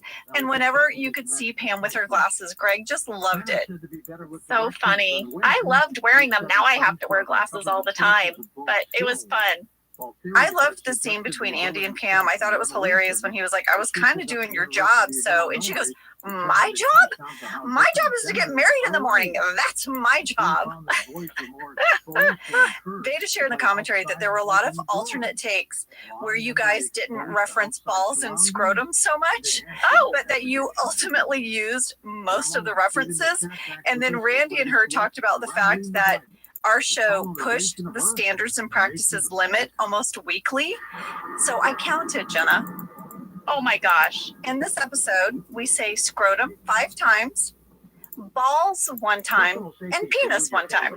That's not very many. I know. I was like, that's not that bad. It's not as bad as when Phyllis got flashed. No. Well, ultimately, Andy is going to spend the night in Pam's room on her floor, and Michael is going to spend the night in the vending machine area. Because Dwight has a lady, there's a sock on the doorknob. Location alert, if you can call it a location. That vending machine area was actually an unused office at the hotel, and Michael Gallenberg's team had to dress it to look like an ice machine, vending machine nook Here's my question. Where do you get an ice machine? Like a hotel ice machine? Like, who do you call? What is that? How do you do that? I'll tell you what, if anyone knows where to get an industrial size ice machine, it's our team at the office. Clearly. Oh, I want to say, I do believe that's filled with fakey ice. Oh, it was. They said that on the commentary. It's fakey ice. Yeah. Well, now we're coming up on one of my favorite scenes in this whole episode. Is it Kevin at the front desk? Yes. Did you notice, and I know this was just Brian being Brian, how hard he hit that little ding bell? It scared the crap out of those ladies. Kevin is looking for his shoes. He left them outside his hotel room to be polished. But the hotel manager, the amazing Nicholas Schaefer, who plays the hotel manager, He's so good. informs Kevin that they were so smelly that they made the decision to incinerate them. It was a safety issue, Jenna. It was a safety issue. The only thing missing to me in this scene is Angela Martin in the background, smiling ear to ear, feeling so affirmed. She's been talking about Kevin's smelly feet for years. Oh, Angela is delighted. She is so happy. Somewhere she's so happy. Well, the idea that they were going to have to burn Kevin's shoes because they were so smelly was our writer, Charlie Grandy. And my friend, Michelle Gunn, who played the front desk clerk, she told me that she improvised the line, "We can offer you a complimentary breakfast." But get this, Angela. Do you know how she got the idea to improvise that line? No. This is very similar to how you created Sprinkles. She was doodling on a Post-it note at the front desk as a bit of business, and she was writing "Comp breakfast to room" on the Post-it note. And she said on one of the takes, Paul Feig just let the camera keep rolling for a really long time after the manager. That's what they would do on our show. Yes. So after the manager told Kevin that they burned his shoes, there was just this very long pause. And so Michelle saw her sticky note and said, "We can offer you a complimentary breakfast." And then Brian improvised, "Okay." And she said it felt so good to be a guest actor on the show and get to contribute in such a fun way. She said our show was really special like that because she's been on other things. And she was like, you know, at this point she had done several scenes and she had been working with Paul Feig now for a couple of days. And she was like, I don't know, I feel like this would be okay. I just love that. That just goes to show, again, how our show was so welcoming and such a creative collaboration, and I love it. Well, the next scene is Dwight wrapping things up with Isabel. She slept over in his room. Michael is waiting out in the hallway. This made me laugh so hard, Jenna. I got so tickled. As he walks up, Michael says, "It's about damn time. I haven't gone to the bathroom in a day and a half." I know. I thought the same thing. I was like, you've been around a lot of restrooms. I mean, surely there's one off the lobby. I think it meant he hadn't gone. Do you know what I mean? Oh, he hasn't. Oh, Yeah. He hasn't Right. gone number 2. Right. He hasn't had a private space. He hasn't. And that just cracked me up. He's so grumpy about it. They then go to breakfast, and Michael is so disgusted. Look at how Steve looks at Rain as Dwight. It is so funny. Dwight is just shoveling all this food in his mouth. They shared in the DVD commentary that Phil Shea had like 100 pancakes ready to go. Because you know how Rain was in those scenes as Dwight. He eats. He was going to destroy it. Yeah, like he would eat a lot. That was part of his like character thing. Remember when he ate all those bananas and he got sick? I do. But then they just sort of made it part of who Dwight was. Dwight even says he's ravenous after a night of lovemaking. What about you? And then this is when we hear about Michael's European girlfriend. Yeah, exactly. I have some news. It's time to go to the church, and I've got a location alert. If you are interested in getting married somewhere in Sherman Oaks, California, and you need doors big enough to fit a horse, you can head on over to the Church of the Chimes on Magnolia Boulevard. We shot at this church on 2 different Saturdays. I mentioned last week we had to shoot on Saturdays because that was the only day that we could get every single guest star together in the same room at the same time. The little ready room that I get ready with my bridesmaids and my mom, that was one of the Sunday school classrooms at the church, and they just kind of redressed it to look like a bride's ready room. And I don't know if you remember this about the location. We kind of talked about this with Greg. We didn't have trailers on site, so we just all kind of hung around on that patio, and we talked about how Ed and Creed were playing music.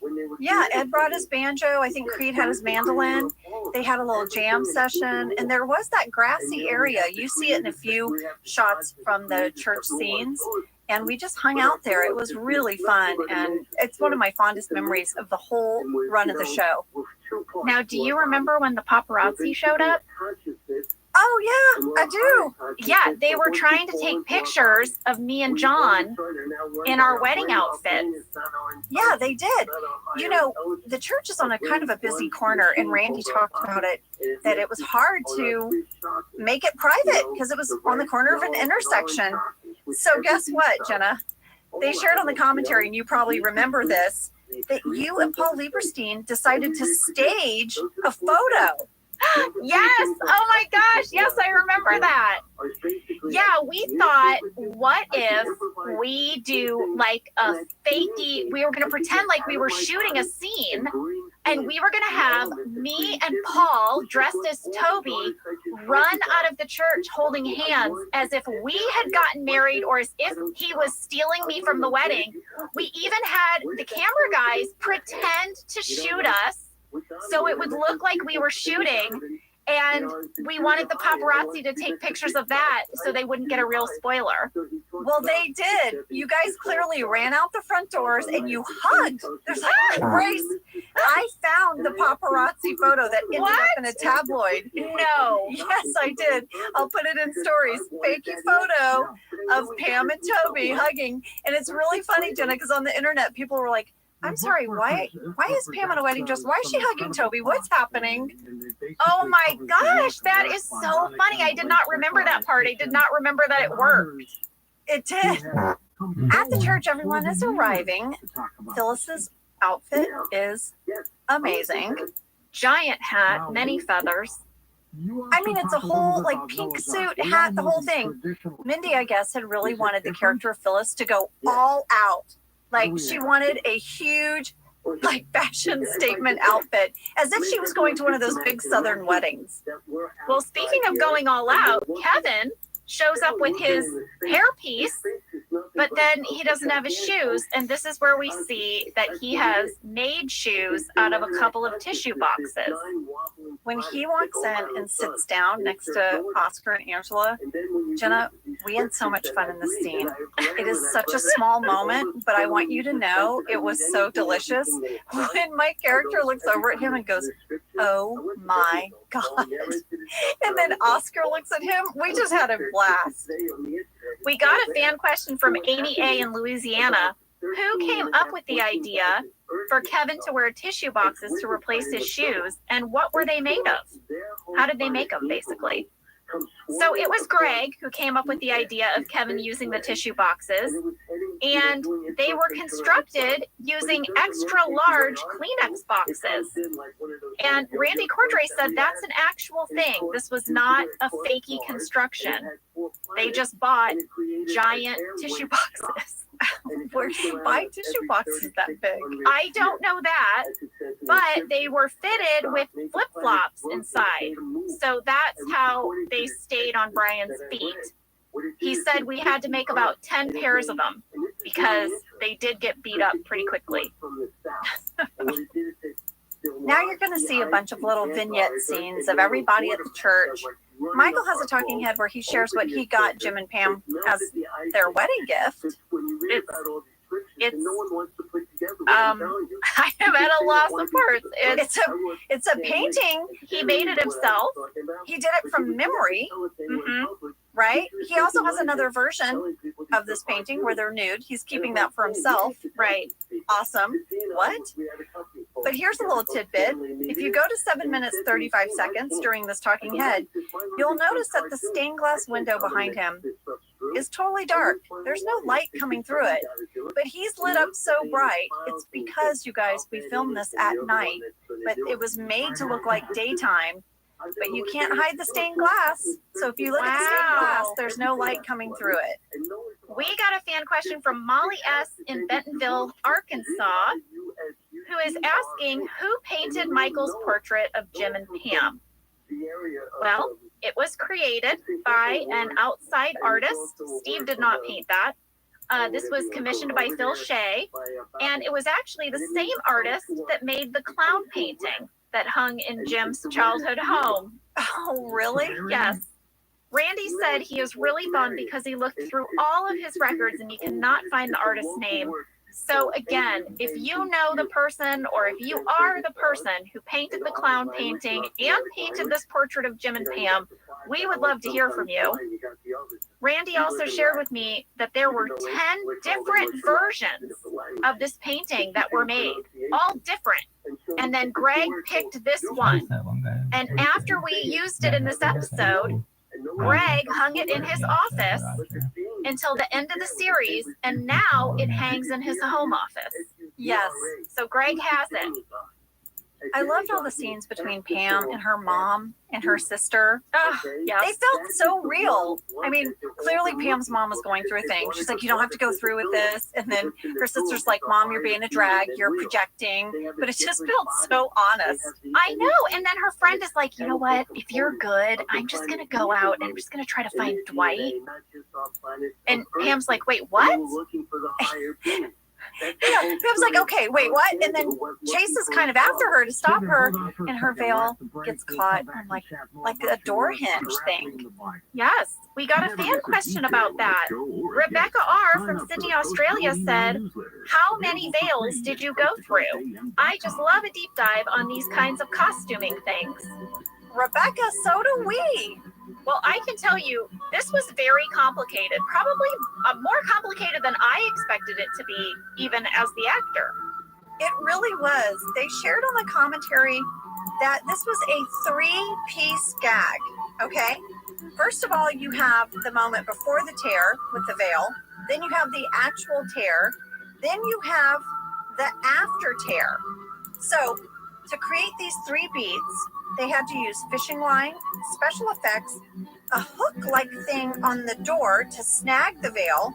It was weeks of figuring it out and timing it. Kelly Cantley, our assistant director, had to wear the veil twice as they tested it out. And they said, Jenna, they were really thankful because you really sold it. You really played out that your head was sort of tugged in a different direction as you were moving the other way. Yeah, it was crazy. We filmed the whole scene and I didn't tear my veil at all. And then they actually connected me to the thing, the fishing line and the hook. So I'm connected to it, but I'm pretending like I'm not. And then they sort of pull the thing and I pull my head.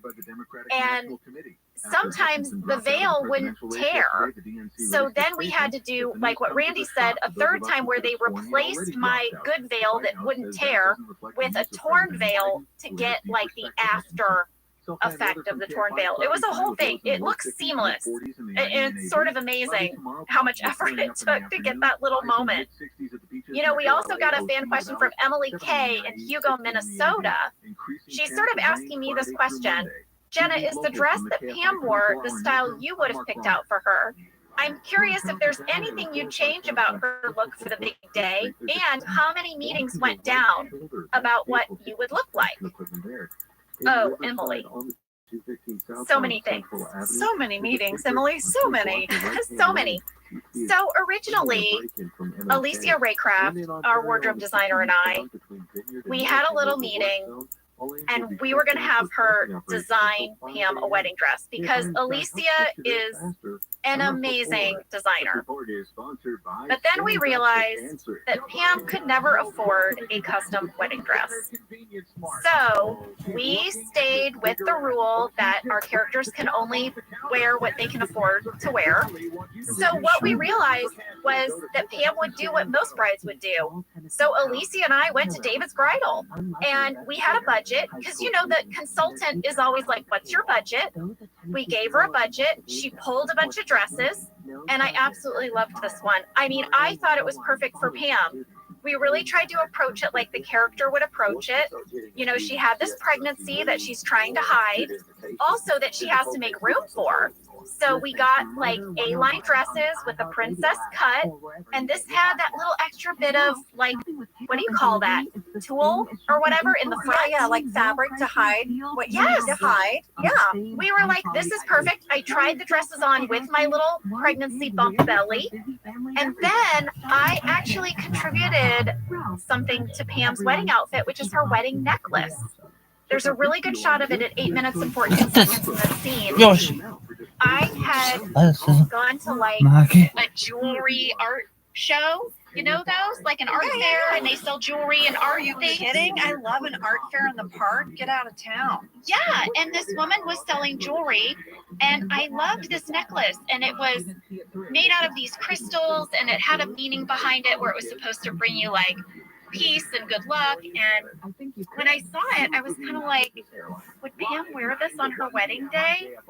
And so I brought it into Alicia, and she approved it. And I love this so much. It, and then we bought 2 every day. necklaces, Audience. Yeah, great. Because, you know, we always have to have a double. So, yeah, that's the story behind You're Pam's so wedding dress. cool. Well, I think we should take a break. Because Every day. Jim and Pam are going to run off. I know. It's true. And we'll have a lot to say about that.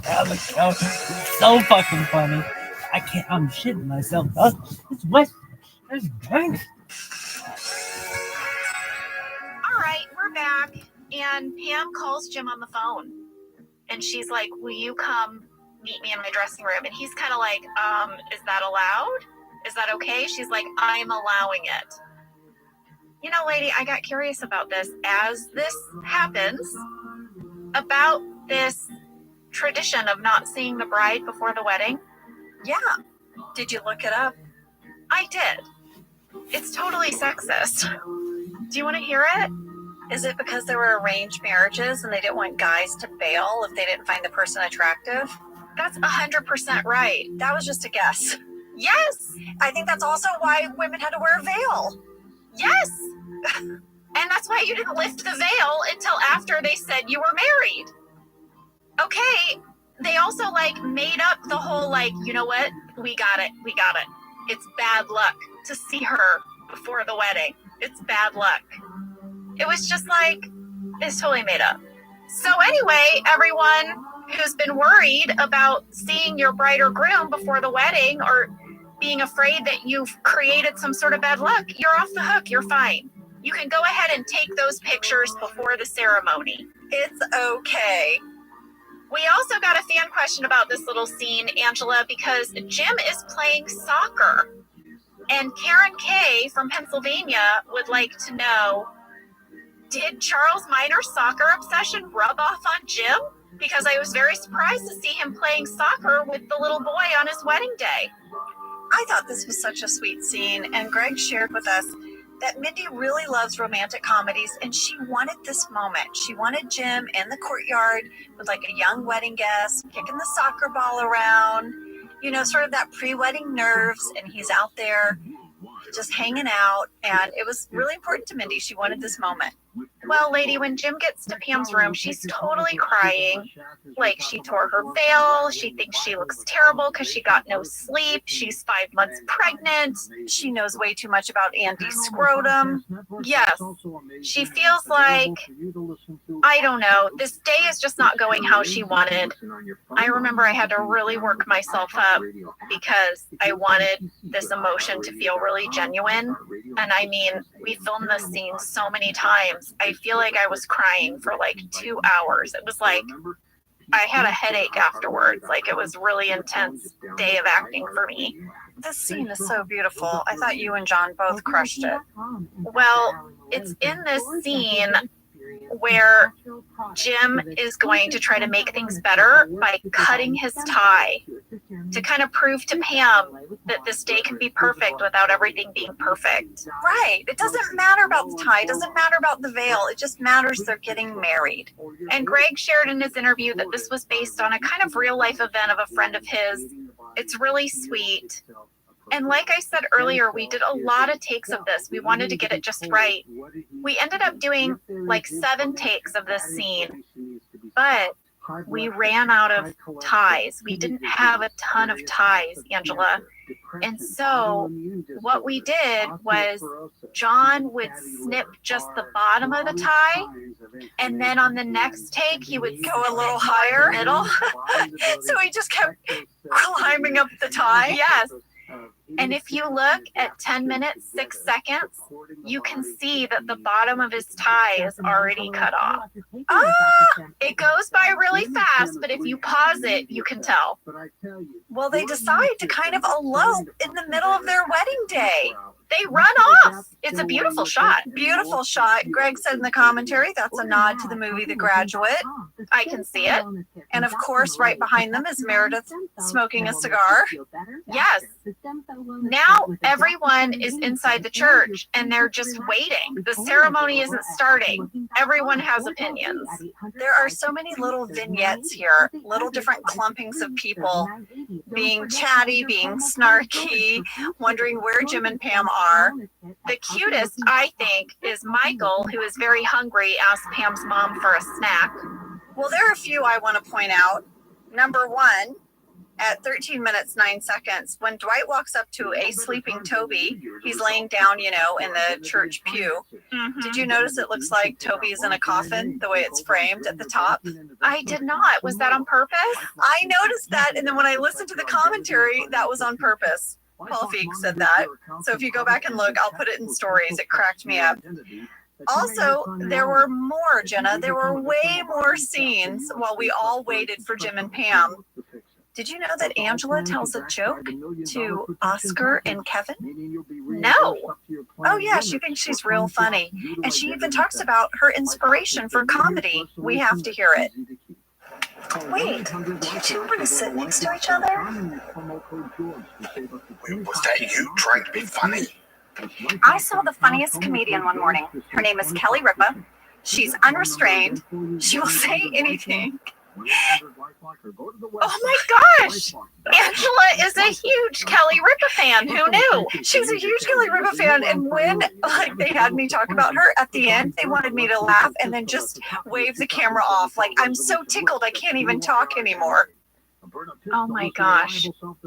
I love that. I completely forgot that I had done that talking head. Well, Pam and Jim are just going to arrive back at the church. They're blissful. Pam's veil is nowhere to be found. Her hair is up now. We're going to start the wedding processional.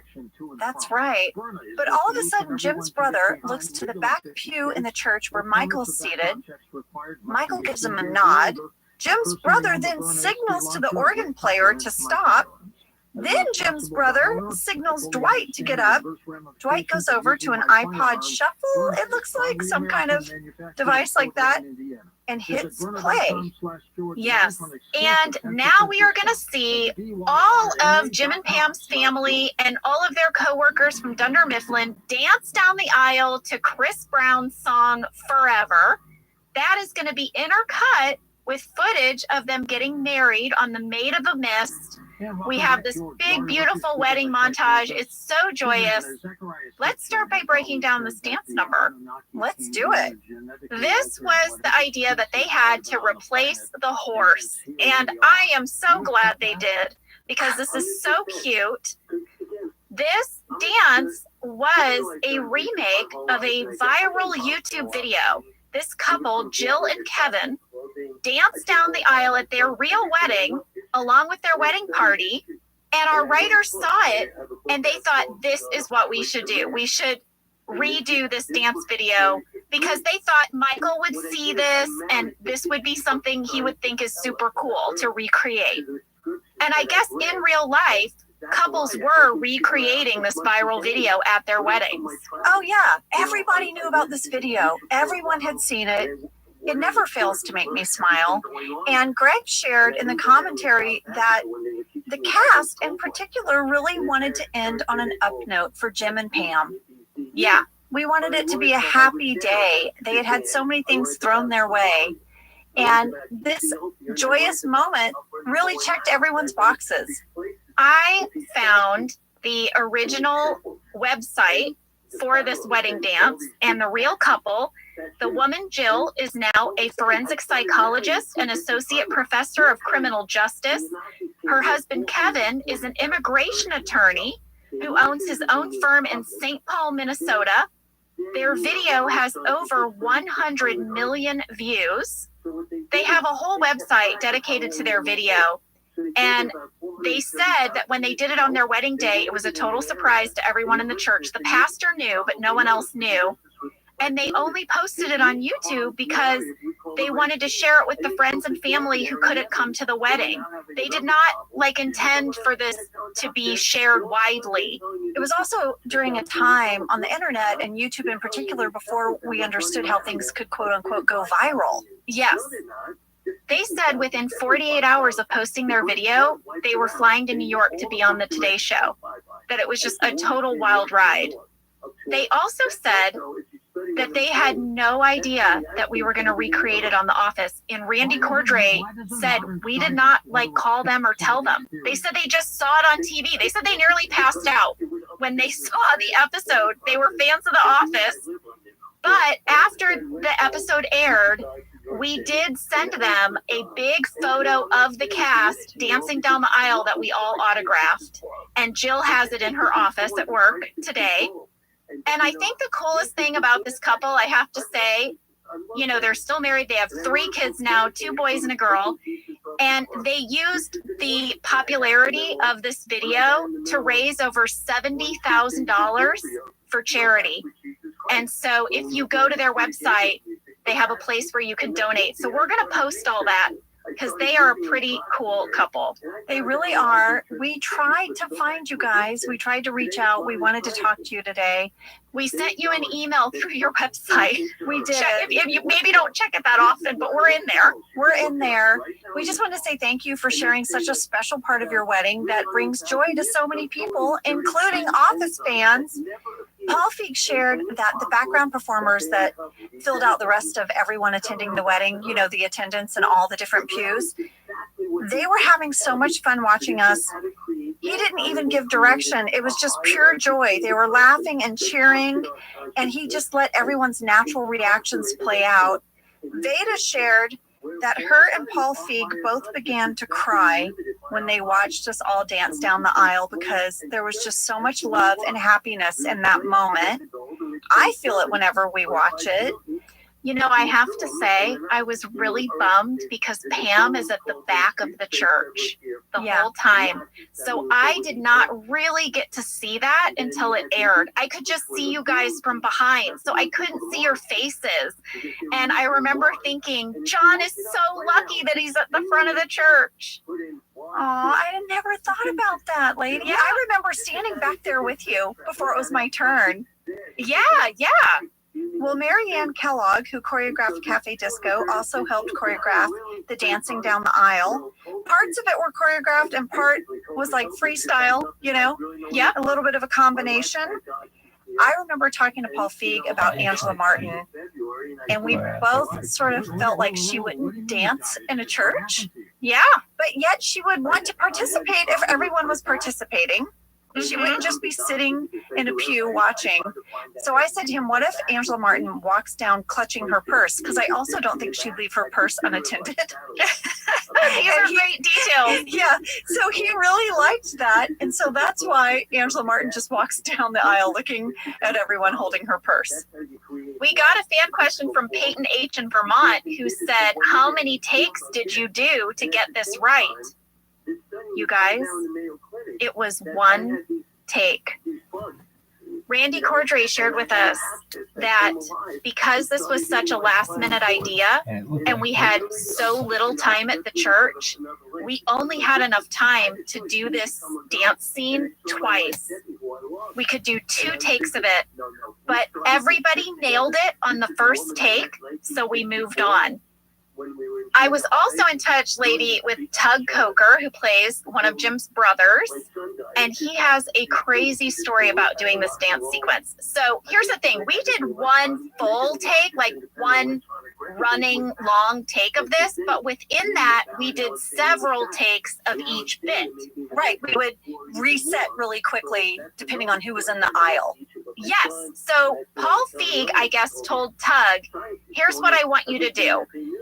I want you to dance down the aisle, and then once you're off camera, run around the back outside of the church, through the courtyard, back to the front of the church, and go down the aisle again. That's right. We had to do that, you guys. As soon as we did our individual pass, then we had to run back so we could do the group pass.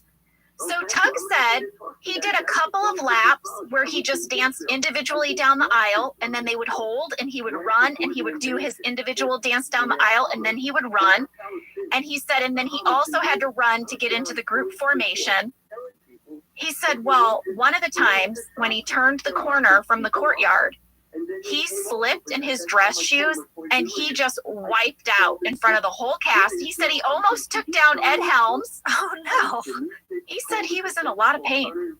He went to the doctor and found out he had badly sprained his wrist. He had to get a splint after we wrapped the episode. He must have been really hurting. Yes. He said he fell and he did that thing, you know, like where you're like, I'm fine. I'll just continue dancing down the aisle. But like as soon as the take was over, he like went to the doctor and he was really hurt. So when we got back in touch, he was like, Jenna, when you get to the Niagara episode, I've got a story. You gotta hear this story. And listen, lady, Tug wasn't the only person who wanted to tell us a story about dancing down the aisle at a wedding. We also got some fan mail from Kate S. in Virginia. Here is what she said. I have been waiting for this episode to tell you ladies this great story. I was a bridesmaid in a wedding where the bride wanted us to dance into the reception like the office crew danced down the aisle at Jim and Pam's wedding. The other bridesmaids were not really into it, but being the office lover I am, I knew this was my moment to shine. I started by walking like Phyllis. Then I broke into Oscar's pivot. Then I wanted to do the infamous Dwight kick, but my foot slipped and I fell immediately forward. My face broke my fall. Oh no! She said I was so embarrassed I jumped right up, ran to the dance floor behind everyone, and as soon as the bride and groom came out, I ran to the bathroom because my face was covered in blood and I was missing my front tooth. Oh my gosh! But she said it was all for the love of the office. Oh my gosh. Kate, you waited so long to send us that piece of mail. I just had to read it. I am so sorry. But thank you. Thank you for sharing with us. Jenna, I feel like Kate needs an office lady's coffee mug. I mean, she lost her tooth. Yes. We have to send Kate a mug. Kate, we're sending you a mug. Thank you for your love of the office. Big hugs. Well, while all of this dancing is happening at the church, they cut back and forth between the church and Jim and Pam getting married on Maid of the Mist. It just makes the whole moment that much more special. I loved it. I know. Lady, let me tell you now about the Maid of the Mist. We kind of covered this a little bit with Greg, which is that we could only rent out the front of the boat. The rest of the boat was filled with paying customers. The other thing was that we were in no way allowed to change the course of the boat or the length of the boat ride. So before we went out, Randy and Randall and Paul Feig had all scouted this boat trip. They rowed the boat over and over again to see exactly when they wanted Jim and Pam to exchange vows, to have the falls in the background, how long we had before the boat would turn, everything. They sort of estimated that to cover it all, we would have to take 8 boat trips. So they also realized that depending on the time of day, there would be spray coming off the falls. Like some times of day or depending on the wind, you got more spray. So when you get on the boat, everybody wears those like blue parkas. They give them to you with your ticket. Right. Like the ones you get at Disneyland. Exactly. When it's raining, everyone has their poncho on. Exactly.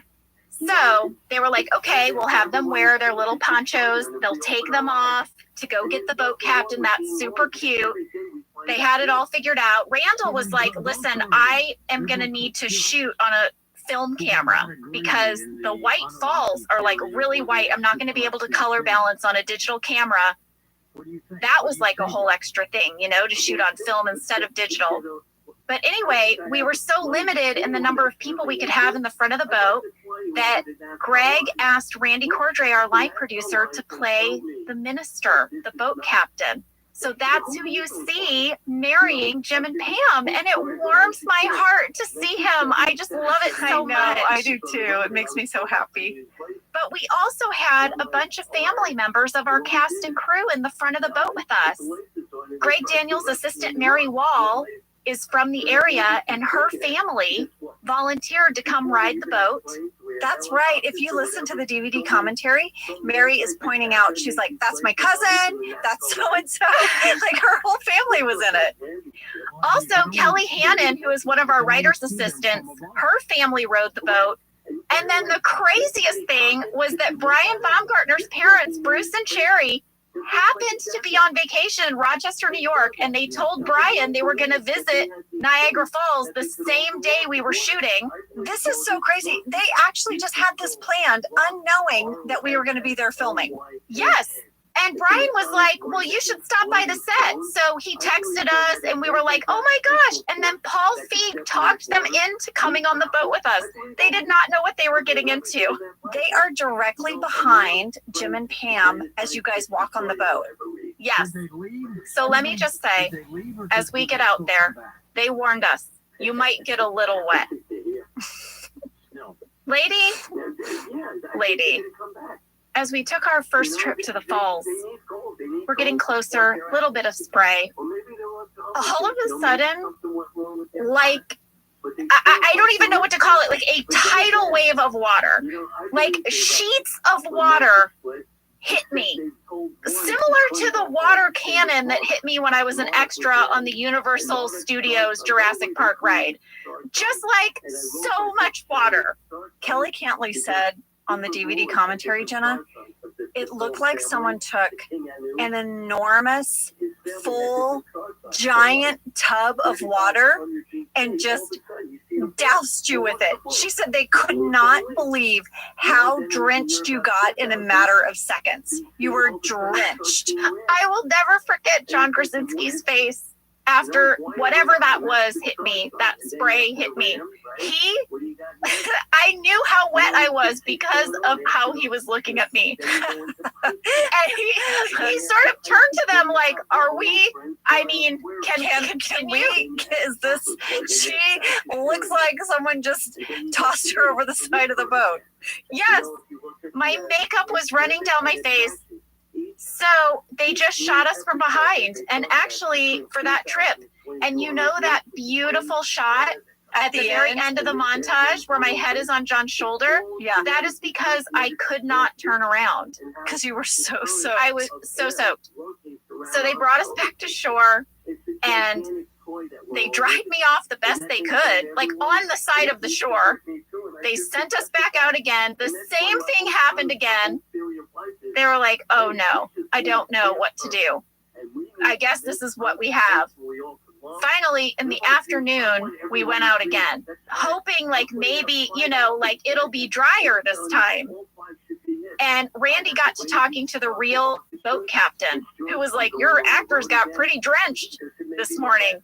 And Randy was like, yes, but we were told that you cannot change course at all.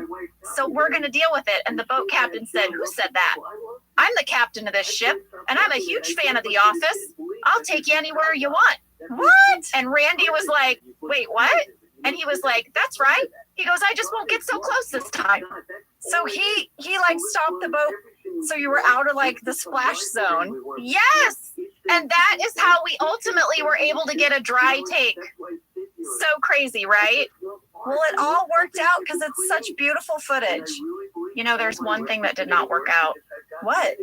We got a fan question from April End in South Bend, Indiana, who noticed, what's with the cheek kiss after the Maid of the Mist ceremony? Did you notice that on Maid of the Mist, John kisses me on my cheek and not my lips? Yeah, I do. And I was like, why don't Jim and Pam want to kiss? What's happening? I will tell you, John Krasinski had a terrible flu. Like, truly, you guys, he was running a fever. Like, he showed up in hair and makeup that morning, and he was like, you know how, like, you're all clammy and glassy-eyed when you're really sick? That was John. He was having a hard time keeping food down. Oh, my gosh. And I'm sure you guys were like, we only have one day here. What do? You have to rally. We had to shoot it. First of all, to John's credit, you would never know he was sick. He was so amazing. He was such a trooper, but he was really, really worried about giving me his flu. And he was kind of like, I am not going to kiss her on the lips and give her this flu. That is terrible. I won't do it. And I'm sure you were like, thank you. I was like, okay, but we didn't know, like, what are we going to do? So in editing, Claire had the idea that she would cut from the kind of fakey cheek kiss to a really good real kiss back at the church ceremony. And we just kind of hoped no one would notice. It's true though, because everyone is waiting for that magical kiss after they say I do. Yeah. And the church one is such a good one. This all leads to this beautiful talking head by Jim. Greg shared with us that he assigned the talking head to Danny Chun. It's so lovely. I think we should hear it. I bought those boat tickets the day I saw that YouTube video. I knew we needed a backup plan. The boat was actually plan C. The church was plan B. And plan A was marrying her a long, long time ago. Pretty much the day I met her.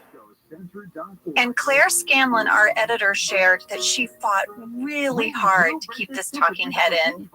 And she shared maybe if it would have been one of the guys, it might have gotten cut because everyone did think the wedding ended on such a high note. But she just loved this talking head. And I think it's so great that it stayed in. I get goosebumps every time. I just absolutely love it. And once again, our writers did that amazing thing they do where you go from this incredibly sweet moment to Kevin putting his feet in the ice machine at the hotel. And then to Michael and Pam's mom sneaking into a hotel room together. Yes! What? And that is how Niagara ends, you guys. Ah, wow, what fun rewatching this episode. Thank you once again to Greg Daniels. Thank you, Tug Coker, for your wonderful stories. Yes, and as always, Randy Cordray, oh my goodness, thank you for all the details you shared with us. And Joya Balfour for hooking us up with Jim and Pam's amazing wedding website.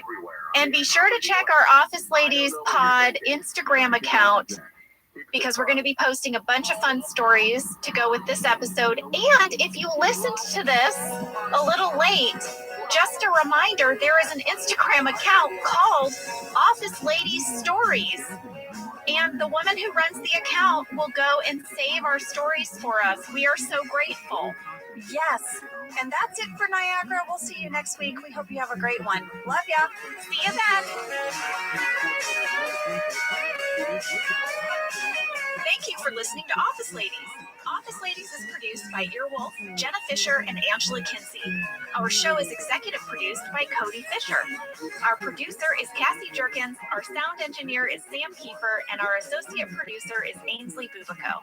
Our theme song is Rubber Tree by Creed Bratton. For ad-free versions of Office Ladies, go to StitcherPremium.com. For a free 1-month trial of Stitcher Premium, use code OFFICE.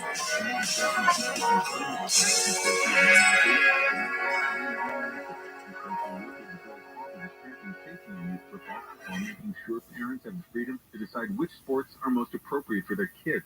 Most people give up on their resolutions by mid-January. Walmart Plus can help save yours this year by saving you time and money. Walmart Plus is the membership with benefits like gas discounts, video streaming, plus so much more. Is your resolution to simplify your life? With free delivery, Walmart Plus makes ordering what you need online a no-brainer. Join now. New members get $50 in Walmart cash to get what they need to help save their resolution. Terms apply. See walmart.com/plus for details.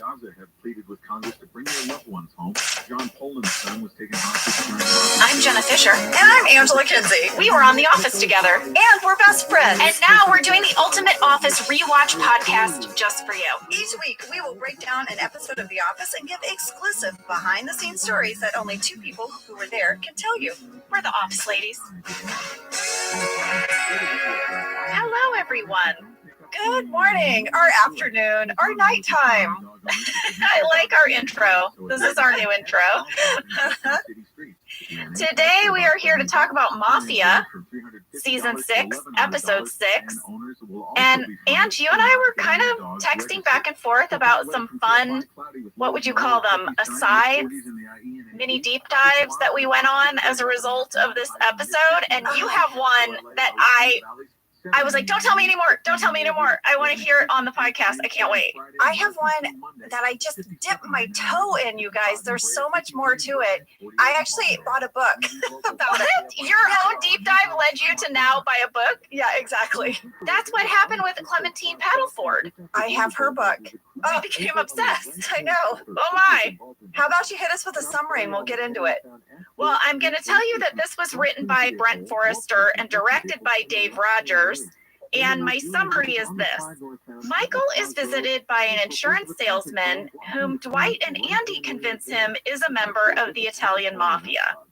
Michael then feels pressured to purchase a very expensive insurance package that he does not need. Meanwhile, Kevin takes over Jim's office because Jim and Pam are on their honeymoon. In Puerto Rico. Yes. But everyone keeps calling them. We'll get to it. Yes, they do. And Kevin accidentally cancels their credit cards. Amazing. All right, fast fact number 1. I reached out to Brent Forrester. We always love to hear from Brent. Oh, Brent is so fun. Like I said, he wrote this episode, and he was very interested in discussing the tone of this episode, which he pointed out is a little different. Here's what he had to say. I wrote the Office episode called Mafia, considered now a minor comedy classic, but it was controversial at the time of shooting. Why? Because what makes The Office great is this tone of naturalism, realism, groundedness, and this episode pushed in the opposite direction tonally. The whole premise is farcical. Michael Scott believes an Italian-American insurance agent is a mafioso. That's farce. Then we added Ed Helms dressed as a mechanic in order to justify bringing a wrench into a restaurant. Things got tense on set between the guys behind the camera, the director Dave Rogers, and me. And the guys in front of the camera, Steve Carell, Wayne Wilson, and Ed Helms, who had to play this material as real. Very, very challenging. So I remember this tension. The guys in general did not love when we pushed into farce. There was always a lot of pushback from all of us in the cast. We just loved that early season realism more than anything. Well, you know, Jenna, I know some of the bigger storylines, and particularly with Dwight, would crack us up, right? Like we could get on board with some of the big storylines. But when the whole entire storyline was so absurd, that's when it was harder, I think, for us, because we needed the balance of like the smaller, like just like run-of-the-mill daily work life mixed in with something crazy. But this was kind of just crazy start to finish. It's funny because in this rewatch, I have loved these farcical storylines. I mean, remember when those guys all put on fake mustaches and they went to Utica to steal the industrial copier? Yes, I was cracking up. I mean, I also feel like if you go all the way back to the injury and Michael grilling his foot on a George Foreman grill, I mean, I don't know if that's necessarily farce, but that's definitely very broad. Yeah, I just think the difference for this one is it was the whole entire storyline. Oh, your cat is here. Hi, Sunny cat. Sunny is just Wait, I wish I could take a picture. Zoom. I wish I could take a picture of this. This is so cute. Jenna's cat is like Hey, the whole Sunny, screen. how are you? How are just- you? On the microphone. He's just come for a visit. What is so funny is I just saw his tail go through your plant around the corner, and then there he was. So I know. cute. This is our life right now, you guys, with like the minimum occupancy in studio is I'm here and Jenna's in her closet. With my cat. With He your sits cat. in my office most of the day with me, so he wanted to say hi. But yeah, I mean, you're right. It was more of a side storyline, but the injury was like, that was, you know, he's asking Pam to rub butter on his foot. I don't know. I have to say, in the rewatch, I love these storylines. And by the way, I'm also noticing that it's coming on the heels of what Jen Salata was saying last week about how her storyline in the promotion was so dramatic. And it really goes to show like how much influence an individual writer and their script can have on the tone of an episode. Oh, 100%. And also the characters they write for. Yes. All right. Well, speaking of storylines, my fast fact number 2 is all about a deleted storyline in this episode, which, by the way, this deleted storyline would still show up in the episode description on Netflix. It's still there on iTunes as well. You're kidding, because it's not in it at all. Not in it at all. I was surprised, Jenna, when I watched the deleted scenes. It's the whole entire runner of the deleted scenes. It was a big storyline. Let me tell you what it is, because, oh, I had a reaction. Yeah, you did. Sure. Erin was supposed to be cleaning Pam's watercolor, her famous watercolor that Michael bought from her art show. She sprays the glass with this cleaner, and then Crete kind of distracts her by chatting her up, and the spray seeps under the glass, and the watercolor is ruined. Yeah. Erin destroys Pam's watercolor while she's on her honeymoon, was the storyline. If you watch the deleted scenes, you watch it melt. Like all the colors like slide down to the bottom of the frame. And I literally went, I forgot it was in the story at one point. And then there's another deleted scene where she asks Kelly to help her fix it. And Kelly's like, oh yeah, I can do watercolor. But what Kelly does is she like adds a rainbow and a sunshine, but the painting is still totally melty. And then in the end, Erin calls Pam on her honeymoon and says she ruined it. And Pam has this line where she says, you know what? I will be mad at you about ruining my painting when I get back. Stop calling me. Tell people to stop calling us. Mm-hmm. There was a scene that led up before she ruined your painting. I'm going to save it. I'm going to share it when it would have happened in the episode, okay? Okay. That sort of set up why she even started cleaning it in the first place. Oh, okay. Yeah. But I think it will make more sense if I bring it up where it would have occurred. I like it. After we read the script in our table read, which is the week before we're meant to shoot it, like as soon as I started reading it, I got hot inside, you know, like you heat up, and I could barely focus on the rest of the table read. You had a physical reaction. I did. You like flushed, like your cheeks were red. Yes. I waited till after the table read, everybody left, and this was unusual. I did not normally stay after a table read and like give my feelings. No. In fact, we usually had to scooch out because we had to go to hair and makeup to get back to set. Yeah, to go back to shoot. But I was like, listen, you cannot destroy Pam's painting. You can't do it. It's the heartbeat of the show. It's on the wall. It's her relationship with Michael. It's hope. It's so many things. Like, you don't understand. Like, you can't make this a gag. And Paul Lieberstein was like, I think it's funny. What are you talking about? And it was a battle. I was like, no, you don't understand. Like, you cannot do it. And I called Greg. I like made my case to anyone who would listen. They shot it anyway. They were like, I'm sorry, it's staying in. We really like this gag. We think it's great. Oh, we like it. So wrong. They were so wrong.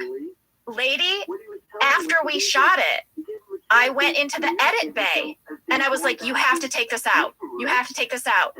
I appealed to Dave Rogers. I appealed to Brent Forrester. Like, I would not shut up about it. Finally, in the end, they took it out.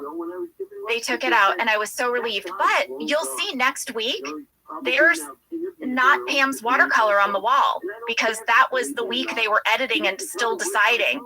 So if you look, Pam's watercolor is missing for a couple of episodes, and we just sneakily put it back on the wall without saying anything. Oh my gosh, so for those episodes, there's no painting because you were still pleading your case. Yes, but I would not give up. And then, I mean, listen, the whole series ends on Pam's watercolor. I know, and I couldn't imagine it ending any other way. I mean, that made me bawl my eyes out. I know, and you better believe that I marched right up to Paul Lieberstein when I read that ending of the finale, and I was like, Paul, do you see now why Aaron couldn't destroy the watercolor? Do you see? You held on to that for years. Yes.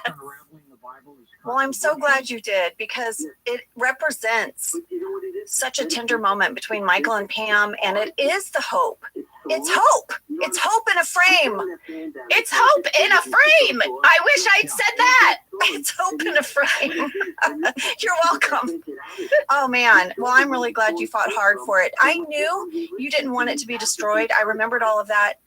I did not remember how hard you had to fight for it. Yeah. I mean, there were two things in the series that I fought hard for. I would consistently fight that there be no infidelity in Jim and Pam's relationship.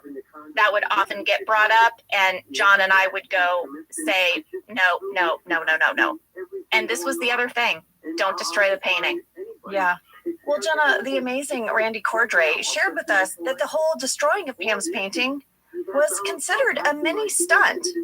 Oh, here's how they had to do it. Our special effects coordinator, Mike Thompson, created what the special effects folks call an A-B reaction. It's where two different substances are inert and non-reactive until mixed together. Oh, I remember that from chemistry class. I was going to say, you didn't know we were going to have a little bit of science today. The A substance was pre-applied over the watercolor. It dried clear and was not visible. The B substance, a reactive, also clear liquid, was what Aaron sprayed. There were minute openings in the top of the frame to allow the B liquid to run inside the glass. And when the B chemical reacted with the A, it changed the colors and achieved the desired result of the gag, which was the watercolors melting. He even sent us a video of their practice run, which we can put in stories. Oh, then so people can see the melting of the watercolor. Yes. Wow. But I thought that was so interesting. Look what all they had to do to make this moment happen. I mean, ultimately, I'm glad it did make it in the show, right? But yeah, pretty cool to see what all they had to do. Gosh, it's sort of like a very mini version of everything Randy was doing to get a horse to go over Niagara Falls. Oh, no. You know, like, how do I make this happen? And then, oh, we actually cut it out of the episode. Right. All right. Well, fast fact number 3, we have a very big guest star this week. Mike Starr as Angelo Grotti. You guys might remember him from Dumb and Dumber. He had a scene-stealing role. Oh, yeah. He has been on Chicago Fire, The Young and the Restless, Ed. He was so great. He was the nicest man. So nice. And he's just been in everything, you guys. Everything. He's a total pro. I found this interview he did, and it was so cool. He grew up in Queens, in Flushing, right near Shea Stadium, which is by where the Mets play. But in the interview, he said he was a Giants fan. He's married and has 2 kids. His wife is a surgeon, and he kept his family in New York, and he would travel to be an actor. He just got bit by the acting bug and created this life as a working actor, but also raising his family on the East Coast. And he said he just goes where the work takes him. And I don't know, it just sounded so cool. Again, another example of how lucky we were as a show to get these amazing amazing actors. Well, that's all I got, lady. Well, I have something from my Kinsey Digital Clutter. Oh, these are my favorite segments. I'm telling you, I think I need a sting that's like, Angela's Digital Clutter. Because I have so much. We do need a digital clutter sting, I agree. Here's what I got. We filmed this in September of 2009, so I went digging in my digital clutter, and I found an email I wrote from set while we were filming this episode. Oh. I sent it to two of my friends, and this is what it said. Hey guys, so I'm in the background of a bunch of scenes today, so get ready for random emails with ridiculous links. And then I attached a link of like animals doing crazy things. Okay, right? Animals being silly. One of my friends was at work when she received this, and she responded and said, "Sorry, Ange, but work is super busy here today. Can you please forward all the funny emails to my personal account instead so I can check them later? Thanks." Oh, I was pretending to be at work, but just surfing the internet, blasting one of my friends who was really at work. And she was like, can you stop? Oh my gosh, that's so funny. It made me laugh. There you go. That's a little something from my digital clutter for the week we filmed Mafia. I mean, I feel like this could be a new segment on the podcast. I'd be willing to turn Fast Fact number 3 into Angela's digital clutter every week. These are wonderful. I don't know if it's always going to come through, but well, that's part of the appeal. Will it pay off or won't it? We'll see. We should try. All right, I'm assigning that to you next week. Fast Fact number 3 is Angela's digital clutter. Okay. That might be because I already started prepping it and I don't have a Fast Fact 3 yet. Oh, I see how it is. Shit. All right, why don't we take a break and then we'll come back and break down this episode. Awesome.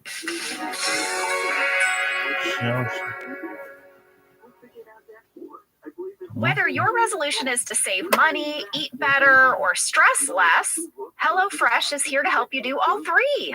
Yes, you guys, I love HelloFresh. Jen and I both love it. You know why we love it. And guess what I made the other night? What? It was so delicious. I made their pub-style shepherd's pie. I've made it. Yes, it's so good. White cheddar and the thyme mashed potatoes. I know it very well. It's a family favorite. Well, you know, Josh normally makes dinner, so this was my turn, and I made this, and he loved it, and I was so happy. I was like, I made a shepherd's pie. I'd never made one before. It's so good.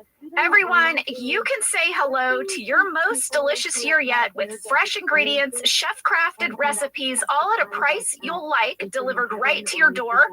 Go to hellofresh.com/officeladiesfree and use code officeladiesfree for free breakfast for life. One breakfast item per box while subscription is active. That's free breakfast for life at hellofresh.com/officeladiesfree with code officeladiesfree. HelloFresh, America's #1 meal kit.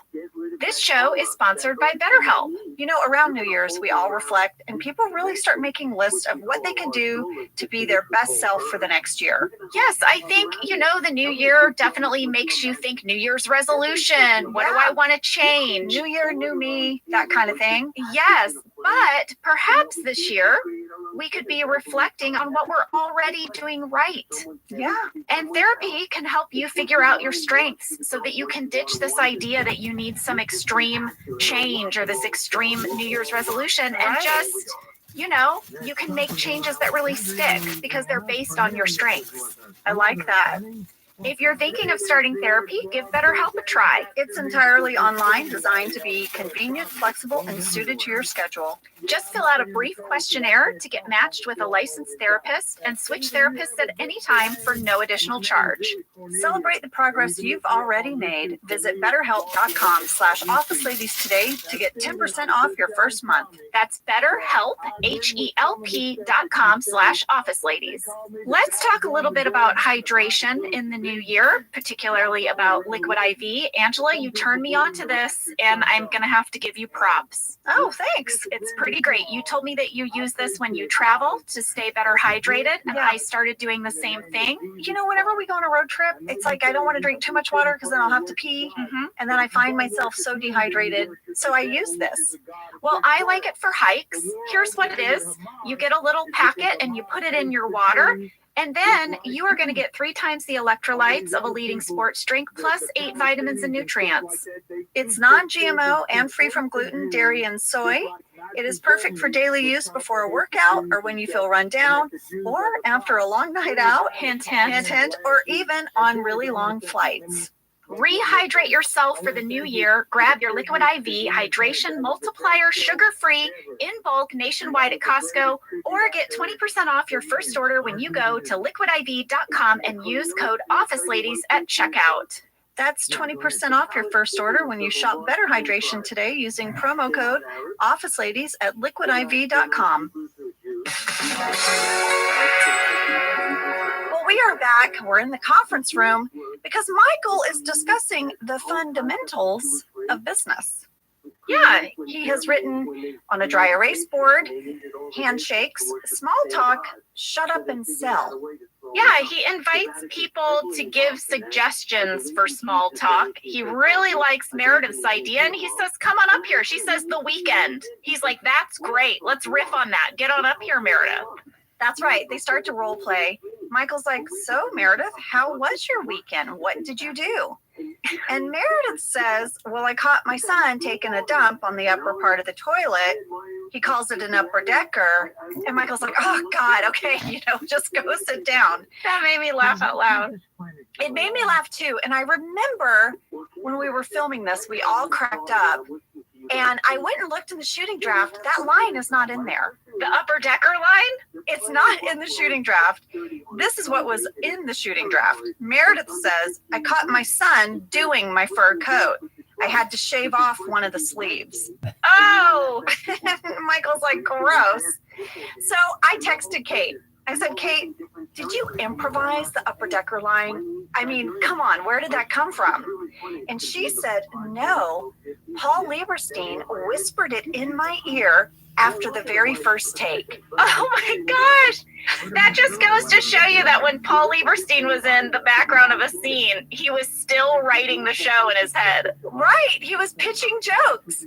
And the rest of us had no idea what he whispered in our ear. So when she said it, we all heard it for the first time. Oh, brilliant! They would do that to us, you guys, and it would send us all into fits of giggles because we were ready and prepared for the crazy line about the fur coat, right? Right. And then all of a sudden we get hit with the upper decker. I want to point out that at 49 seconds, you'll get a real good shot of the fact that Kate is wearing that Nanette Lepore vest again. This is the 3rd time now. Jenna, I noticed that too. The woman loves that sweater vest.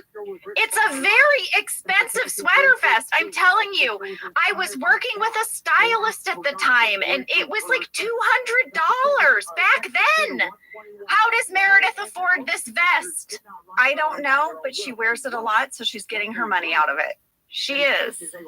Well, the role play doesn't work. And Michael's so frustrated. He's like, God, I could fill a book with the stuff you guys don't know about business. And Ryan's like, go write it. Write a book. Yeah. So Michael immediately goes into his office. He starts dictating his book, The Fundamentals of Business by Michael Scott, 1 billion sold, more than the Bible. Chapter 1, The Businessman. And then he stops talking. Yeah. I got curious, as happens. I was like, how many copies of the Bible have been sold? I would think a lot. Yeah, well, I'll tell you what, it's so many that even if Michael's book, The Fundamentals of Business by Michael Scott, sold 1 billion copies, it would not be more than the Bible. The Guinness Book of World Records estimates that more than 5 billion copies of the Bible have been sold. The Quran has sold approximately 800 million copies, and the Book of Mormon has sold around 120 million copies. They used, I guess, historical records and a variety of other sources to get those numbers. But I couldn't stop there, Angela. I had to know more. What else is there to know? So the top selling books in general are religious texts. But I needed to know, what is just the top selling fiction book? Okay. What is it? It is Don Quixote by Cervantes, and it was published in 1605. It has sold approximately 500 million copies, and it has been translated into 145 languages. I had to read Don Quixote, by the way, in my college Spanish class. Oh, well, you are one of the 500 million copies sold. I am. But you know what else is up there, lady? What? Another one you've contributed to. What? Lord of the Rings. Oh! Yeah. I believe it. Yeah. People love stories about a journey. I guess they do. It's true. Well, I have something to share about this scene. What is it? I was very curious what was in the shooting draft about Michael's book, if there was more. Oh, because he just pauses and looks off into the distance, right? And then it cuts away. And I was like, was there more? Here's how this moment read in the shooting draft. Michael, is talking into the recorder. Yeah. He says, The Fundamentals of Business by Michael Scott. There is a long beat. Chapter 1. The murderer walked into the garden worriedly, not happily. It was the happiest day of his life. He was going to space. Long beat. Chapter 2. That made me laugh. I'm sure they did a whole bunch of alts, right? I bet there was a bunch of candy bags for this one, but that's what was in the shooting draft. Well, now we're going to get into the meat of this episode. Michael arrives to work, and there's a man sitting on the reception couch waiting to see him. Aaron has allowed this. Michael's not pleased. Michael is so bummed. He's like, you have to protect my creative space. Yeah, I mean, she was like, well, I thought this could be part of your creative space. And he's like, just push creative space to the afternoon. What did I have? And she's like, free play. He's like, push free play to tomorrow. What is his schedule? I don't know. Well, this insurance salesman, Mr. Grotti, begins a presentation. Michael's so bored. He has a talking head where he says there's nothing more insulting than listening to a bad salesman. It's like a good basketball player listening to a bad basketball player. And right after this talking head would have been a pretty important deleted scene for the Pam watercolor fiasco. Oh! It's between Aaron, Stanley, and Meredith. It's in the kitchen. And it kind of feels like Aaron is stirring the pot a little, like she has some resentment to how long Pam has been on her honeymoon vacation. But guess who gets her back? You'll never believe it. Let's hear it. Man, doesn't it seem like Jim and Pam have been gone forever? Who gives a crap?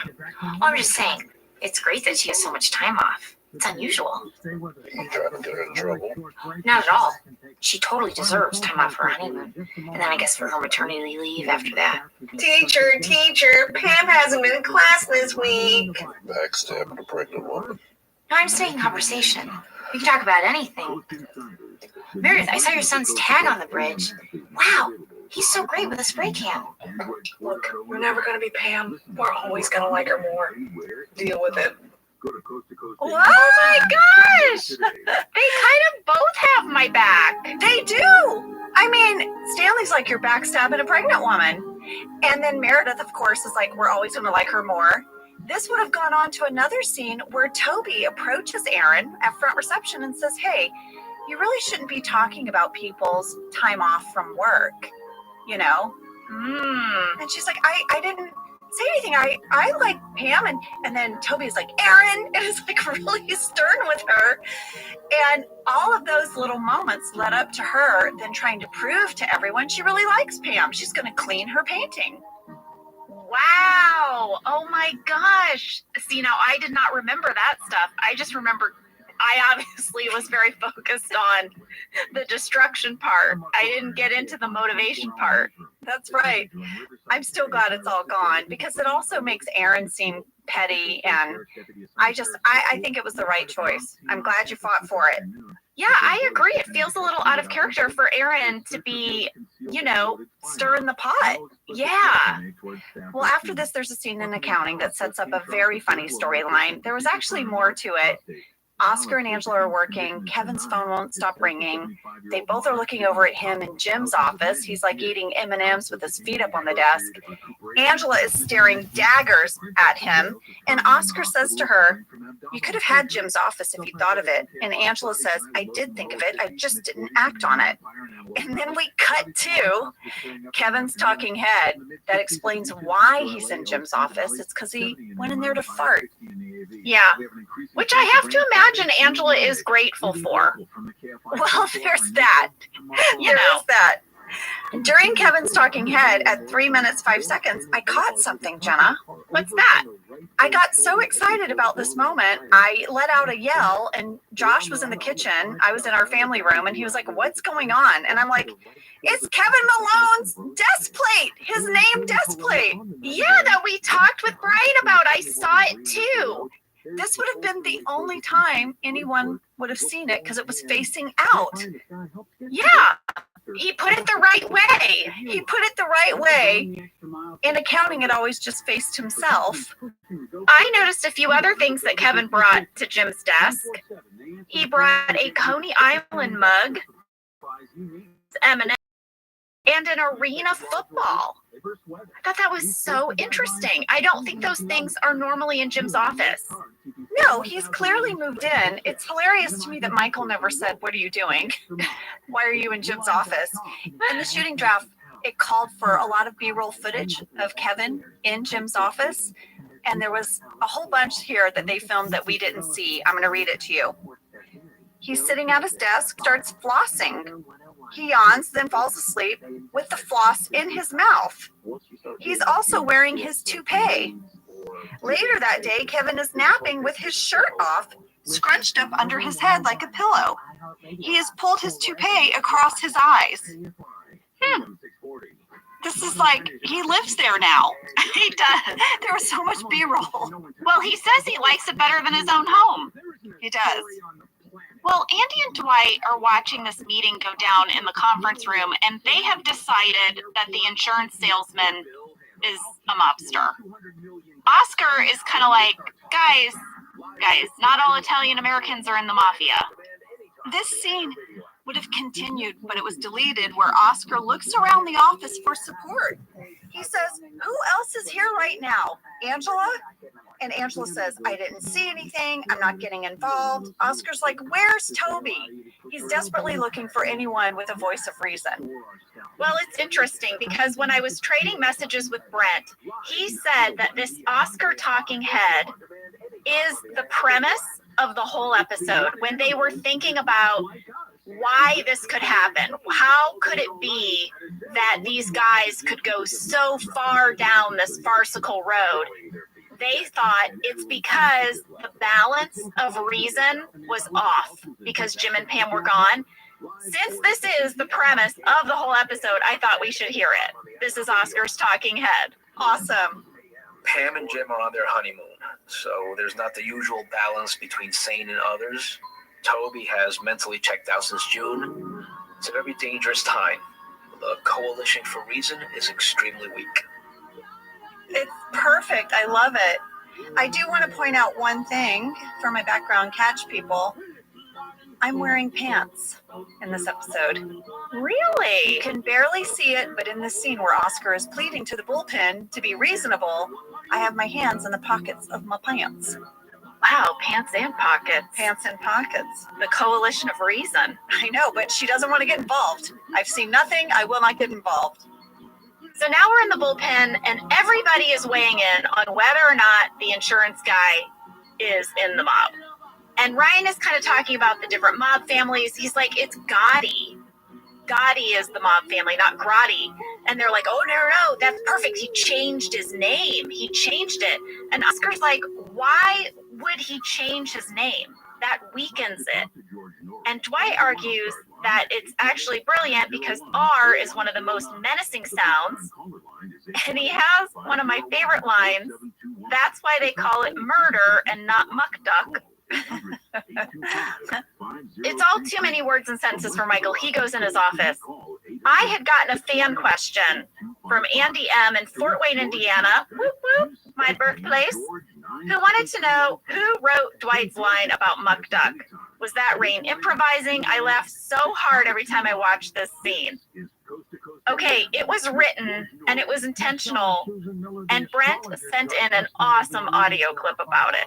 Take a listen. Someone asked about the punchline. It's murder, not muck duck. That is a word nerd joke. Some of you word nerds may know that in the 1800s, writers had this philosophy that some letters were more powerful than others. The letter R was considered horrifying, which is why Edgar Allan Poe has his Raven saying nevermore. So many R's in it, it's so horrifying.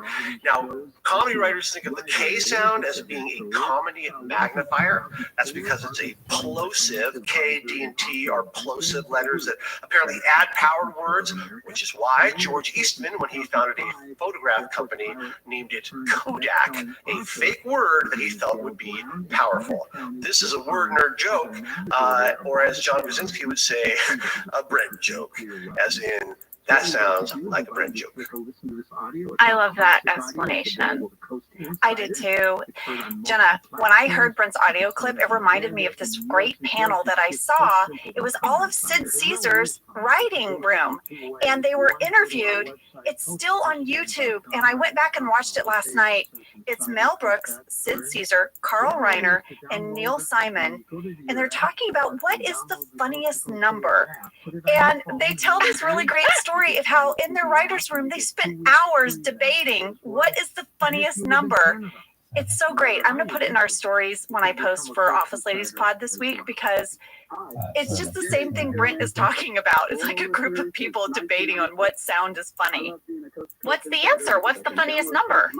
Well, they had a debate about it.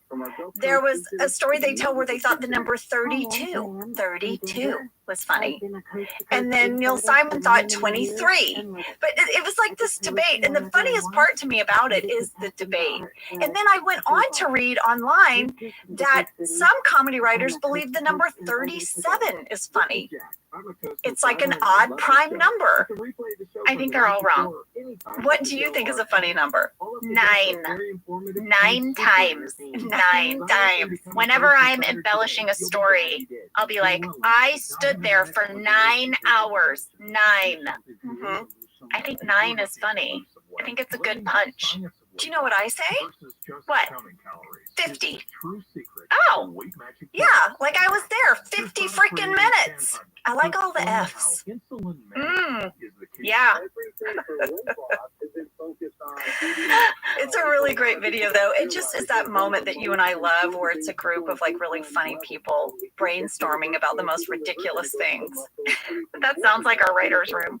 You know, this whole episode, I couldn't stop thinking about, was there a local mafia in Scranton? Yeah, like how realistic is this, that this guy, because I thought that too. I was like, it's Scranton. I know. So I typed into Google Scranton, Pennsylvania mafia, and this is what you texted me. You're like, I did this Google search, and I was like, say no more. Wait till tomorrow. Okay, so I'm going to share with you guys. When I Googled Scranton, Pennsylvania mafia, this is what came up. There was a northeastern Pennsylvania mafia. It was known by several different names. The Buffalino crime family, also known as the Pittston crime family, the Scranton Wilkes-Barre crime family, the northeastern Pennsylvania crime family, or the Scranton mafia. Oh! It was an Italian-American mafia crime family based in northeastern Pennsylvania, primarily in the cities of Scranton, Wilkes-Barre, and Pittston.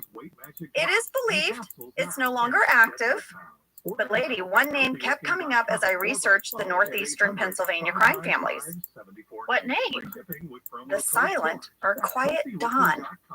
known as Russell Buffalino. I guess he really made his mark in the Italian-American mafia in the mid-20th century. He ruled the Buffalino crime family from 1959 to 1989. He was a cousin of the attorney William Buffalino, a longtime counsel for Jimmy Hoffa. Huh. Stay with me. At his most powerful, Buffalino had operations in Cuba. He was the largest supplier of ammunition to the U.S. government and had close ties with the U.S. Congress. It is rumored that he helped the CIA in their 1961 plot to assassinate Fidel Castro. Oh my gosh! I know! Listen to this. Apparently, Buffalino introduced Frank Sheeran to the leader of the International Brotherhood of Teamsters, Jimmy Hoffa. Who's Frank Sheeran? Exactly. Who was Frank Sheeran? Frank Sheeran is the guy who supposedly years later killed Hoffa. Oh! But for years they worked together. In fact, this is how his job interview went, Frank Sheeran with Jimmy Hoffa. It is documented that it was over the telephone. Hoffa was in Detroit, Frank was in Philly.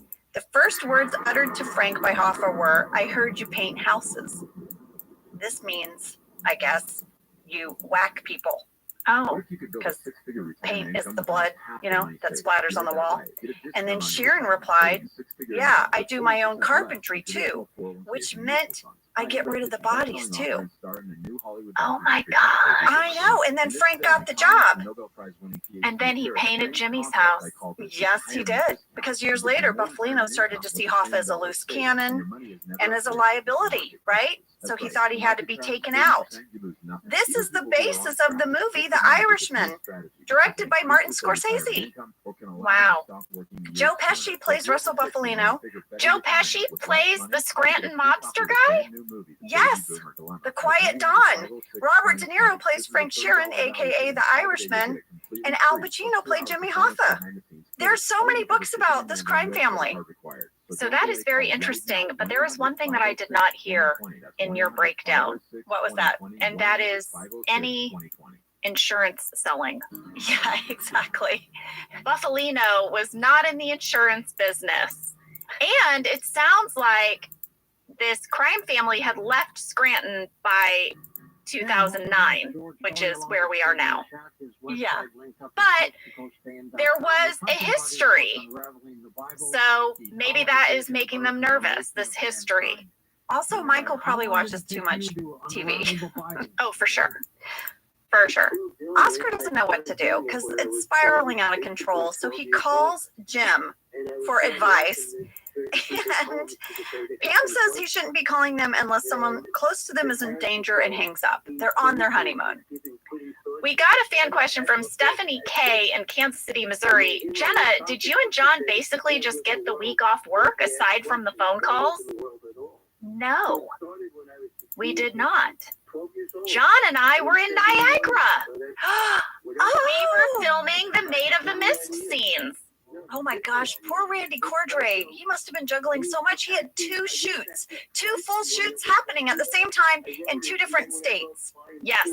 So during this week, our script supervisor, Veda, read Jim and Pam's dialogue to the actors on set. And then when John and I got back in town, we came in and we recorded the audio for our side of those conversations, with the exception of one scene, which was recorded with John there on set.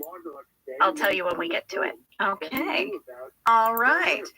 This made me think, Jenna, did you and Lee get any work phone calls on your honeymoon? No, we did not. Right? Josh and I, we didn't either. Here's how many Jim and Pam got. I broke it down per the shooting draft. Oscar, Aaron, and Kevin call Pam. Oscar and Michael call Jim. That would be 5 calls from work, but none of them were actually about real work. In one day. In one day. How many did they get the other days? I don't want to know. Michael's in his office. He's received a follow-up email from Grotti. Dwight and Andy are really in his head now because Michael kind of hones in on this one little phrase in the email and takes it to be like a threat. I actually paused and I transcribed the email that Grotti sent. You did? Yeah, because the only part that Michael reads out loud is, I feel you will regret. And they really like spiral. But let me just, for context, read you the whole email and imagine like you're Oscar reading this email, okay? Okay, you're a voice of reason reading this email. Yes, it says, Hi, Michael. It was a pleasure meeting with you to discuss our company's insurance plans this morning. I'm sorry you felt no need of any insurance coverage at this time, and I feel you will regret missing this great opportunity to be in business with Mutual of Harrisburg. Hopefully you'll reconsider and we can discuss our policies again in the near future. Sincerely, Angelo Grotti. I mean, that's boilerplate. That's just a business email. I feel like Michael could have written that same email to someone who didn't want to buy paper. I feel like you're going to regret missing out on these great prices. Right. But keep us in mind for the future. Maybe I'll check in the next time we have a big sale. Right. That's in theory that Michael uses his computer at all other than, you know, to store Post-it notes. That's right. Well, these guys decide, for whatever reason, that Michael now needs to meet with Grotti, but not alone. They'll all go, and they're going to let this guy know that Michael cannot be pushed around, he cannot be bullied, and he's not going to buy any insurance. Period. Yeah. Period. Period. Even though he's already not buying any insurance, they're going to meet with him to tell him again that he's not buying any insurance. Ridiculous. I would like to point out in this scene, Michael has the healthiest plant in the whole entire office. 7 minutes, 46 seconds. He has a massive tree. He has a tree in the corner of his office. Is this new? Have we never seen this? What's going on? I don't remember it. I was shocked when I saw it. Where did this tree come from? I don't know. By the way, my peace lily is really doing great, and it brings me so much joy. I could not be happier. I'm so glad. Truly. I'm so glad. I love plants. I know. Listen, lady, I think we should take a break because when we come back, the guys are going to have lunch with Grotti and there's so much to say. I need a snack first. Maybe I'll have some gabagool or something. All right, let's have some gabagool. We'll be back.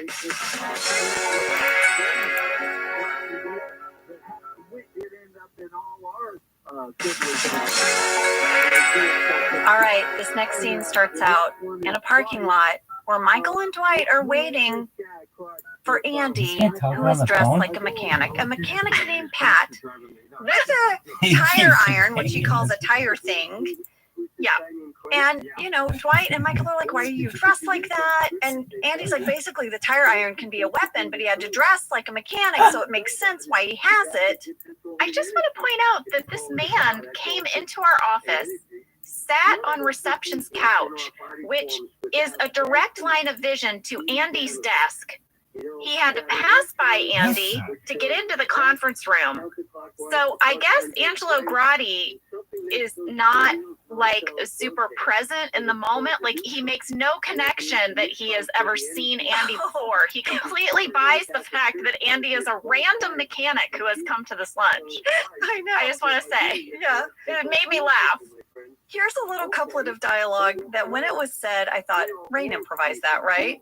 I know what you're going to say because I checked too. Yeah, so Michael says, let's go, come on. And Andy goes, should I change? And Dwight goes, you're wearing loafers. Michael's like, forget it. Not in the shooting draft, not in the script. I've got a location alert for you. Let's hear it. These guys are going to go to the Garlic Press restaurant. That restaurant is fictional. We made that up. However, when I Googled it, I did find a restaurant in Texas called the Garlic Press, and the menu looked amazing. It reminds me of that restaurant we used to have here called the Stinking Rose. Oh, yes. And everything was garlic on the menu. Every single thing had garlic. I remember that place. Well, we shot this at a place called George's Bistro in Valencia. I believe it has since closed, but it was a local Italian favorite. And it was located in the Gateway Village Shopping Center, which is where we filmed all the parking lot scenes. So inside the restaurant, they have this scene where Andy sits down and Dwight comes back from the bathroom, you know, because he was scoping the place out. He brings back a roach. He brings back a roach motel with a roach in it. Yes. And then Andy hits the roach with his tire iron. All right. Brent sent in an audio clip about this one. It's fascinating. Here you go. The creative tension in the shooting of Mafia peaked in that scene in the Italian restaurant when Dwight goes into the bathroom to look for a gun behind the toilet, a la The Godfather. He comes back and he says, "No gun back there, just this." And he tips up a roach motel and a roach falls out on the table. And in the first take of that, Ed Helms spontaneously, unscripted, smashed the roach with his wrench. After the take, the director Dave Rogers and I ran onto set and we said, "Oh, that was so funny. Do that again in the next take." And the actor said, "Oh, no.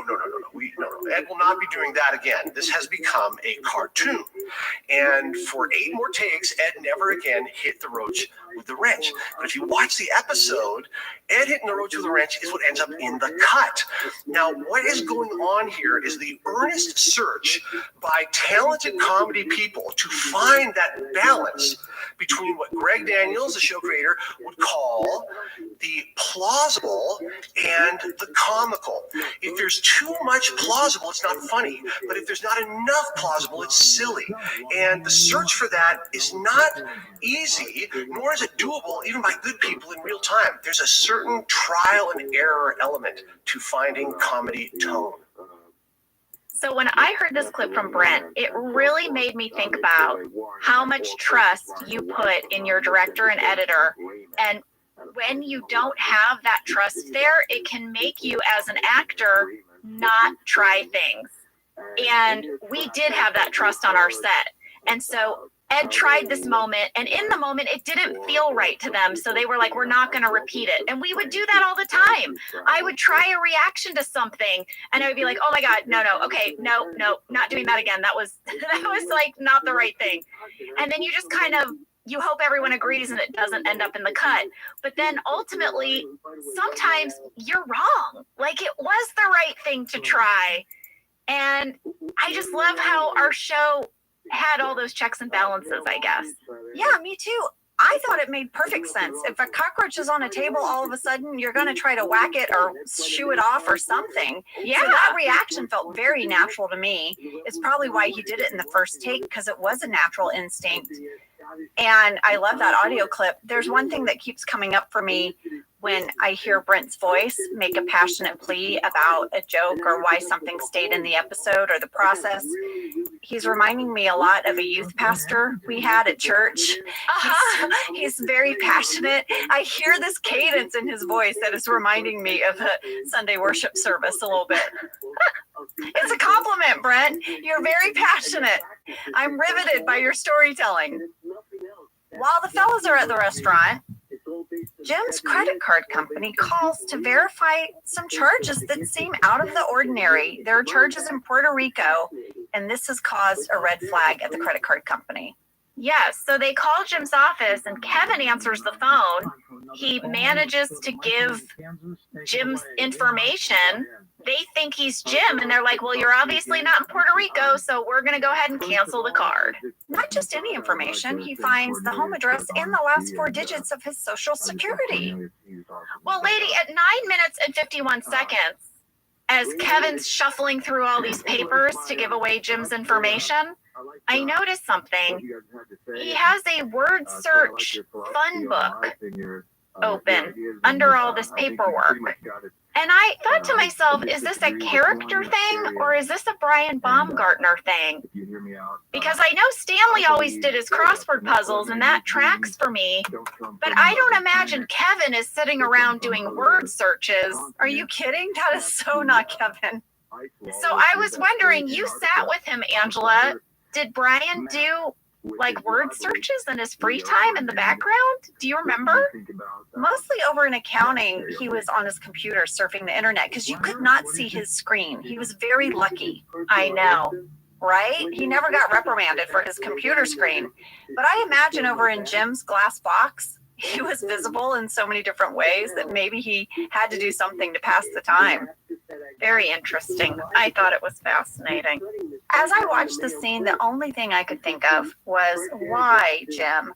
Why would you leave such personal information just laying about your desk? I agree. Why not tidy up a little bit? Put that stuff away before you go out of town. Your check stubs. People are going to see what you make. You think that's not going to cause a stir? I agree. Trust no one in that office. Back at the restaurant, when Grotti arrives, he makes them change tables. And I absolutely loved his bit when he says, "Is this the table you've chosen? It's a half booth, half table. It doesn't know what it is." It made me laugh so hard. I went to the script and that little couplet wasn't in there. I don't know if it was something on the day or if Mike thought of it, but I love describing that table as in not knowing what it is. But a waitress is going to come and take their order.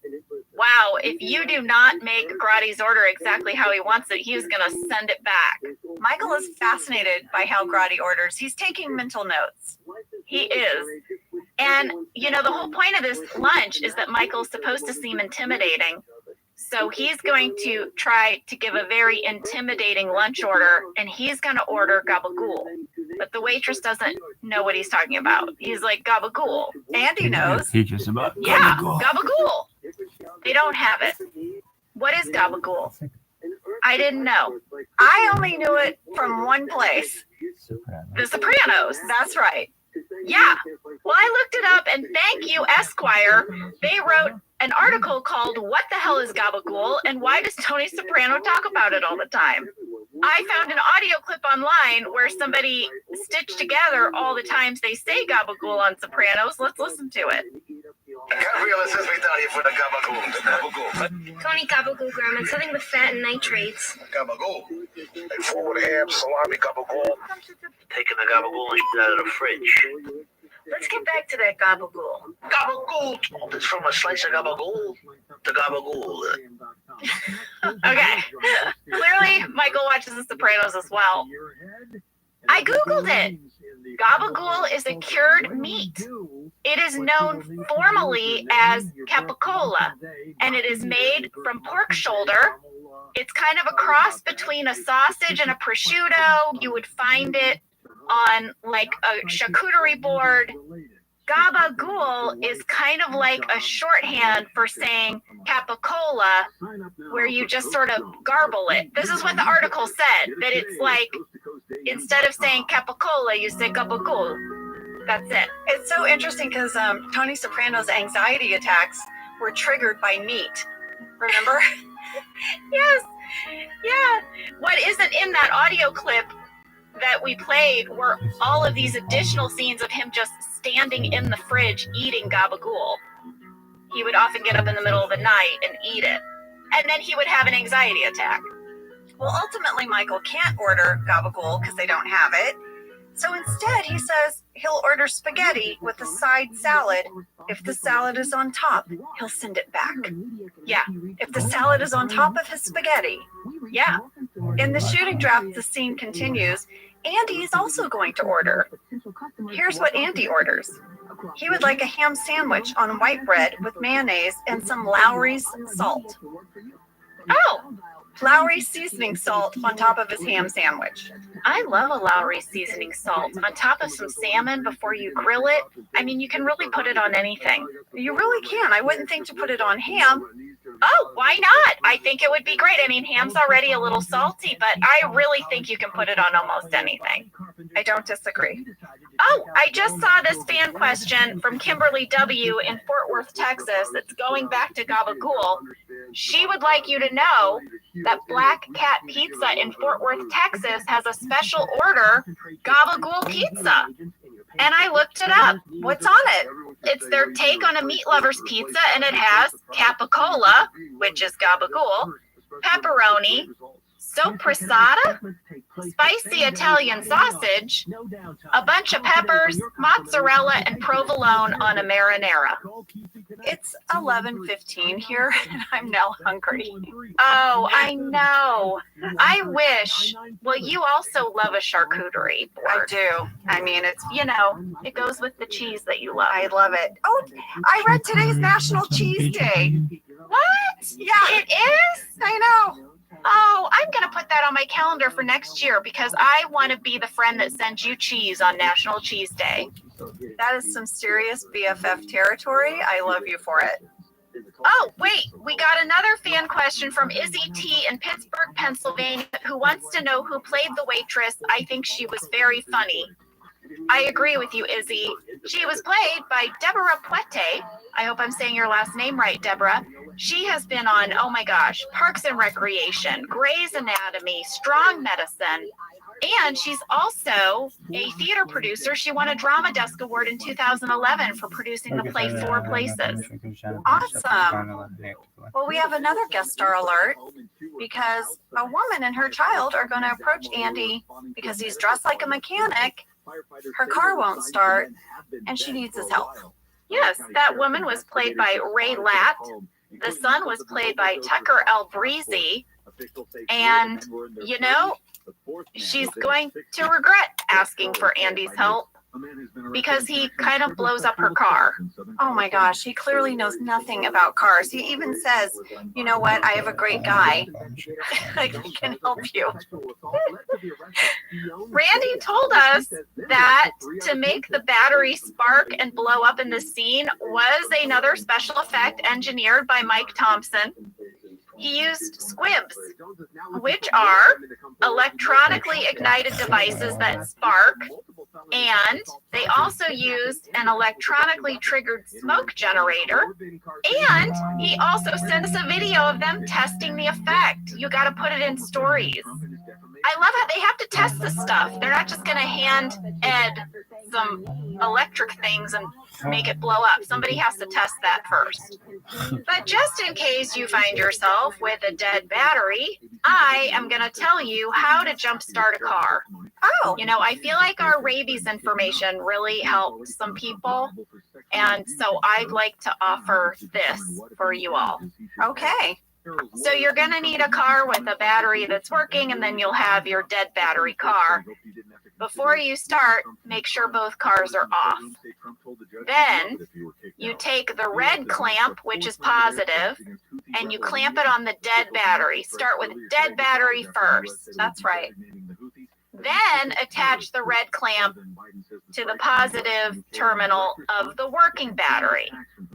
Then stay where you are, clamp the negative, which is the black clamp, to the working battery, and then complete the circle by clamping the negative to not the battery, but to any unpainted metal surface of the dead car. You don't go battery, battery, battery, battery.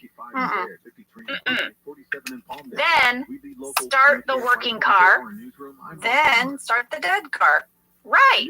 Then remove the cables in the reverse order that you attached them, and you have to keep the previously dead car running for several minutes, or you can drive around for like 15 minutes, and then your battery will be recharged. So, positive, positive, negative, negative not to battery, turn on cars. One of my friends in my early 20s out here, you know, when you move out here and you're just at the very beginning trying to start out, his car was a bit of a clunker, and there were a few times we had to do that after like performing at comedy clubs. We'd be like, does anyone have jumper cables? Oh yeah, me too.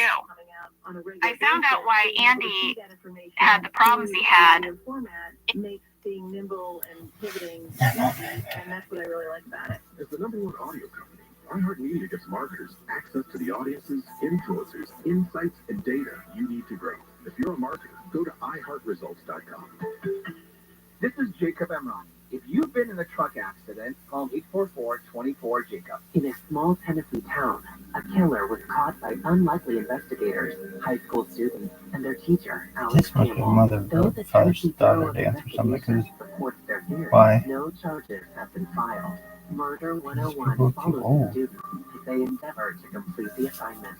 Once you start getting a few tips or a few leads or a few identifications, then the cold case isn't so cold anymore. Listen to Murder 101 on the iHeartRadio app or wherever you get your podcasts. I'm attorney Darren Kapinoki, founder of 1-800-NO My girl. reminding you to exercise your right to shut up. I'm getting palpitations just talking about it. Okay, I mean, I said to Ron the other night, I don't know if I can watch him anymore. Come on. And then, you know, my new good bitch sister-in-law, yeah, she had to pipe in with, oh, you guys didn't do this every year. First of all, who the hell are you? Here, she's from Boca, okay?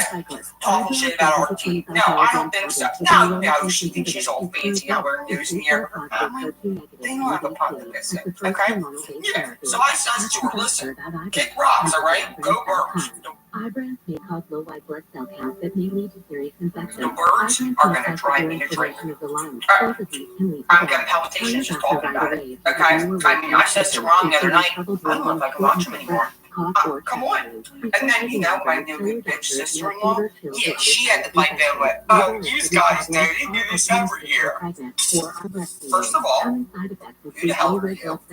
Here, she's from Boca, okay? Talking shit about our team. No, I don't think so. No, she thinks she's all fancy now wearing news in the air with her family. They don't have a problem with this, okay? Yeah, so I says to her, yeah, she thinks she's all fancy now wearing. High school? Yeah, I hit that in about a month and a half. And the guy called me every morning at 8 o'clock. I said, tomorrow, I gotta catch a plane. Can you call me? They don't have a problem with this, okay? Yeah, our team. No, I don't think so. No, she thinks she's all fancy. News in the air with her family. They don't have a problem with this, okay? Yeah, so I says to her, listen, kick rocks, all right? Go Birds. The birds are going to downstairs or outside in the bushes. My first instinct is to lean over. The birds are going to go downstairs. See what's going on. Going to drive me to drink. No doubt. I'm getting palpitations just talking about it. Live Okay. 7 p.m. on KFI and on demand anytime on the iHeartRadio app. KFI AM 640. KFI AM 640. More stimulating talk. Like roses and clover, bum bum bum. They tell them that it's lost the nights are over. Don't have nobody to call my own. Bum bum bum bum. Turn on your magic beam. Mr. Sandman, bring me a dream. You're listening to Coast AM with George Norrie. Just ahead, astrologer Susan Miller joins us to talk about the year ahead, so get ready when we come right back. This year could be a roller coaster year. How will your hard-earned savings fare? You already see the impacts of inflation at the pump. The grocery store and the dollar continues to lose buying power quicker than wages can increase. And how are you protecting your savings? Consider diversifying with gold from the Birch Gold Group. For decades, gold has been the choice of investors and central banks to hedge against inflation. Now you can own it in a tax-sheltered IRA with the help of Birch Gold. Simply text the word COAST to 989898 and Birch Gold will send you a free info kit on gold. They'll help you convert an existing IRA or 401k into an IRA in gold without paying an extra penny out of pocket to do that. With an A+ rating with the Better Business Bureau, thousands of satisfied customers, you can trust Birch Gold. Text COAST to 989898 for your free info kit, and again, text COAST to 989898 now.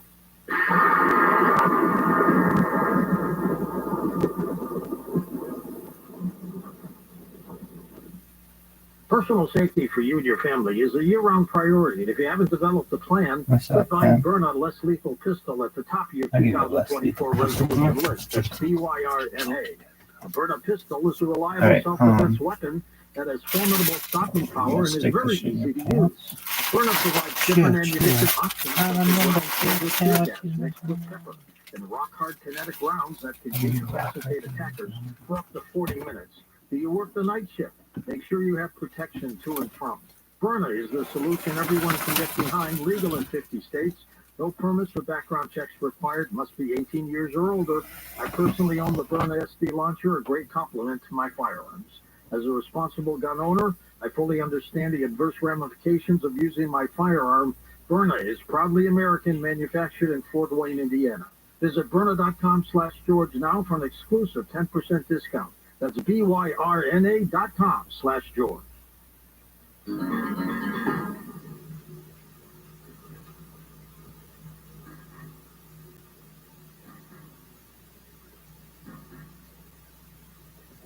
And welcome back to Coast.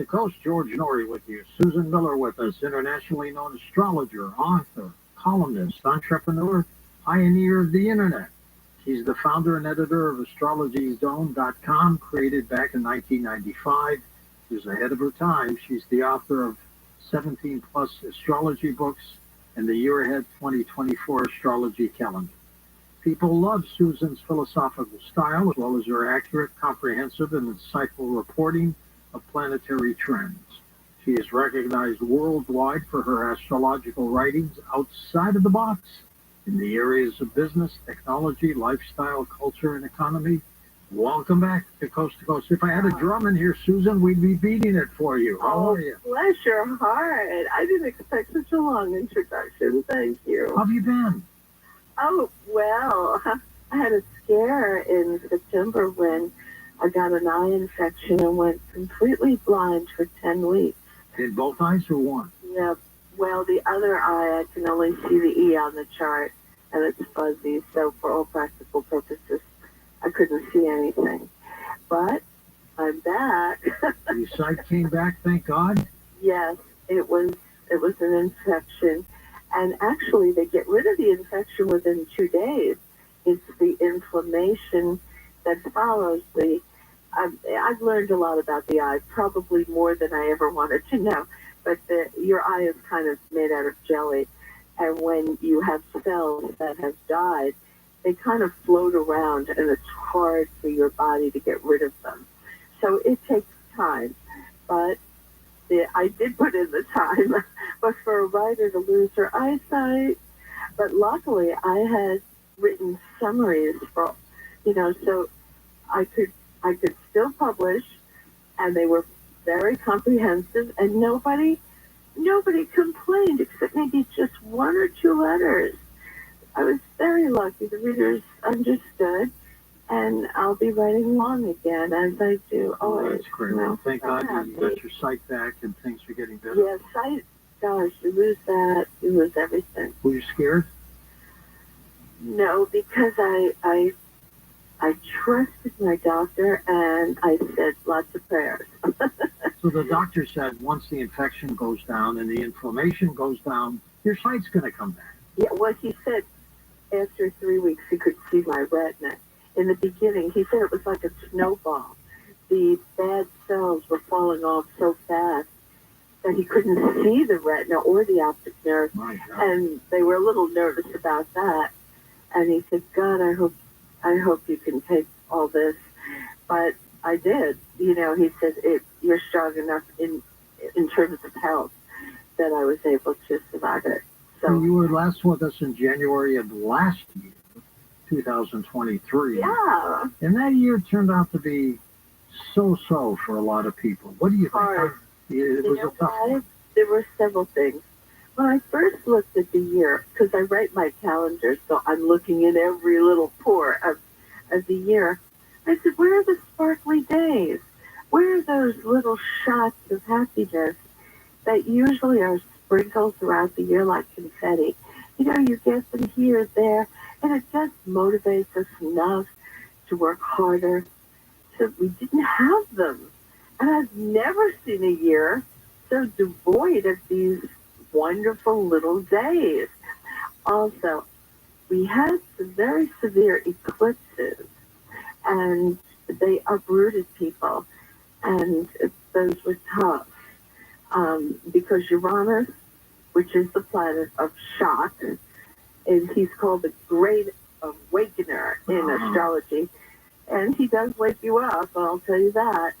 But he was in a bad spot, and the people who had the hardest time were Taurus. Well, they had the protection of Jupiter, but they had these hard eclipses, Taurus, Scorpio, and Leo, Aquarius. They had other good things going on in their chart, but they didn't like the eclipses, and those were in October, November, and in April, May.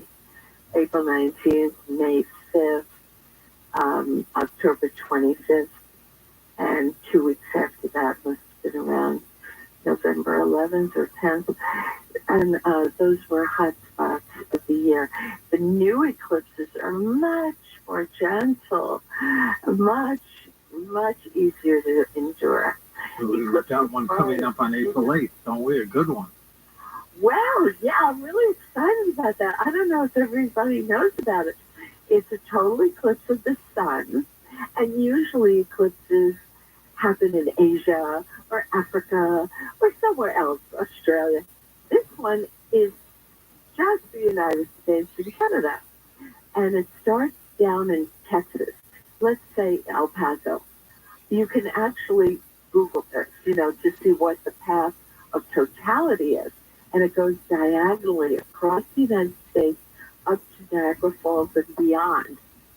But you can see the exact path, and people are making reservations in hotels to experience it because it will go totally black, and the animals get all, I don't know, they start making noise, they get a little scared. Right. And you need to wear special glasses. Yes. You must never look at an eclipse without them. And not your sunglasses that won't protect you. They're special ones, but I think they'll start selling them pretty soon on the internet. How many people don't know that? And they're just going to stare Oh my at gosh, well, this one's going to be all over the news. And so I think and radio too. I mean, we'll just tell everybody lots of times, The last time we had one was 2017, August 21st. But this one's going to be more dramatic than that one. And then, not again in America, I think for, 10, 15 years. It'll be a long time. And but you could go on Google and just say, what's the path of totality? Like, I live in New York. Right now I'm in LA, but I live in New York. We'll only get 92%. If you're not in the path of totality, you won't get the whole blackness as the other people will. Now, this is a new moon eclipse. A new moon eclipse usually opens a new opportunity, and it's in the sign of, maybe it's in Aries, yeah. So this is entrepreneurial, new businesses, new things, new ideas get going.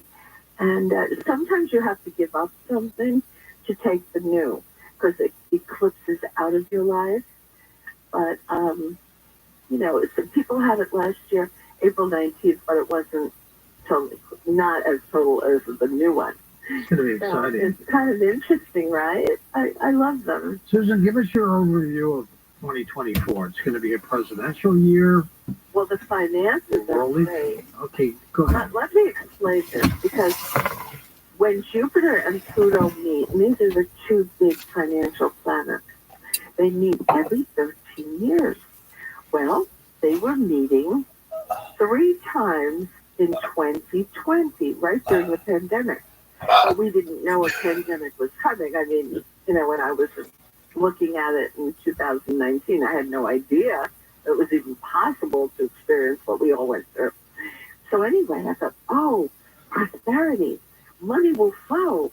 You're going to see lots and lots of money deals, and people will have money. Well, they did, but not in the way I thought. It was the trillions of dollars in stimulus checks, which all governments did, not just America. I don't know if people know that all countries did that. Well, then last year, in this cycle, when you get a conjunction like that, that's the beginning of a cycle. So just think of 12 o'clock where the 2 hands are on the clock of 12. Okay, now the one hand moves to 3, and the big hand stays on 12. So that's a square, like the edge of the table. That's 90 degrees. That's an obstacle. Okay, we have to go back to what was going on with the government and the stimulus checks. And on May 17th, they reached a pinnacle. So turn on the news. What's going on today? Now, you feel it before the day and after the day, but it's the pinnacle, the 17th. Kevin McCarthy was meeting with President Biden, and they were tweaking what they had done earlier, giving out all those checks. And the Republicans wanted, an adjustment.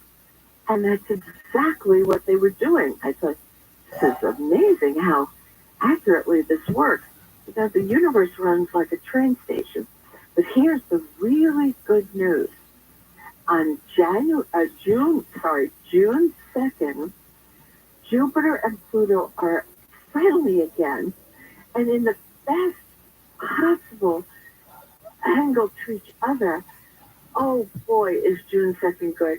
The market should be good all through May, leading to June 2nd. You'll even get some heat from the fire, even after it's reached its pinnacle, all through June.